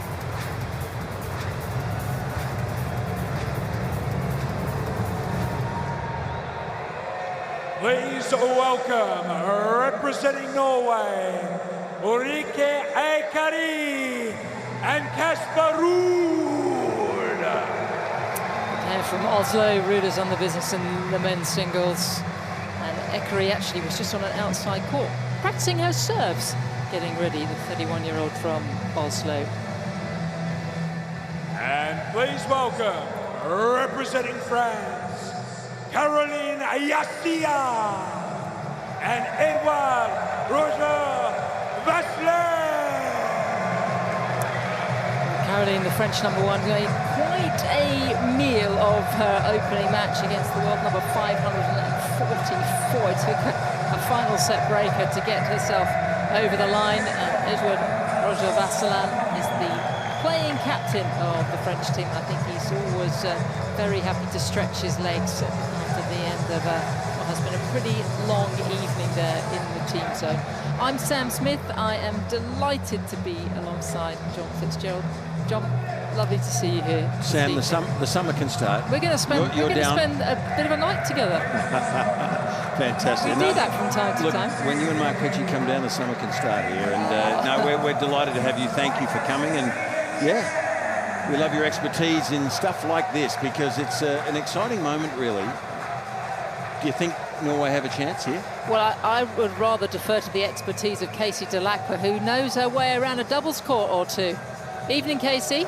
Hello, Sam and John. I'm not only a mixed doubles specialist and love my mixed doubles, but I'm a Norwegian mixed doubles. I've watched all of their matches this week.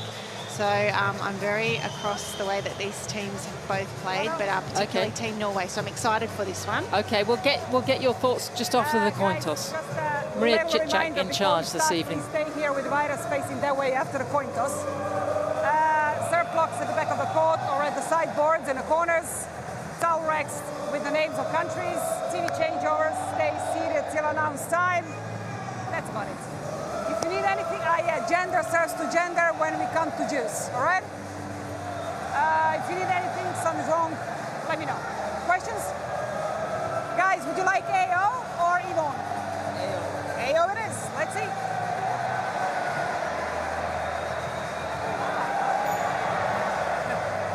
That was a pretty enthusiastic go at the coin toss.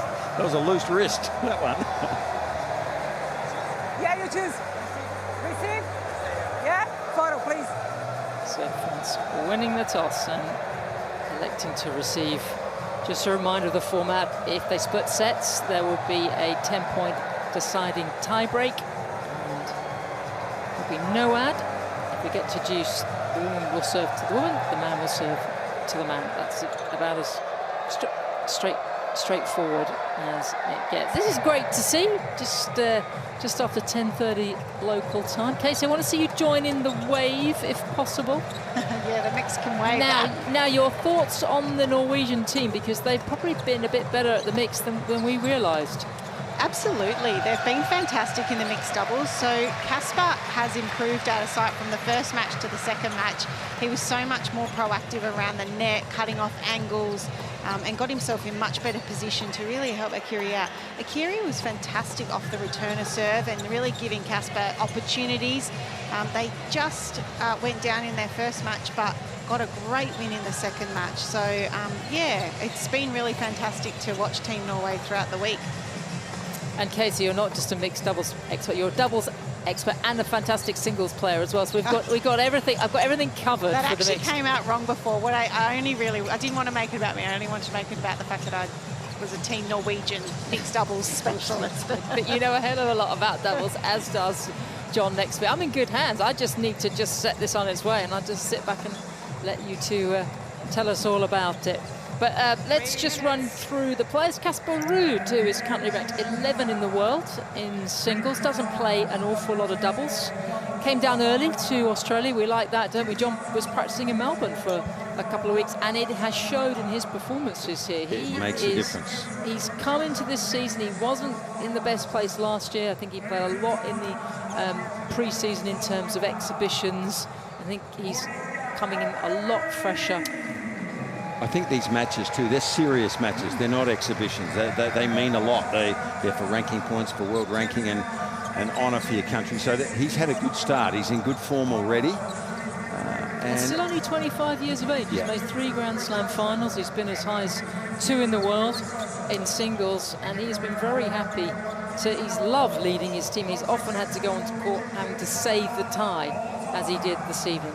Great to see Caroline here playing for France. Currently went at 20 in the world in singles. Doubles rankings drop, but she's been as high as number 2. She's got 2 Grand Slam titles to her name. And this man, I mean, both very special, having won their home slam in men's and women's doubles. That's got to count for a lot, hasn't it?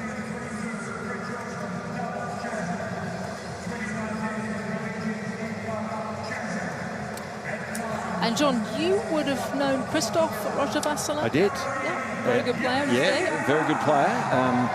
So not easy for the son of a former professional to actually be that good. It's a rare thing, in fact. But not so rare on this court. Not on this court. 2 sons with significant tennis heritage. You know, we've found it very difficult in Australia to do that. It's a rare thing. You know, I would say San Anstoli is probably the best example after his famous father Fred, and of course Carsten Ball was a Davis Cup player, ranked 110 in the world. Son of Sid Ball, he played Davis Cup for Australia. So, but apart from that, it's quite rare in Australia. But here on this court, they've both done it. These boys have done it after their fathers had before them, and I mean, this man is obviously a very good coach as well. I mean, he helped his charges, both of them tonight, quite dramatically, I think. And he was ranked 39 in the world himself, Casper Ruud, but his son has surpassed him, no doubt about that.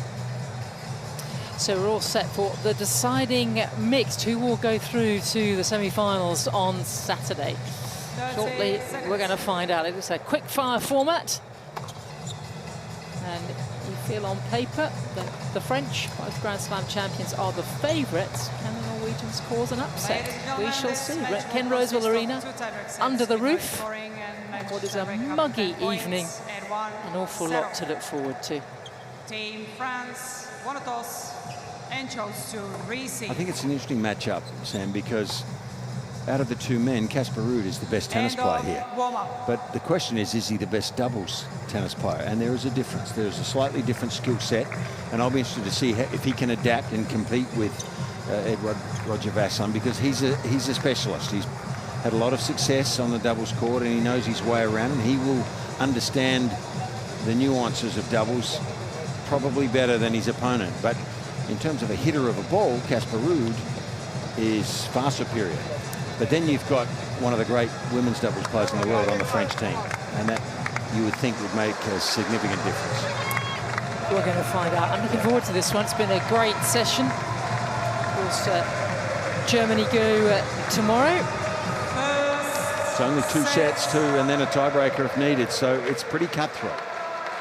For Team Norway, Casper Ruud to serve. Ready. Play.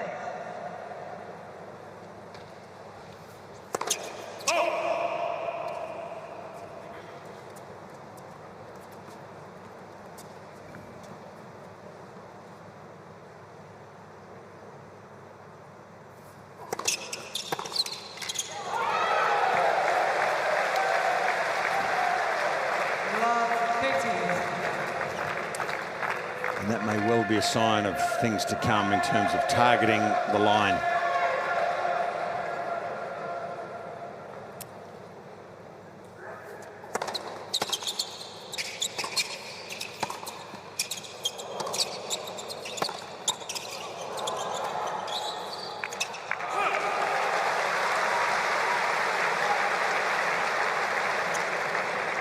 They're going to hit a lot, both of the French are going to hit a lot of balls to the net player here. Yeah, it's a big test, isn't it, for Ulrike? It is. Ekerud, the 31-year-old from Oslo.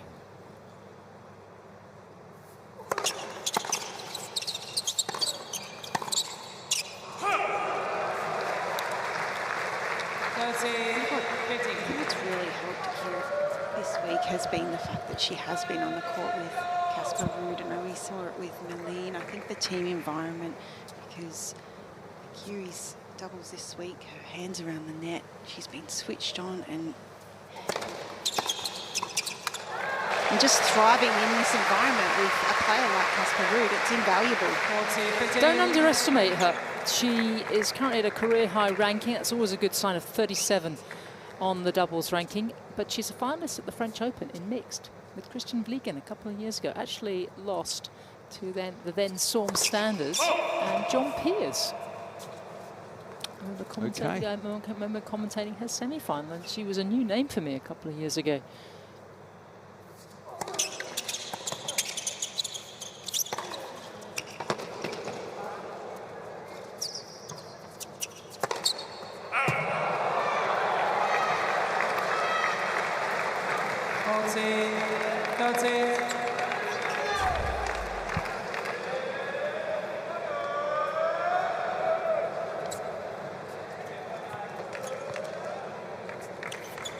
Years of age now, Roger Vasselin. Good singles player back in the day.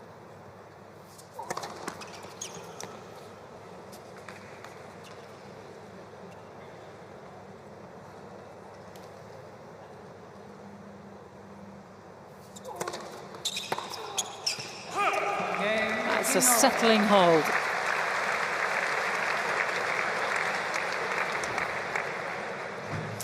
Yes, tomorrow night it's the Germans who go against the Greeks, and you were over in Perth, John, but the other night, or last night actually, I think there were about 7,000 or 8,000 Greek fans in here. The place was just jumping.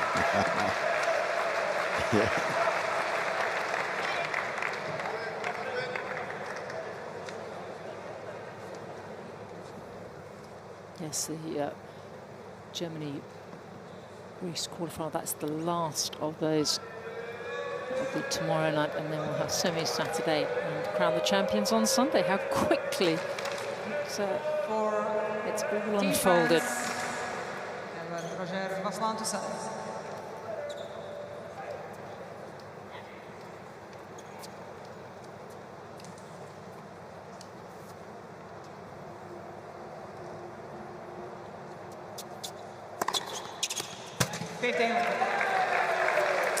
Norway is requesting Arabia on a call on the left central service line.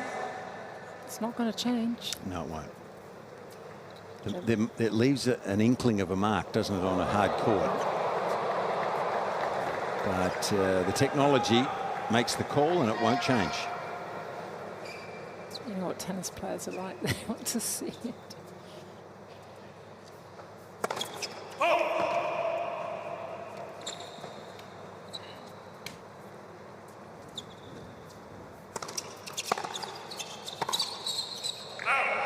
Well, that's impressive. She started out well, hasn't she, Akeri? 15.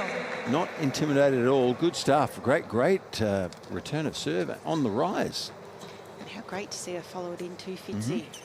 Prepared to take that return, take it on and follow it in. And see why she's got a decent doubles ranking.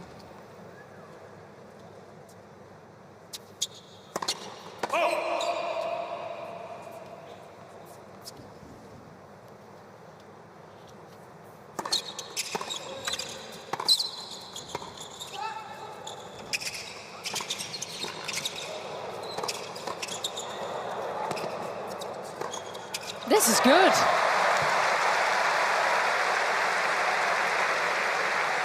Yeah, Norway's come out firing. 13. Well, I think they've shocked the French from start to finish today. And that women's singles match was quite extraordinary. They could have been down 2-love here, the French, but... And out of it. Yeah. The Norwegians have started well here too. It's great to have a live mix. We had so many of them through the group stages here in Sydney. It's very exciting into every single session.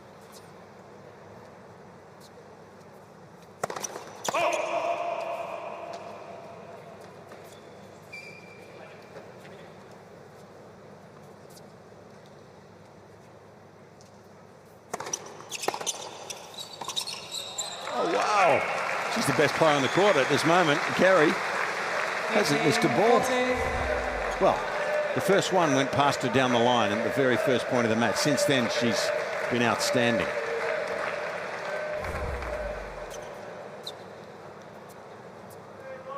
So can they get the jump on the French right here?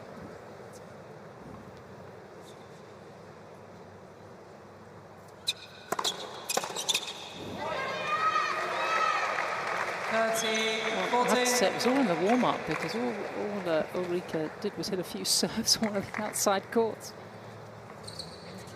Remember the format, if we get to juice, it will be Edward Roger-Vasselin to serve to Casper Ruud, man-to-man. But not there yet, though.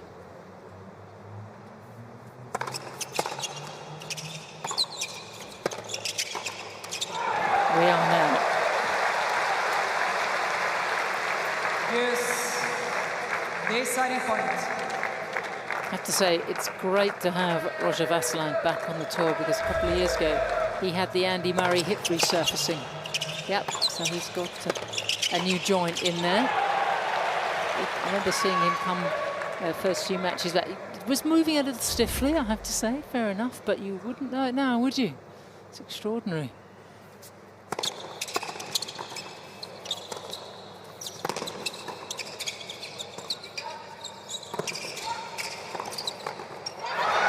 That's a good hold.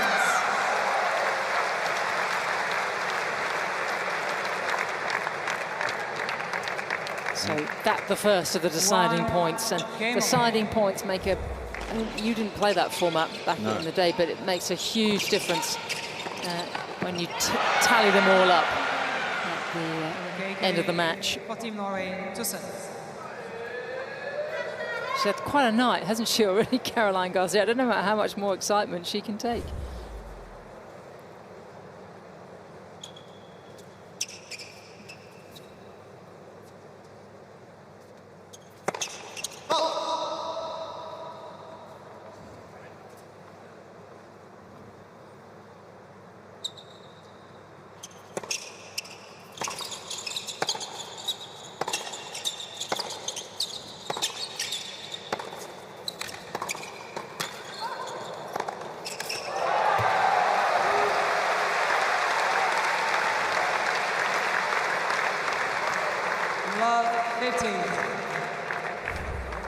You sense they will be targeting this game in particular, John. They'll be targeting this service game, won't they? Well, absolutely. Carey. Yeah, absolutely. But she stood up well there. I've been super impressed with her. I mean, they lost the sudden death point. In fact, they lost 3 break points in a row when you consider that the sudden death one is the 3rd break point. And that was a big turnaround for the French early in the early stages here.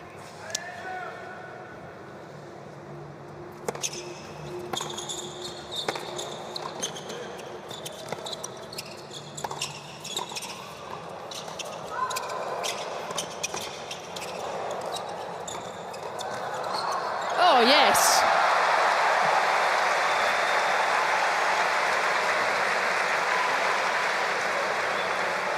She's everywhere, she's everywhere.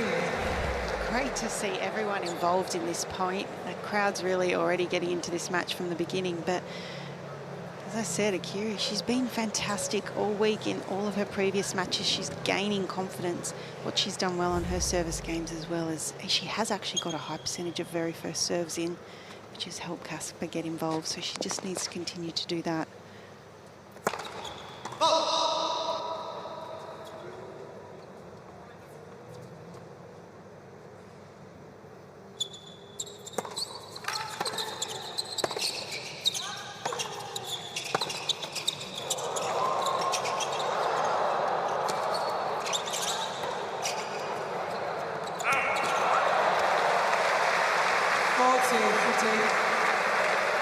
Casper thought it came off the body, I think. Yeah.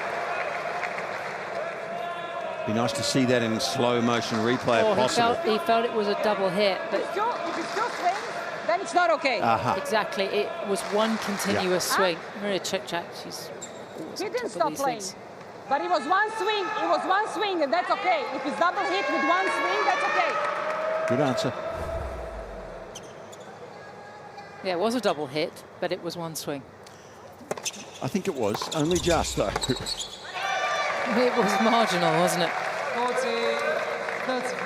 Tell you what, you can see even in the opening 10 minutes why they pushed Demi Scherz and Wesley Koolhof, who are very classy doubles players. Koolhof, a Grand Slam champion, Scherz one of the best. You can see how they pushed them 7-6, 7-5, and they beat Dodic and Vekic in the match tiebreaker. This is a good team. And that is an excellent hold. So on serve, early stages of this first set. In Norway leads 2-1.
Two decided already in Perth. The Australians and the Poles are here. And it will be the Poles who take on the winner of this particular quarterfinal. Time. Ken Rosewall Arena, the Sydney Olympic Park, the stage for the second edition of this United Cup. And there's plenty of late stayers here as we head on into the evening. 15.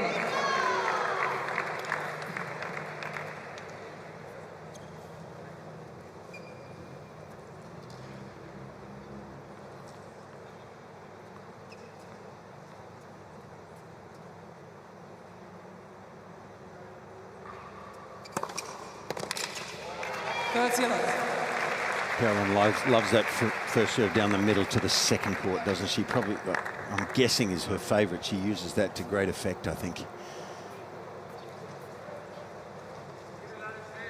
Alex Stober there, Sam. Been on the men's tour for a long time, working with Casper. You can't serve into that spot. Right in the hitting zone there. Yes, he's got high-level expertise around him, hasn't he, Casper?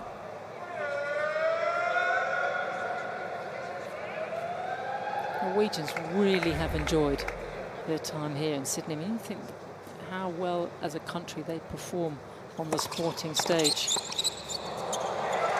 And their population, the total population of their country is the same as the city we're in now, 5.4 million.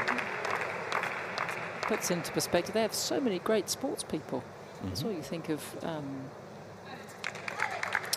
You think of Haaland, the striker at Manchester City, and Victor Hovland, golfer. Yeah.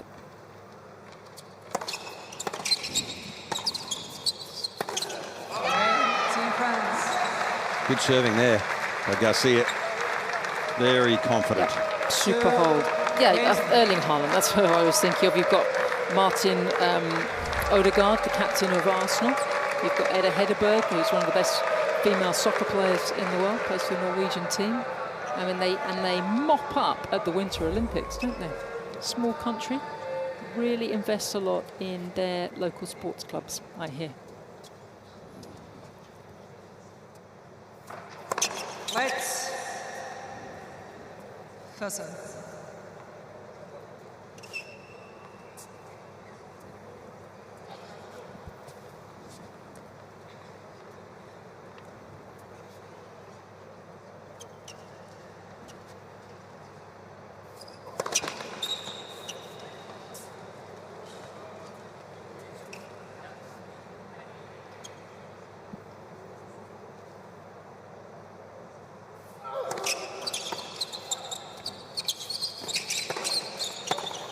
Wow, stand and deliver, Caroline. She's used to the speed very quickly. Love 15. Oh, this was an absolute rocket forehand. Just used the pace, stayed nice and compact with her swing, and wow. And way to commit to it as well, which in mixed doubles, to pick a spot, commit and go.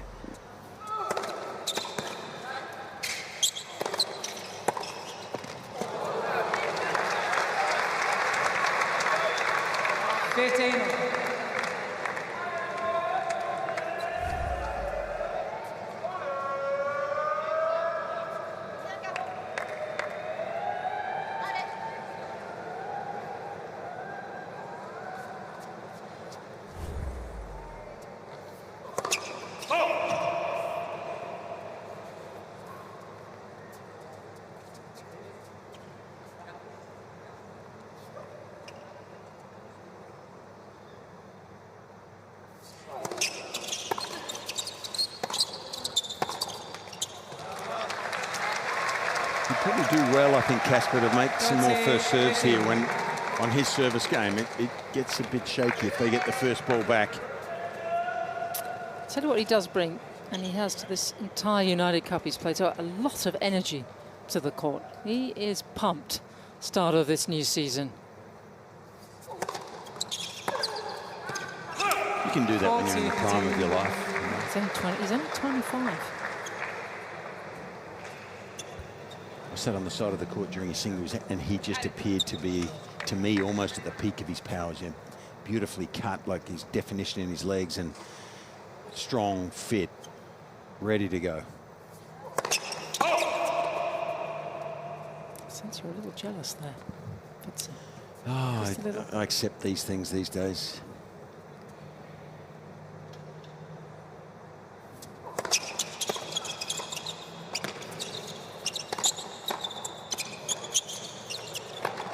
Garcia does well.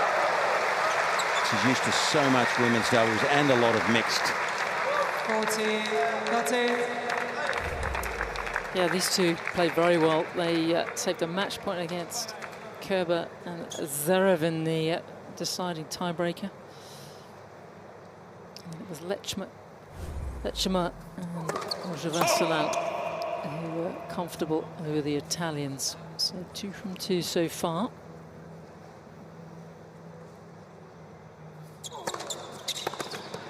Very tight here in the opening 5 games. Team Norway leads 3 games to 2.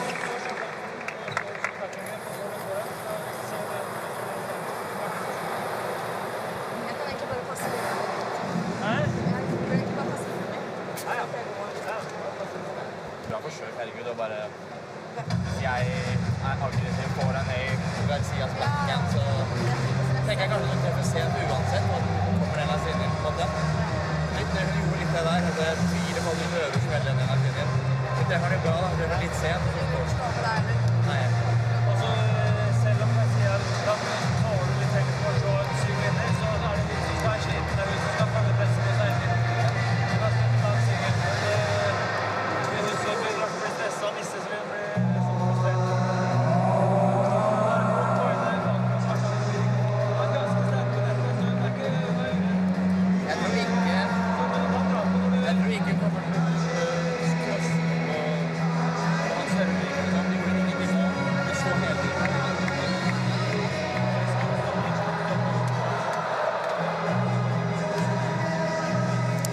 Sydney Olympic Park, the venue for the second United Cup, and actually after the rain of earlier, and there was some considerable amount of it, it's actually turned into a humid but rather pleasant evening here. Time. Not everyone in the stadium, some big screens outside. Goodness me, Marlene Helga, she played well earlier, really set the tone for this Norway-France tie.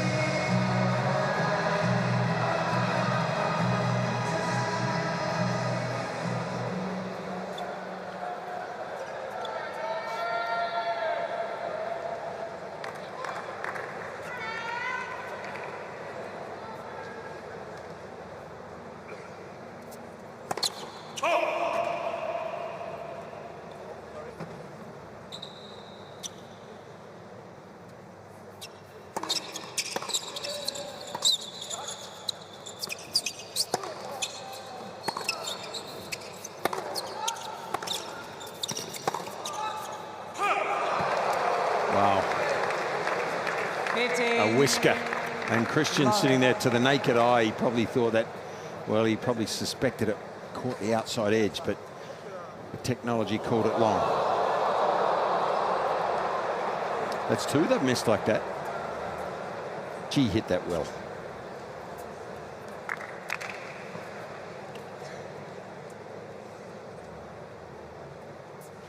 He also knows his way around the doubles courts, Fitzy, doesn't he? Angles going hard and fast through the middle there. Good play.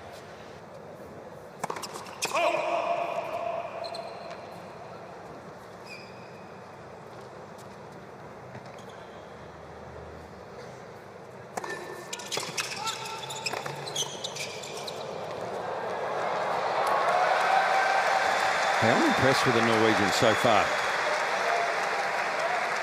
I think Ulrika is really playing well here. She's reflexing well. She's making shots often to make the French play. And Casper's showing us he's got a little bit of double skill as well. He's not just a former #2 singles player in the world.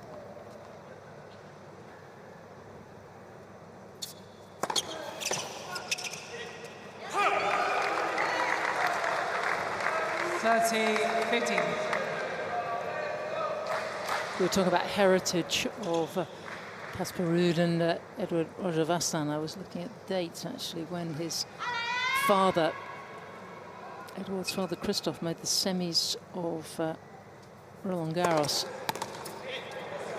Edward was born 6 months later, and that was the year that Noah won, which is who was a very famous year, 1983. 83. Yep. Very famous year. Dad beat Connors in the quarterfinal. That's lovely to have, isn't it, on the CV, before losing to Noah in the semis. And his mother is very accomplished as well. His mother is Alexandrine Van Duin, who is a very famous painter and sculptor. Game to France. Roger Vasson serving well there. 2 games in a row after the initial 15-40 setback. He's been good. Yeah, certainly struggled, didn't he, in his opening game? And they'll try and have another go at Ulrika.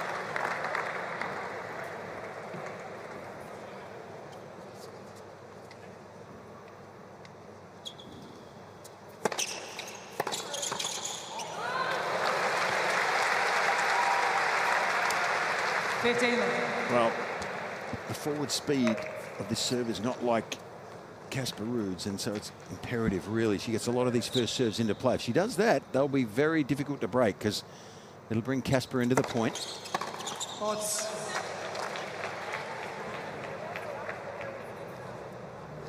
We want to see if we can put it up.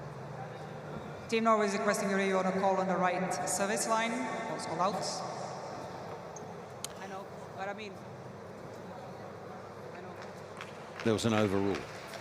I think she heard it in her ear and then called it herself, the central umpire. There was no call out loud.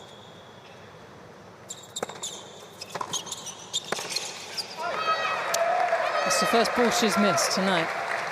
15. Casey, I am so surprised looking at Ulrika's ranking history that she didn't break the top 100 in doubles until she was 28. How is that possible? She plays so well. She does, and I think sometimes players decide that they want to play more doubles, maybe specialise in doubles, and it's taken her a few years, and she's hitting the purple patch.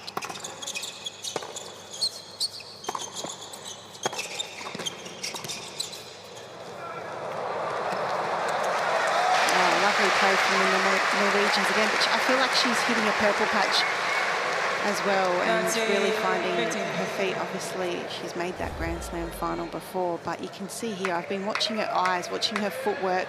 She's got such great awareness. She knows when to move forward. She's comfortable moving forward. And yeah, I think this is really going to help her this week as well.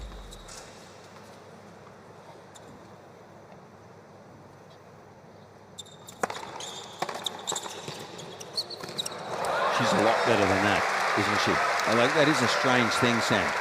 Didn't break into the top 100 till 28 years of age. She's playing like she's a top 15 doubles player here, I think. Yep. She's inside the top 40 at the moment. I can see her having a very good season.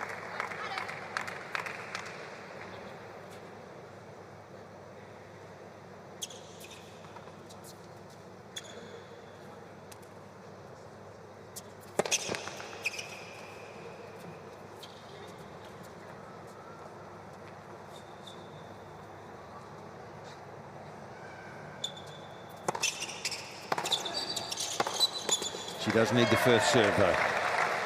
As soon as she misses the first one, both the French are going to hammer that return deep and really put her under pressure. So if she gets the first serve into play, it brings Casper into the point more often.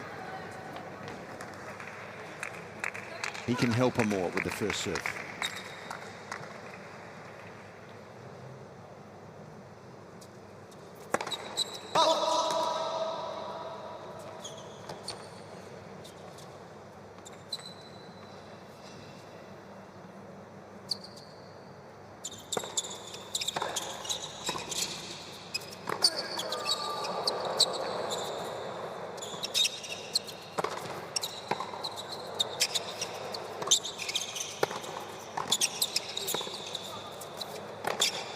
Oh, well played. So a second deciding point in this opening set. Well, he's very good overhead, and she lobbed the wrong person there the second time, I think. As good as Caroline is, he's got so much power up there. As soon as that goes up, they lose the point. So woman to woman.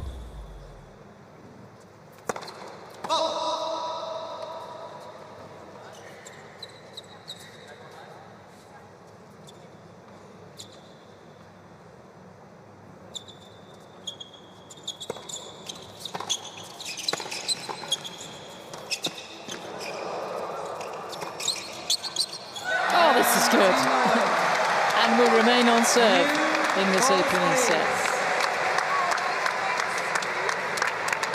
In Norway leads 4-3.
Midway through this opening set of the deciding mixed doubles between France and Norway as we head late into the night.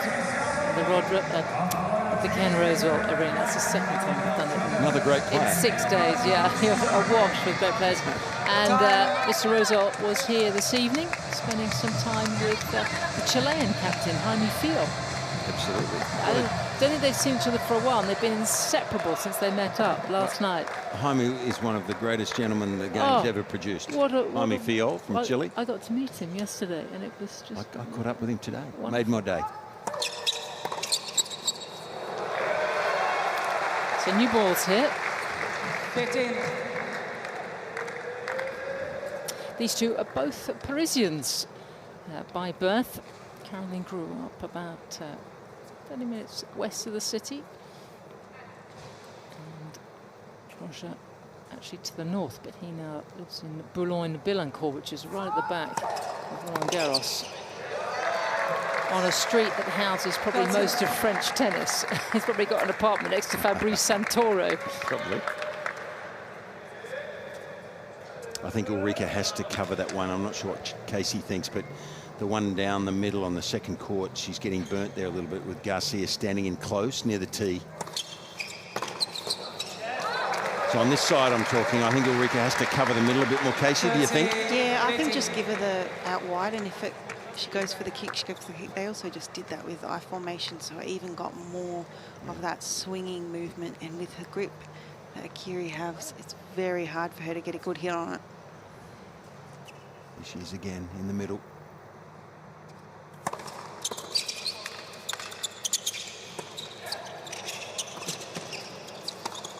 Too good. Oh, yeah. That's clever. That's skill. She changed the serve, went at the body. Ulrika does an amazing job to get the lob back on the line, but then the lob to keep Casper at bay, and then the touch forehand across court. Exceptional point from Garcia.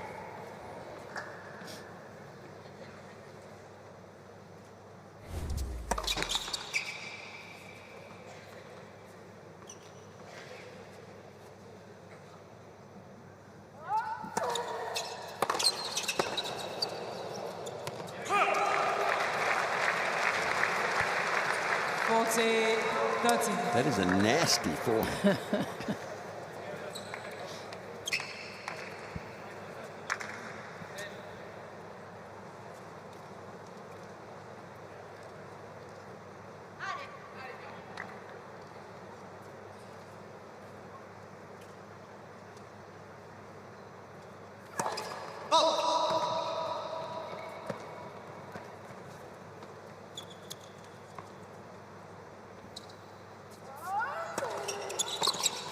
Game, Team France. Another easy hold for the French number 1. 4 games on.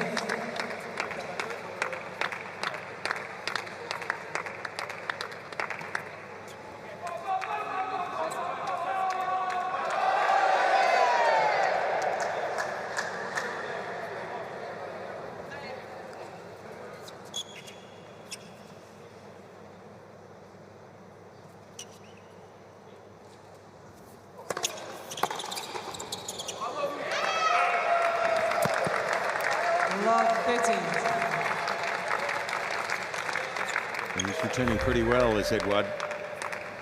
Perfect ball straight at the body. Self-defense needed.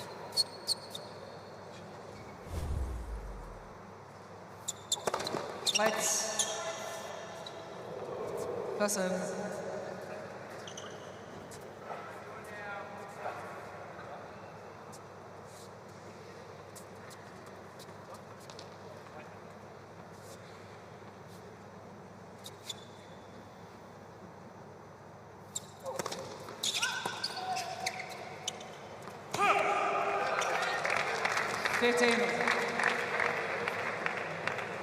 I don't know how you felt, Casey, in mixed doubles. I never enjoyed it when the man kicked the serve. I'd rather they just bashed it down hard and flat. Absolutely. It was so uncomfortable when it got above my shoulders. No control.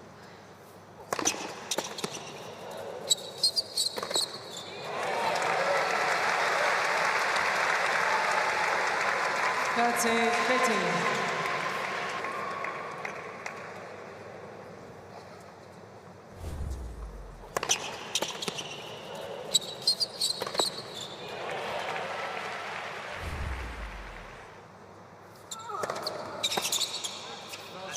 He's varying his serve well too, is Casper.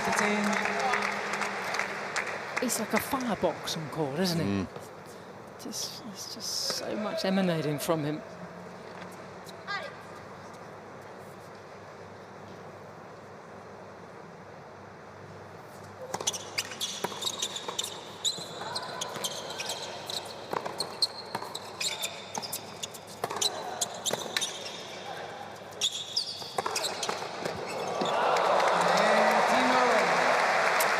Very good hold, and we remain on serve. Team Norway leads 5 games to 4.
Still all to play for in the third of the quarterfinals here of the United Cup. And Team Norway continue to perform above and beyond really what they would seem to be able to do on paper. It's been a really good opening set so far. Time.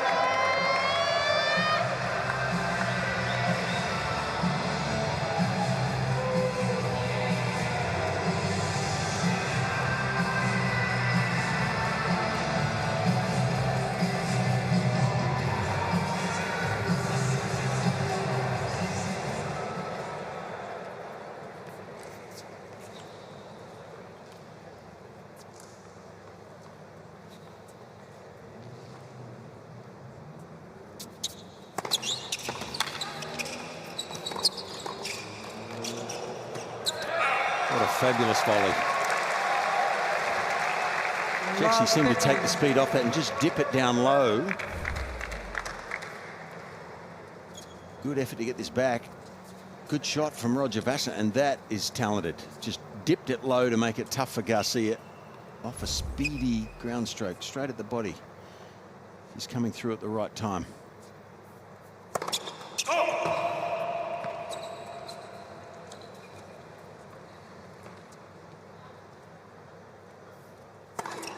Oh, great serve. That was a big one. Important too. If he went down love 30 there, 2 points from the set. Clutch.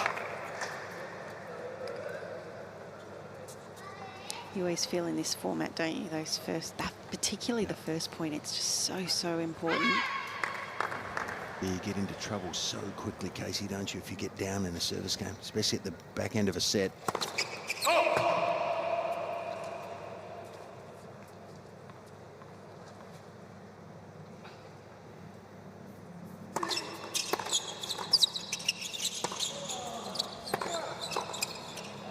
Clever.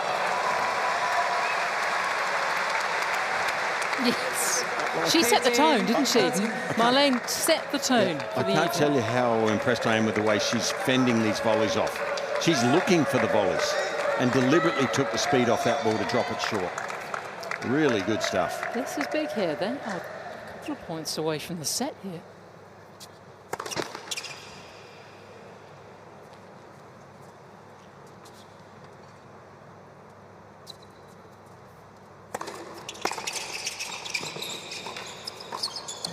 Oh, she's missed it. He's had a great session, he really has. He can't believe what's happened. And now they have the equivalent of 3 set points. They had this in the second game of the match, They didn't had they? him at 15-40 and ended up losing the deciding point. 3 goes at it.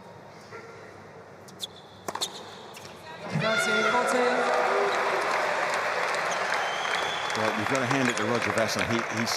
He served really well in the second game to get out of trouble when he needed to, and he started off here impressively as well. He's a cool customer, isn't he, out there? Was his father like that? I think so. Yeah.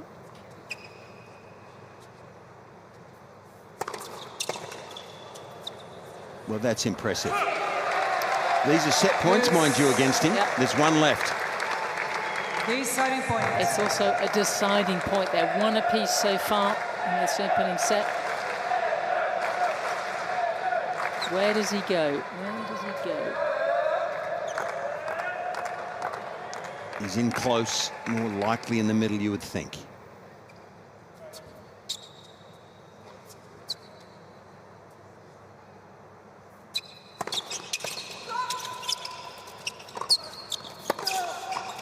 Oh, what wonderful play. And these two pairs are lighting up the Ken Rosewell Arena. What a way to pull level. Well, you've got to hand it to him. I mean, the Norwegians did nothing wrong here. Just here, he didn't have a lot of time, Ruud, and Garcia was on top of the net. So maybe a high lob, but you have a split second to decide.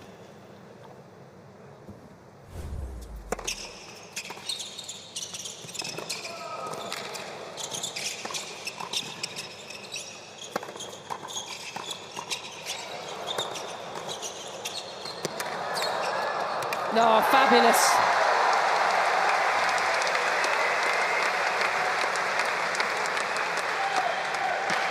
These small, minute momentum changes within the back end of this set is making for some great tennis.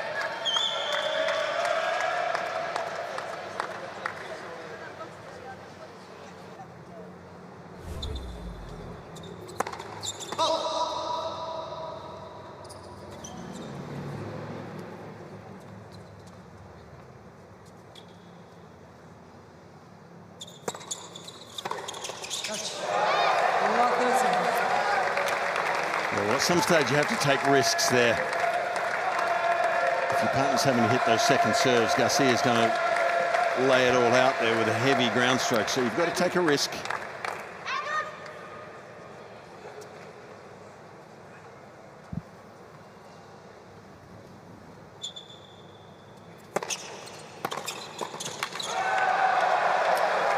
How quickly things can change.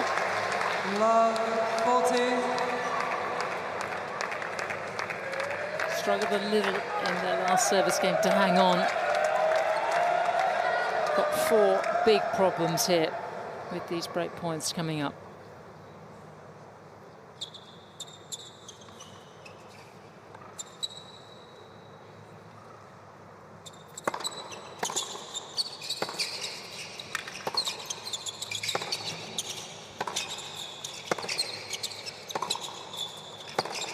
There's the break.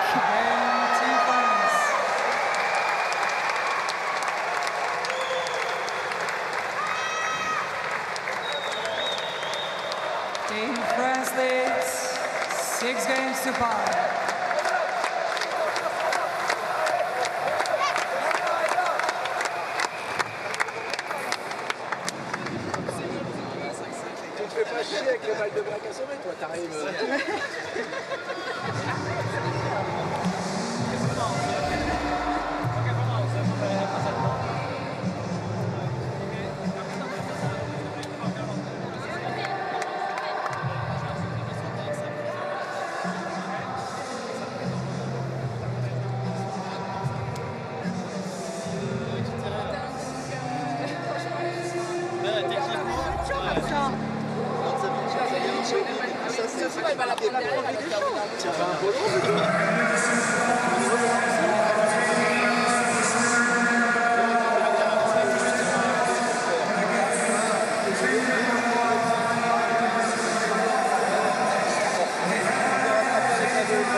Well, they've worked incredibly hard in this opening set to pull proceedings their way. Can Caroline Garcia give Team France the advantage here?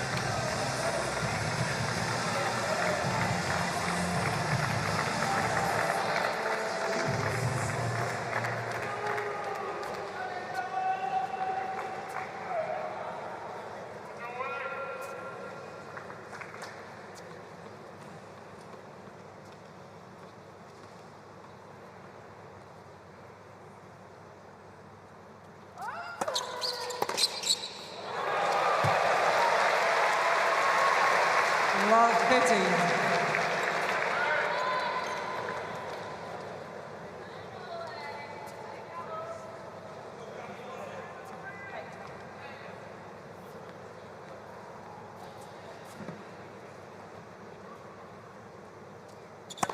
Let's pass it. You can go the other way, obviously. We know that, but I think her favourite's in the middle there. So she's using variety. Middle, wide, body.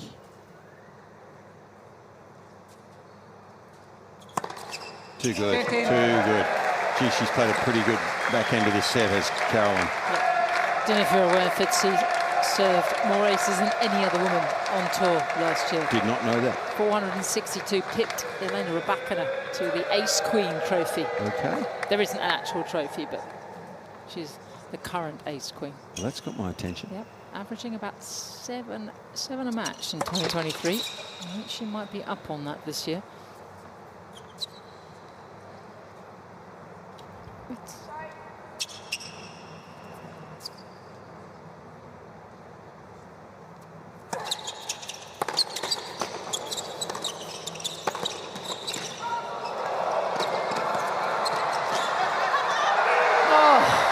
is terrific.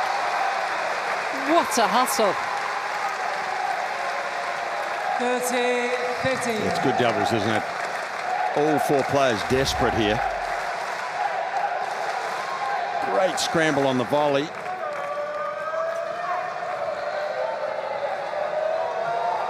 And we've had so much great tennis to culminate these ties because the mix has been front and center, hasn't it? Its importance has been right there.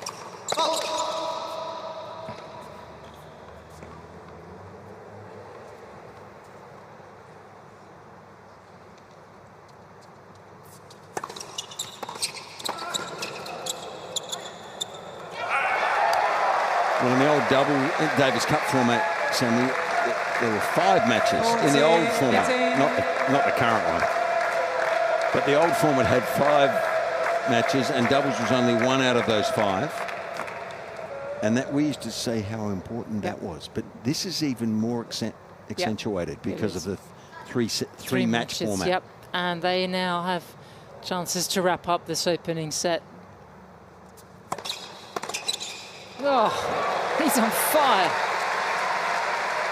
Still have 2 goes at it. 40-13. Don't forget they have already saved 3 set points, and don't forget they saved a match point against the Germans in the decider a few days ago.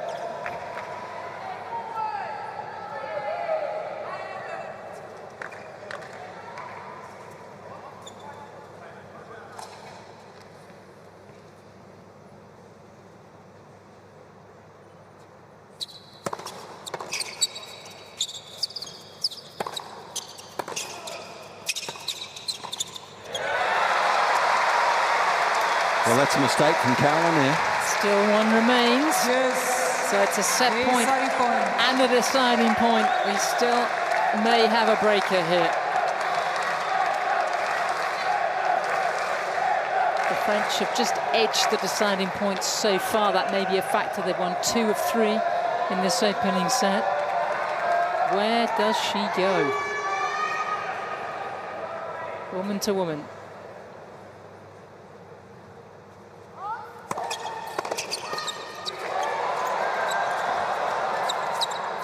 Oh, it's wide. What a dramatic opener. And it goes the way of Team France. They win the set by 7 games to 5.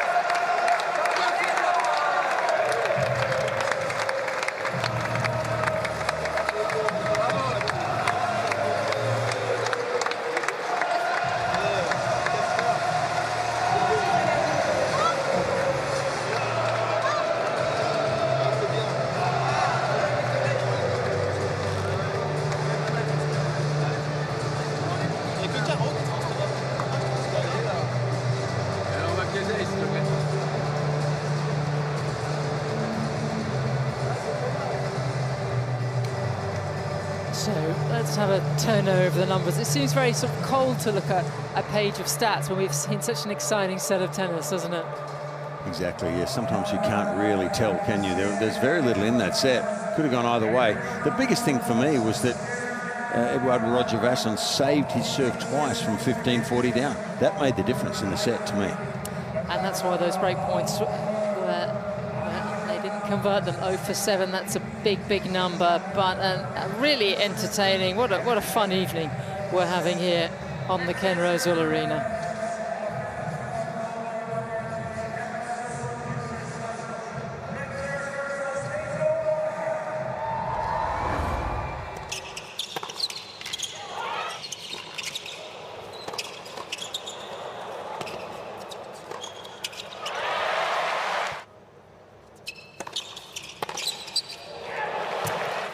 These are some of the best moments of a 50-minute opening set, the decider between Team France and Team Norway. And right now the tricolour is flying high. Set points for the Norwegians. They couldn't convert.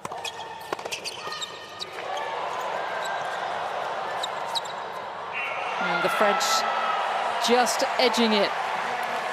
So second set coming up right now. Norway to get it underway.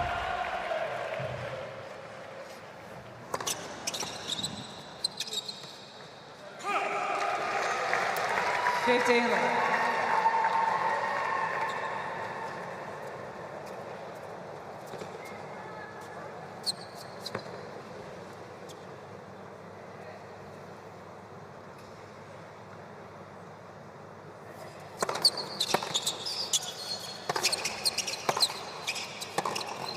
Oh, sensational.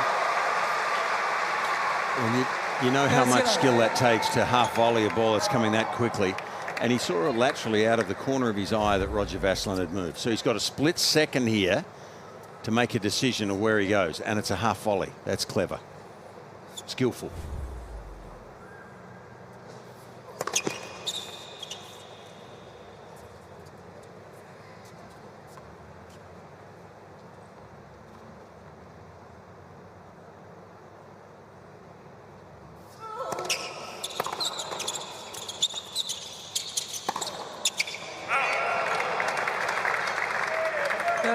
Always coached by his father, but it was when he was transitioning into the pros that it was time spent practicing with Rafa Nadal in Mallorca that really transformed Casper's career.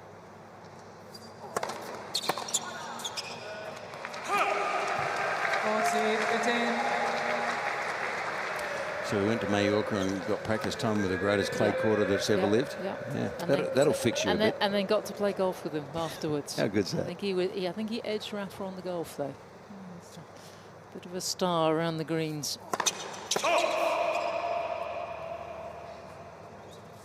You need some form of bragging rights, no?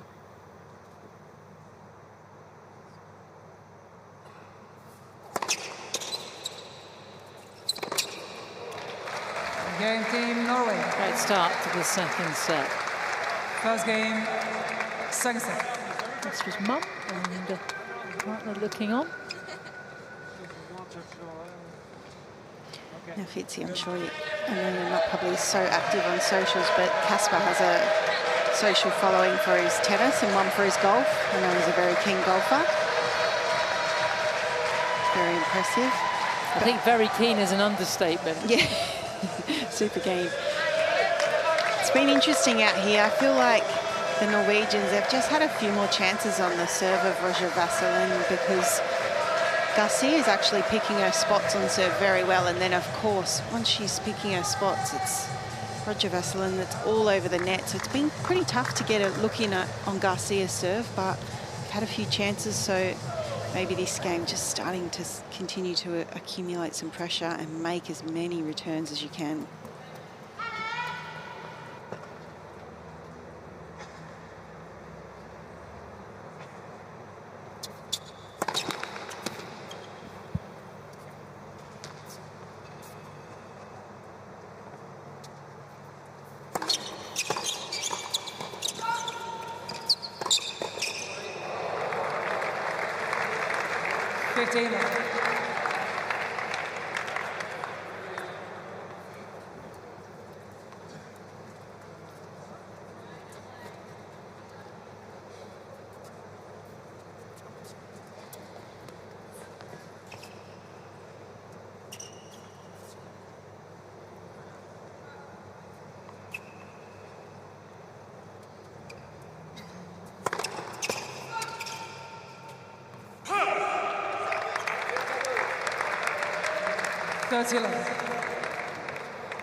Oh, well played.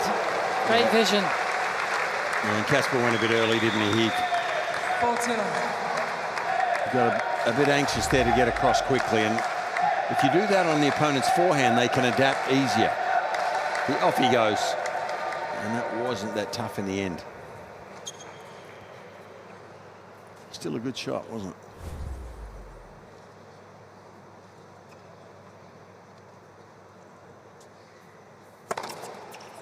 Game, Team France. Much easier service game for the Frenchman.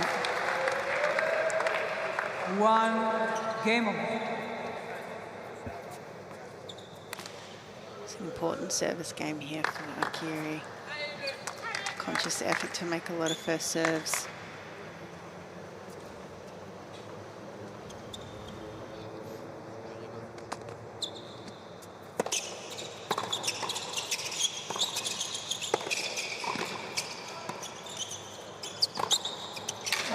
What athleticism. French will be after this service game.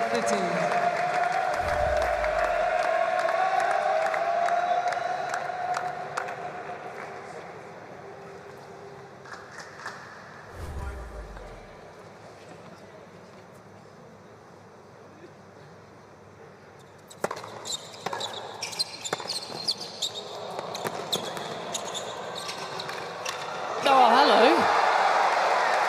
Gee, they're lighting it up now. Garcia's not missing a ball now.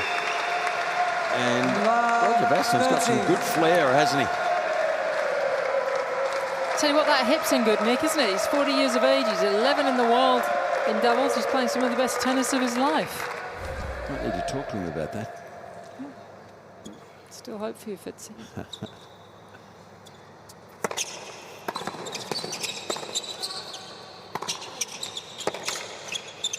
Well, she really hasn't done much wrong, Ulrika. Even the game before on a serve that she lost, she's been very close. But the French have lit it up now. They've been lighting it up, haven't they? They've had to play this well, though, haven't they? Against really a pair that don't have the same kind of CVs as they do. Mm-hmm. So all go for the French here.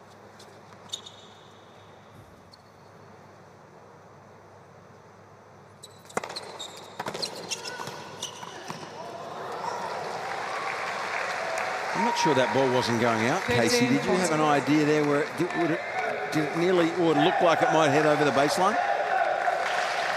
Yeah, I was a bit restricted with the umpire's chair. Right. I'm not sure. He thought he should have hit it, Roger Vasselin, after that.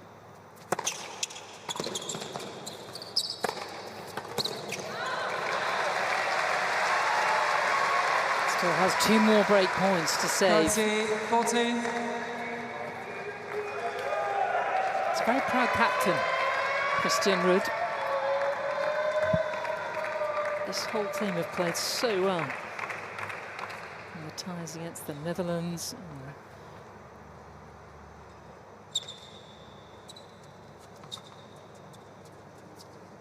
also against the Germans as well.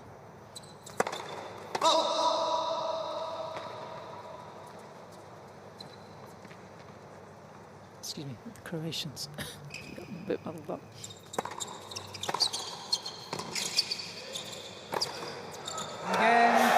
It is another break, and the French taking charge of this deciding mixed.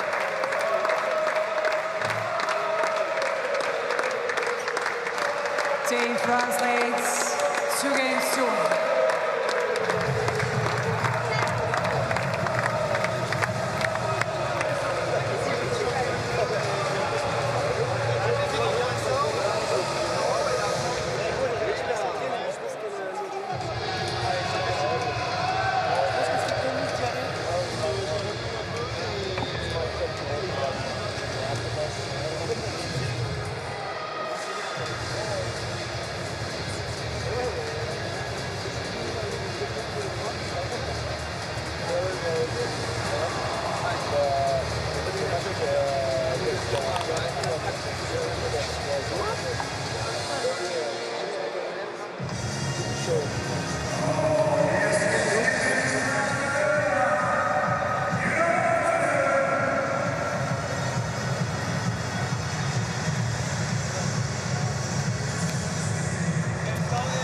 It's all looking a little uphill at the moment for the Norwegians.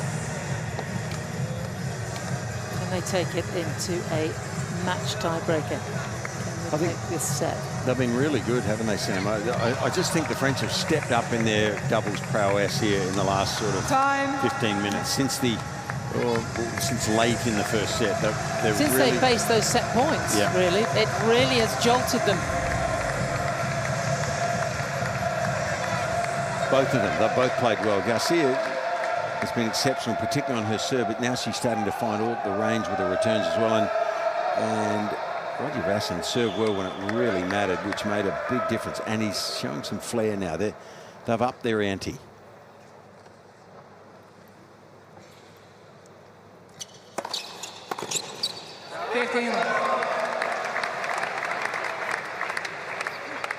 Team Norway is requesting a review on a call on the right service line. He's frustrated, isn't he? With the, he thinks he's been hard done by a couple of times. These balls must be in by millimetres, but the technology won't call it out. Second time around, anyway.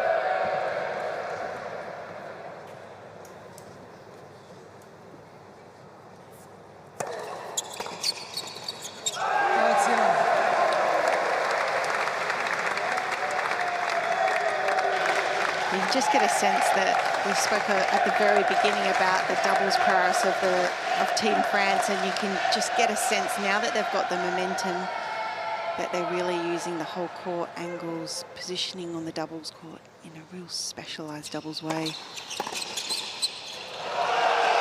Yeah, the first serves too, Casey, they make a massive difference, and it just allows Roger Vasson to go and do his thing at the net. He's got long levers there and covers a lot of the space.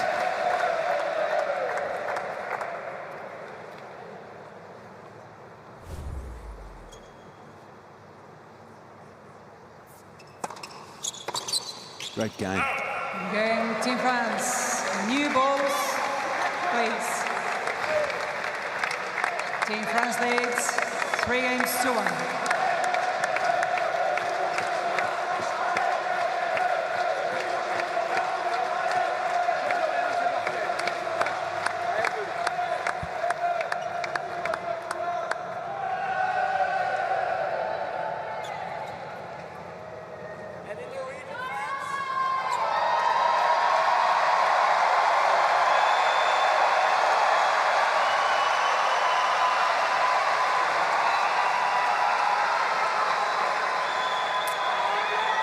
The Norwegians trying to hang on here.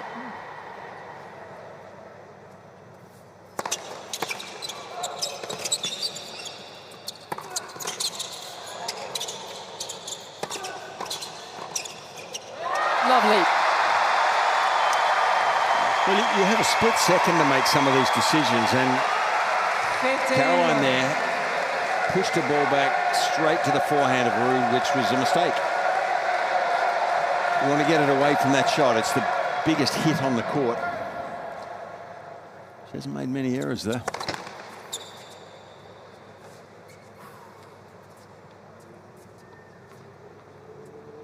Easy to be critical, isn't it, sitting up here, Sam?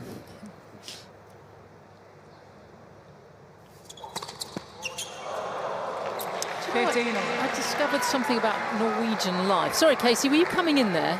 Oh, I was just going to quickly mention the atmosphere, because I think Casper was pleading for a little bit more support. The French fans down here are very loud, so he's doing anything he can to get a little bit more cheer going for Team Norway.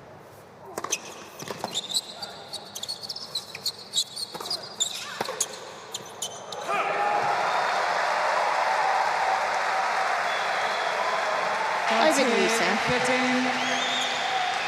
Sorry, Casey? I said back over to you. Oh, back over to me. I've just got some really random aspect of Norwegian life that I came across. Did you know they were the second highest coffee consumers in the world per person? The Norwegians. Who do you think is first? A lot of coffee in Melbourne. Won't be the Australians, though. It's the Finns. Is that right? And it's the Norwegians that hold on. Down a break in the second set. 3 games to 2.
so the Finns, excuse me, the Norwegians trying to hang on here. Casey, were you surprised about that, their coffee consumption? They could probably do with a shot of something now, couldn't they? I am surprised, but what I'm not surprised about is that you pulled out a fun fact like that. That was fantastic. Time. Well, if you mention coffee in Australia, it normally goes down quite well. It does, correct. We do love our coffee down under.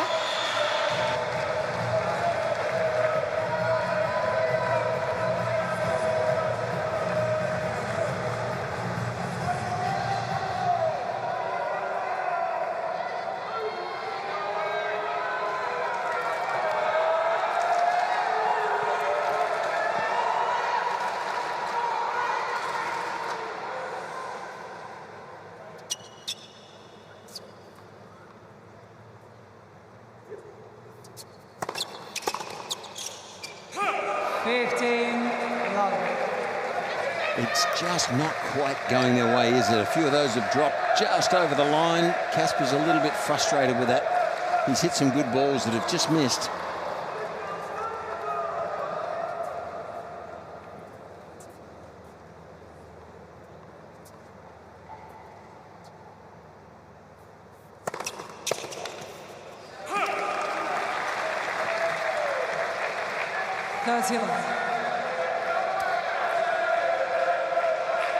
Edwards, I just wonder what his resting heart rate is. It seems like he's...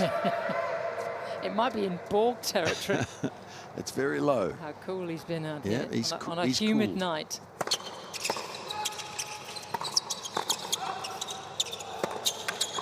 Oh, this is as slick as it gets. Just thinking these two have both won their home slam in men's and women's doubles. Could see a partnership in the mixed sometime down the track. That would be special. These two would be tough. Tough to play 3 events though if you're figuring in the singles, isn't it, for Garcia? Maybe when Garcia's, or maybe she'll just play the singles in the mixed.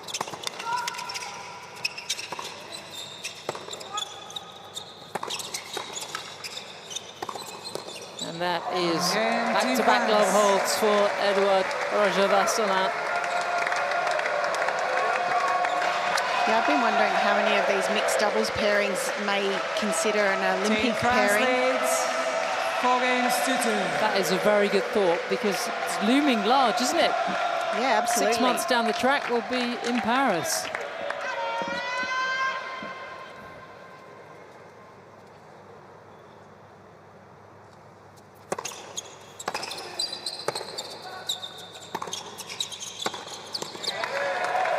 Do you know that Neil Fraser won the singles, doubles and mixed at the US Open?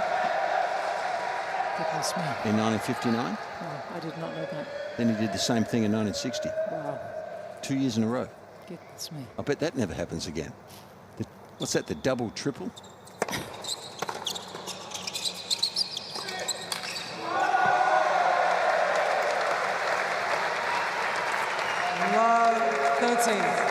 It's like Usain Bolt, isn't it, with the triple. And I went to his house and I saw the trophies. Did you really? Tiny little trophies. Oh, really? Yeah, it's fantastic. He let me in. That's really something, isn't it? But I bet that doesn't come out very often. No. Don't you flag that up? He did refer to it as the double triple, which I thought was pretty cool. They're hanging in there, aren't they? The Norwegians, they're trying to the bitter end here. Things starting to stack against them. This is a must-win game, obviously, or it's nearly game over if this game goes.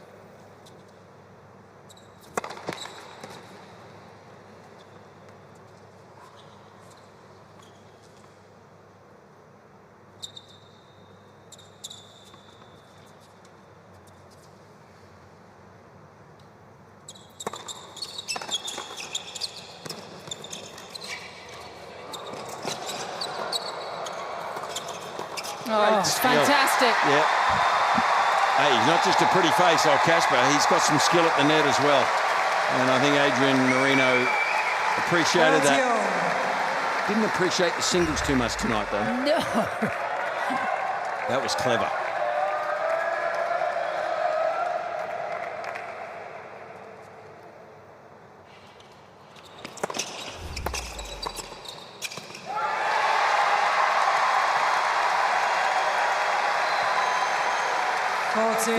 determined not to be broken for a third consecutive service game. Can she hang on here?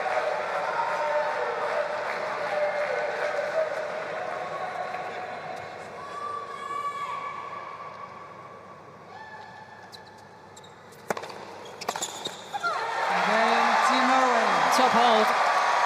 And they just keep it to the one break in this second set. Team France leads 4-3.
Well, there's still a fair few scattered around the Ken Rosewell Arena, and how much we appreciate them staying late into the night and almost into Friday morning as we play the third of the quarterfinals here at the United Cup at Sydney's Olympic Park.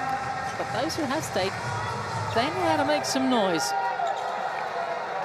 Norwegian fans really getting into this, trying to see if they can push a deciding match time break here, but it's the French who are in the driving seat.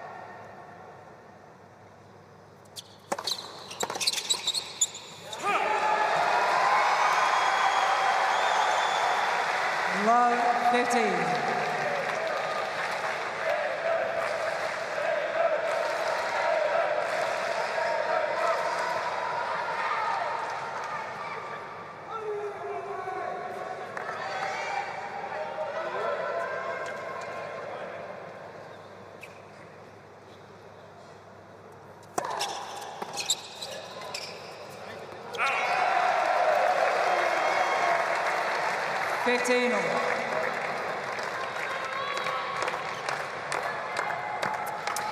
Carey's got she's returning so well early in the match, but I think she's started to worry a little bit about what's happening at the net. Better just to commit, even if that's going hard and fast through the middle part of the court.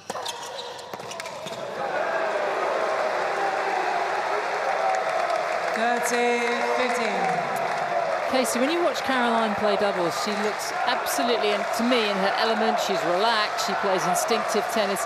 It's like watching a different player to the one we see in singles. Yeah, and that's why I think when we've seen her play some like highly successful doubles with Mannarino and that, it's been great to watch, hasn't it? Because you're right, she's like a completely different player.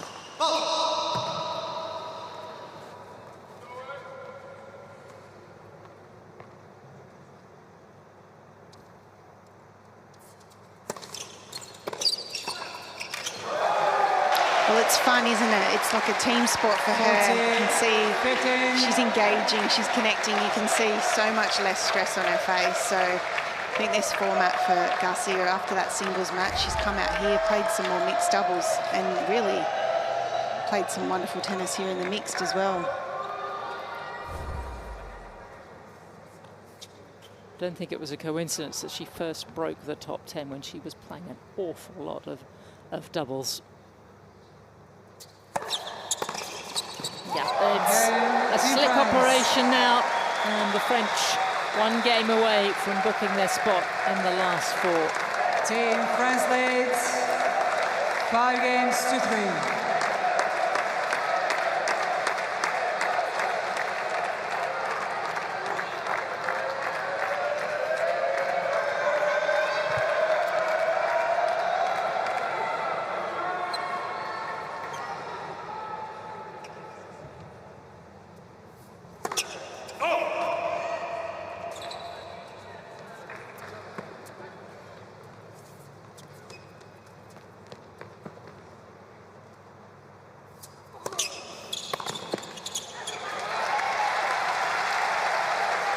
15.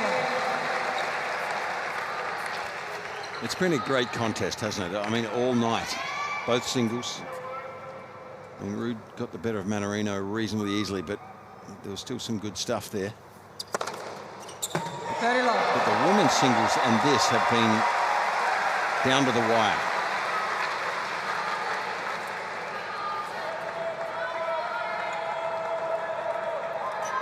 I mean, the Norwegians could have been up 2-love. That's the beauty of this format, isn't it? 40 low. Yes, as Casper was saying, as opposed to last year, it's really helped them because they don't have the strength and depth. Not at the moment, they might in a few years' time.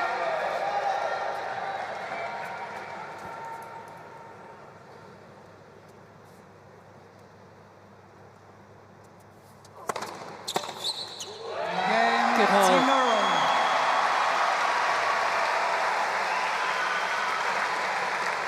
Team France leads 5 games to 4.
Team Norway on the brink here, being eliminated from this United Cup. They did so well, and they just squeezed through the group by a very small percentage of games won. But this just might be the end of the road for them here.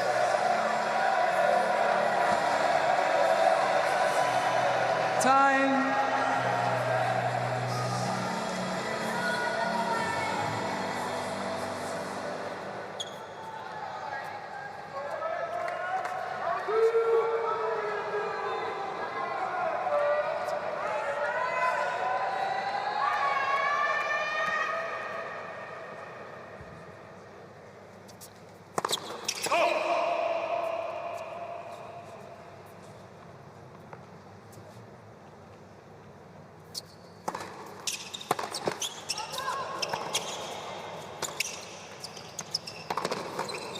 Well done.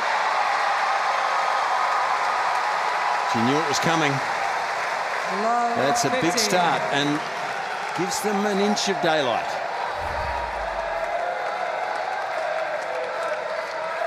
All started from the return, didn't it?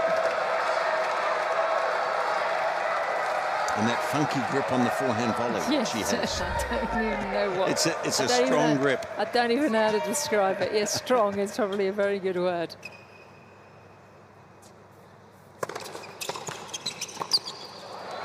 Well, he has served incredibly well on the big points, has Roger Vasselin tonight, and to his credit, he deserves some credit for that. He's just when he's needed it, accurate with that first serve.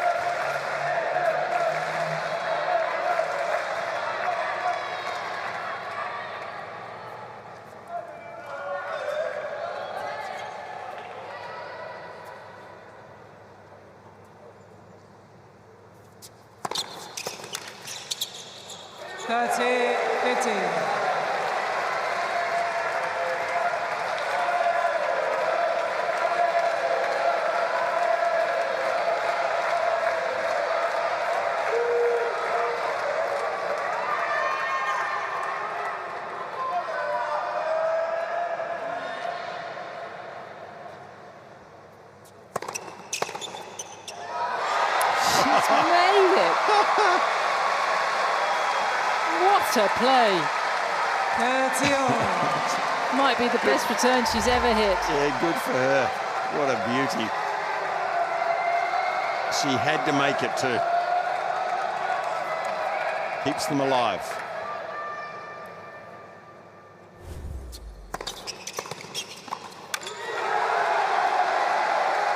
how good has he served, even in this game? 40, 30. Can't make any inroads against it. So, on the stroke of midnight, Team France have their first match point.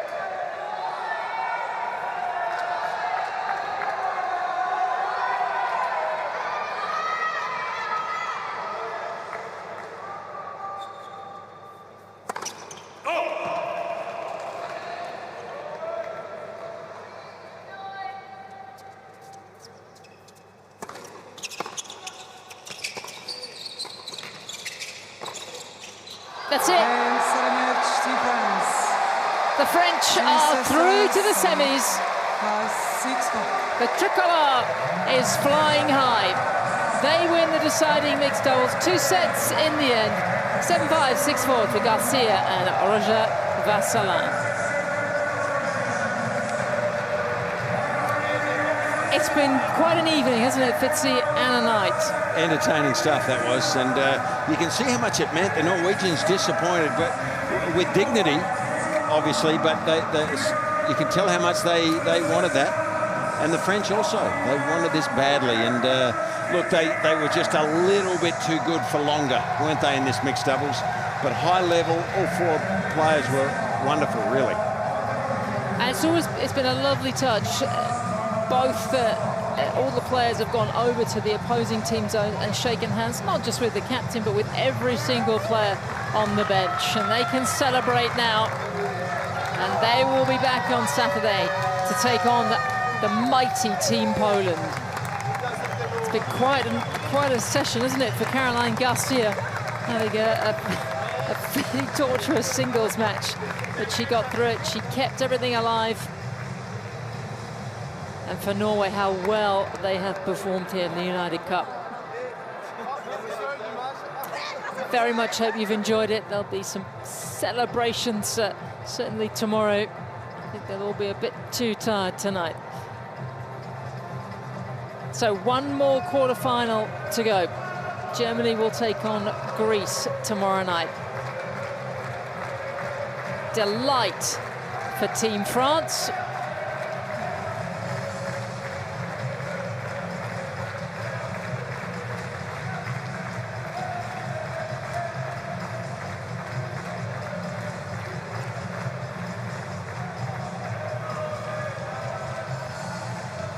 Before we wrap up proceedings, Casey is waiting very patiently courtside for Edouard and Carolina. Casey's edging over. She's sort of giving them the bit of the eye to crack on. As long as it's not the evil eye. They're not, they're just doing their selfies right now.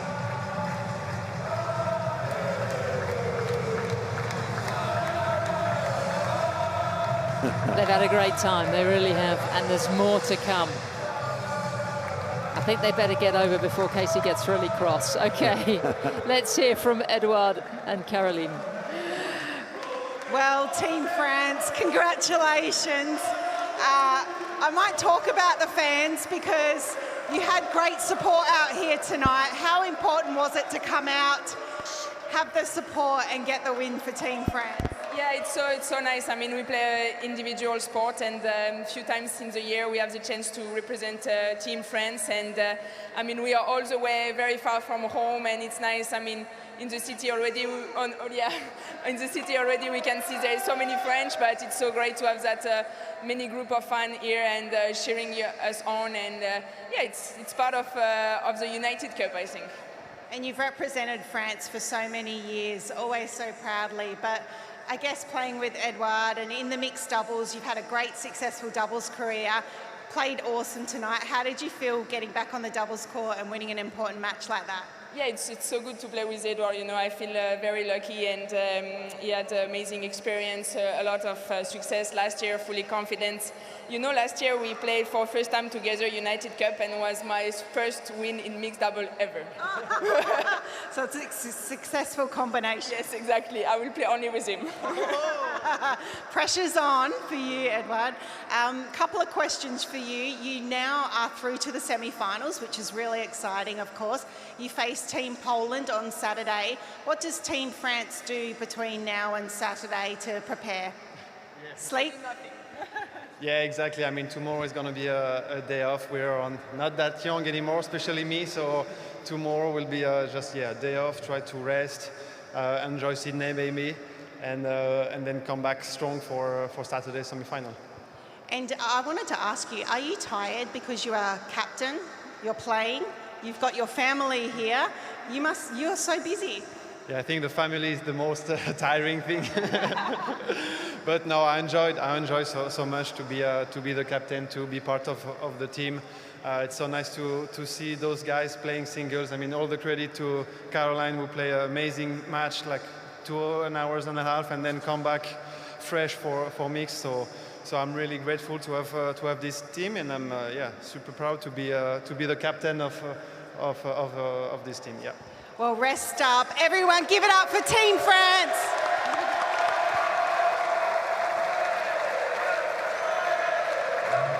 Yeah, Matteo and Lou, I've seen them running around the player dining area. He's been a very good captain, though, super cool in the team zones. He's kept everyone happy. It was pretty hair-raising in this session, but you can see what it means. I tell you what, the French have had a great time. You never know, they might cause an upset against the Poles on Saturday. But for now, they're just going to enjoy this one and maybe take in tomorrow the sights and sounds of Sydney.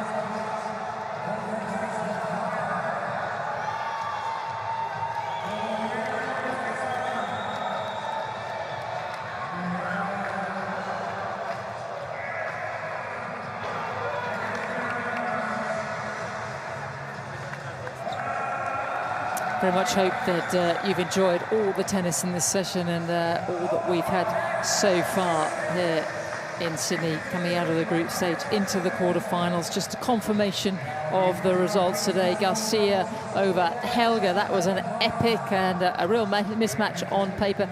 Garcia coming through. Casper Ruud was outstanding against Mannarino, and confirmation of the mixed doubles.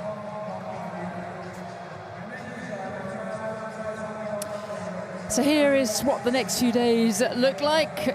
Germany will take on Greece in tomorrow's quarterfinal, and then we'll head to the semis where Poland will take on France. Who will Australia play? We will find out by about this time tomorrow evening.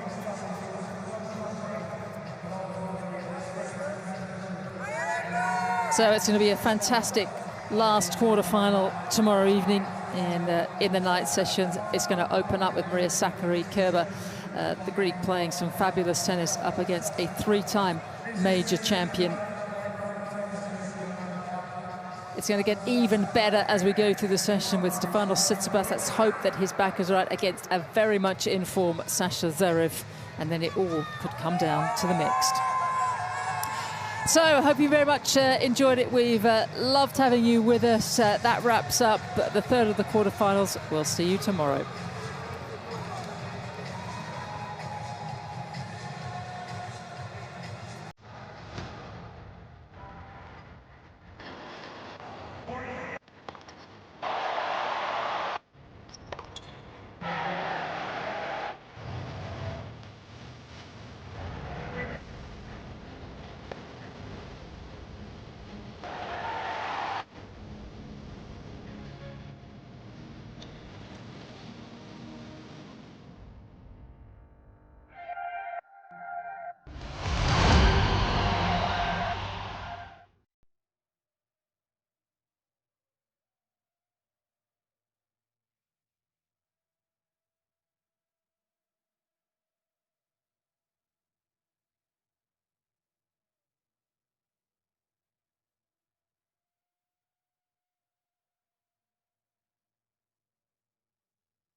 out of the camera.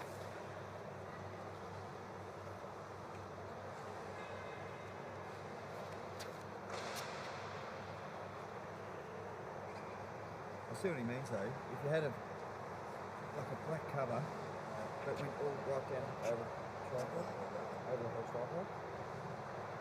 And this rough is a bit smoother. You know, that's all pretty good. Yeah, you need to like almost like an ET cover. Or even like yeah, if that was longer that covered the tripod, I think that'd. Yeah, is that what he wants to over the tripod? Well, I think it'd make it all smoother. It's just the whole thing as a. Okay, but do they want it in a box? Because we can get some boxes made. Yeah, boxes would probably work, I reckon. Then you got the handy camera. But you have the box open for that. Yeah, just a box over like. No, it's a conversation with them. If they're happy with it tomorrow or the next day.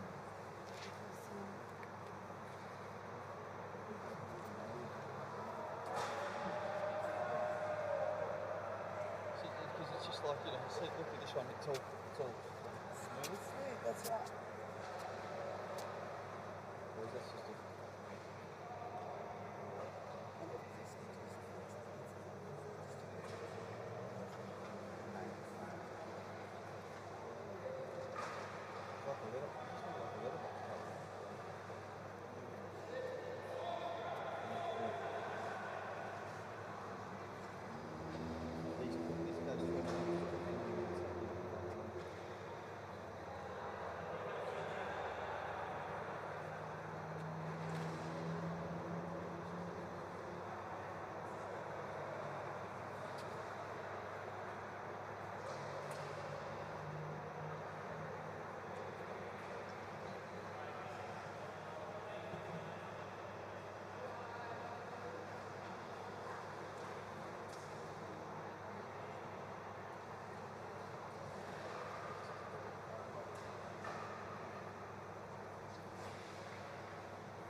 Yeah, so that's all off now.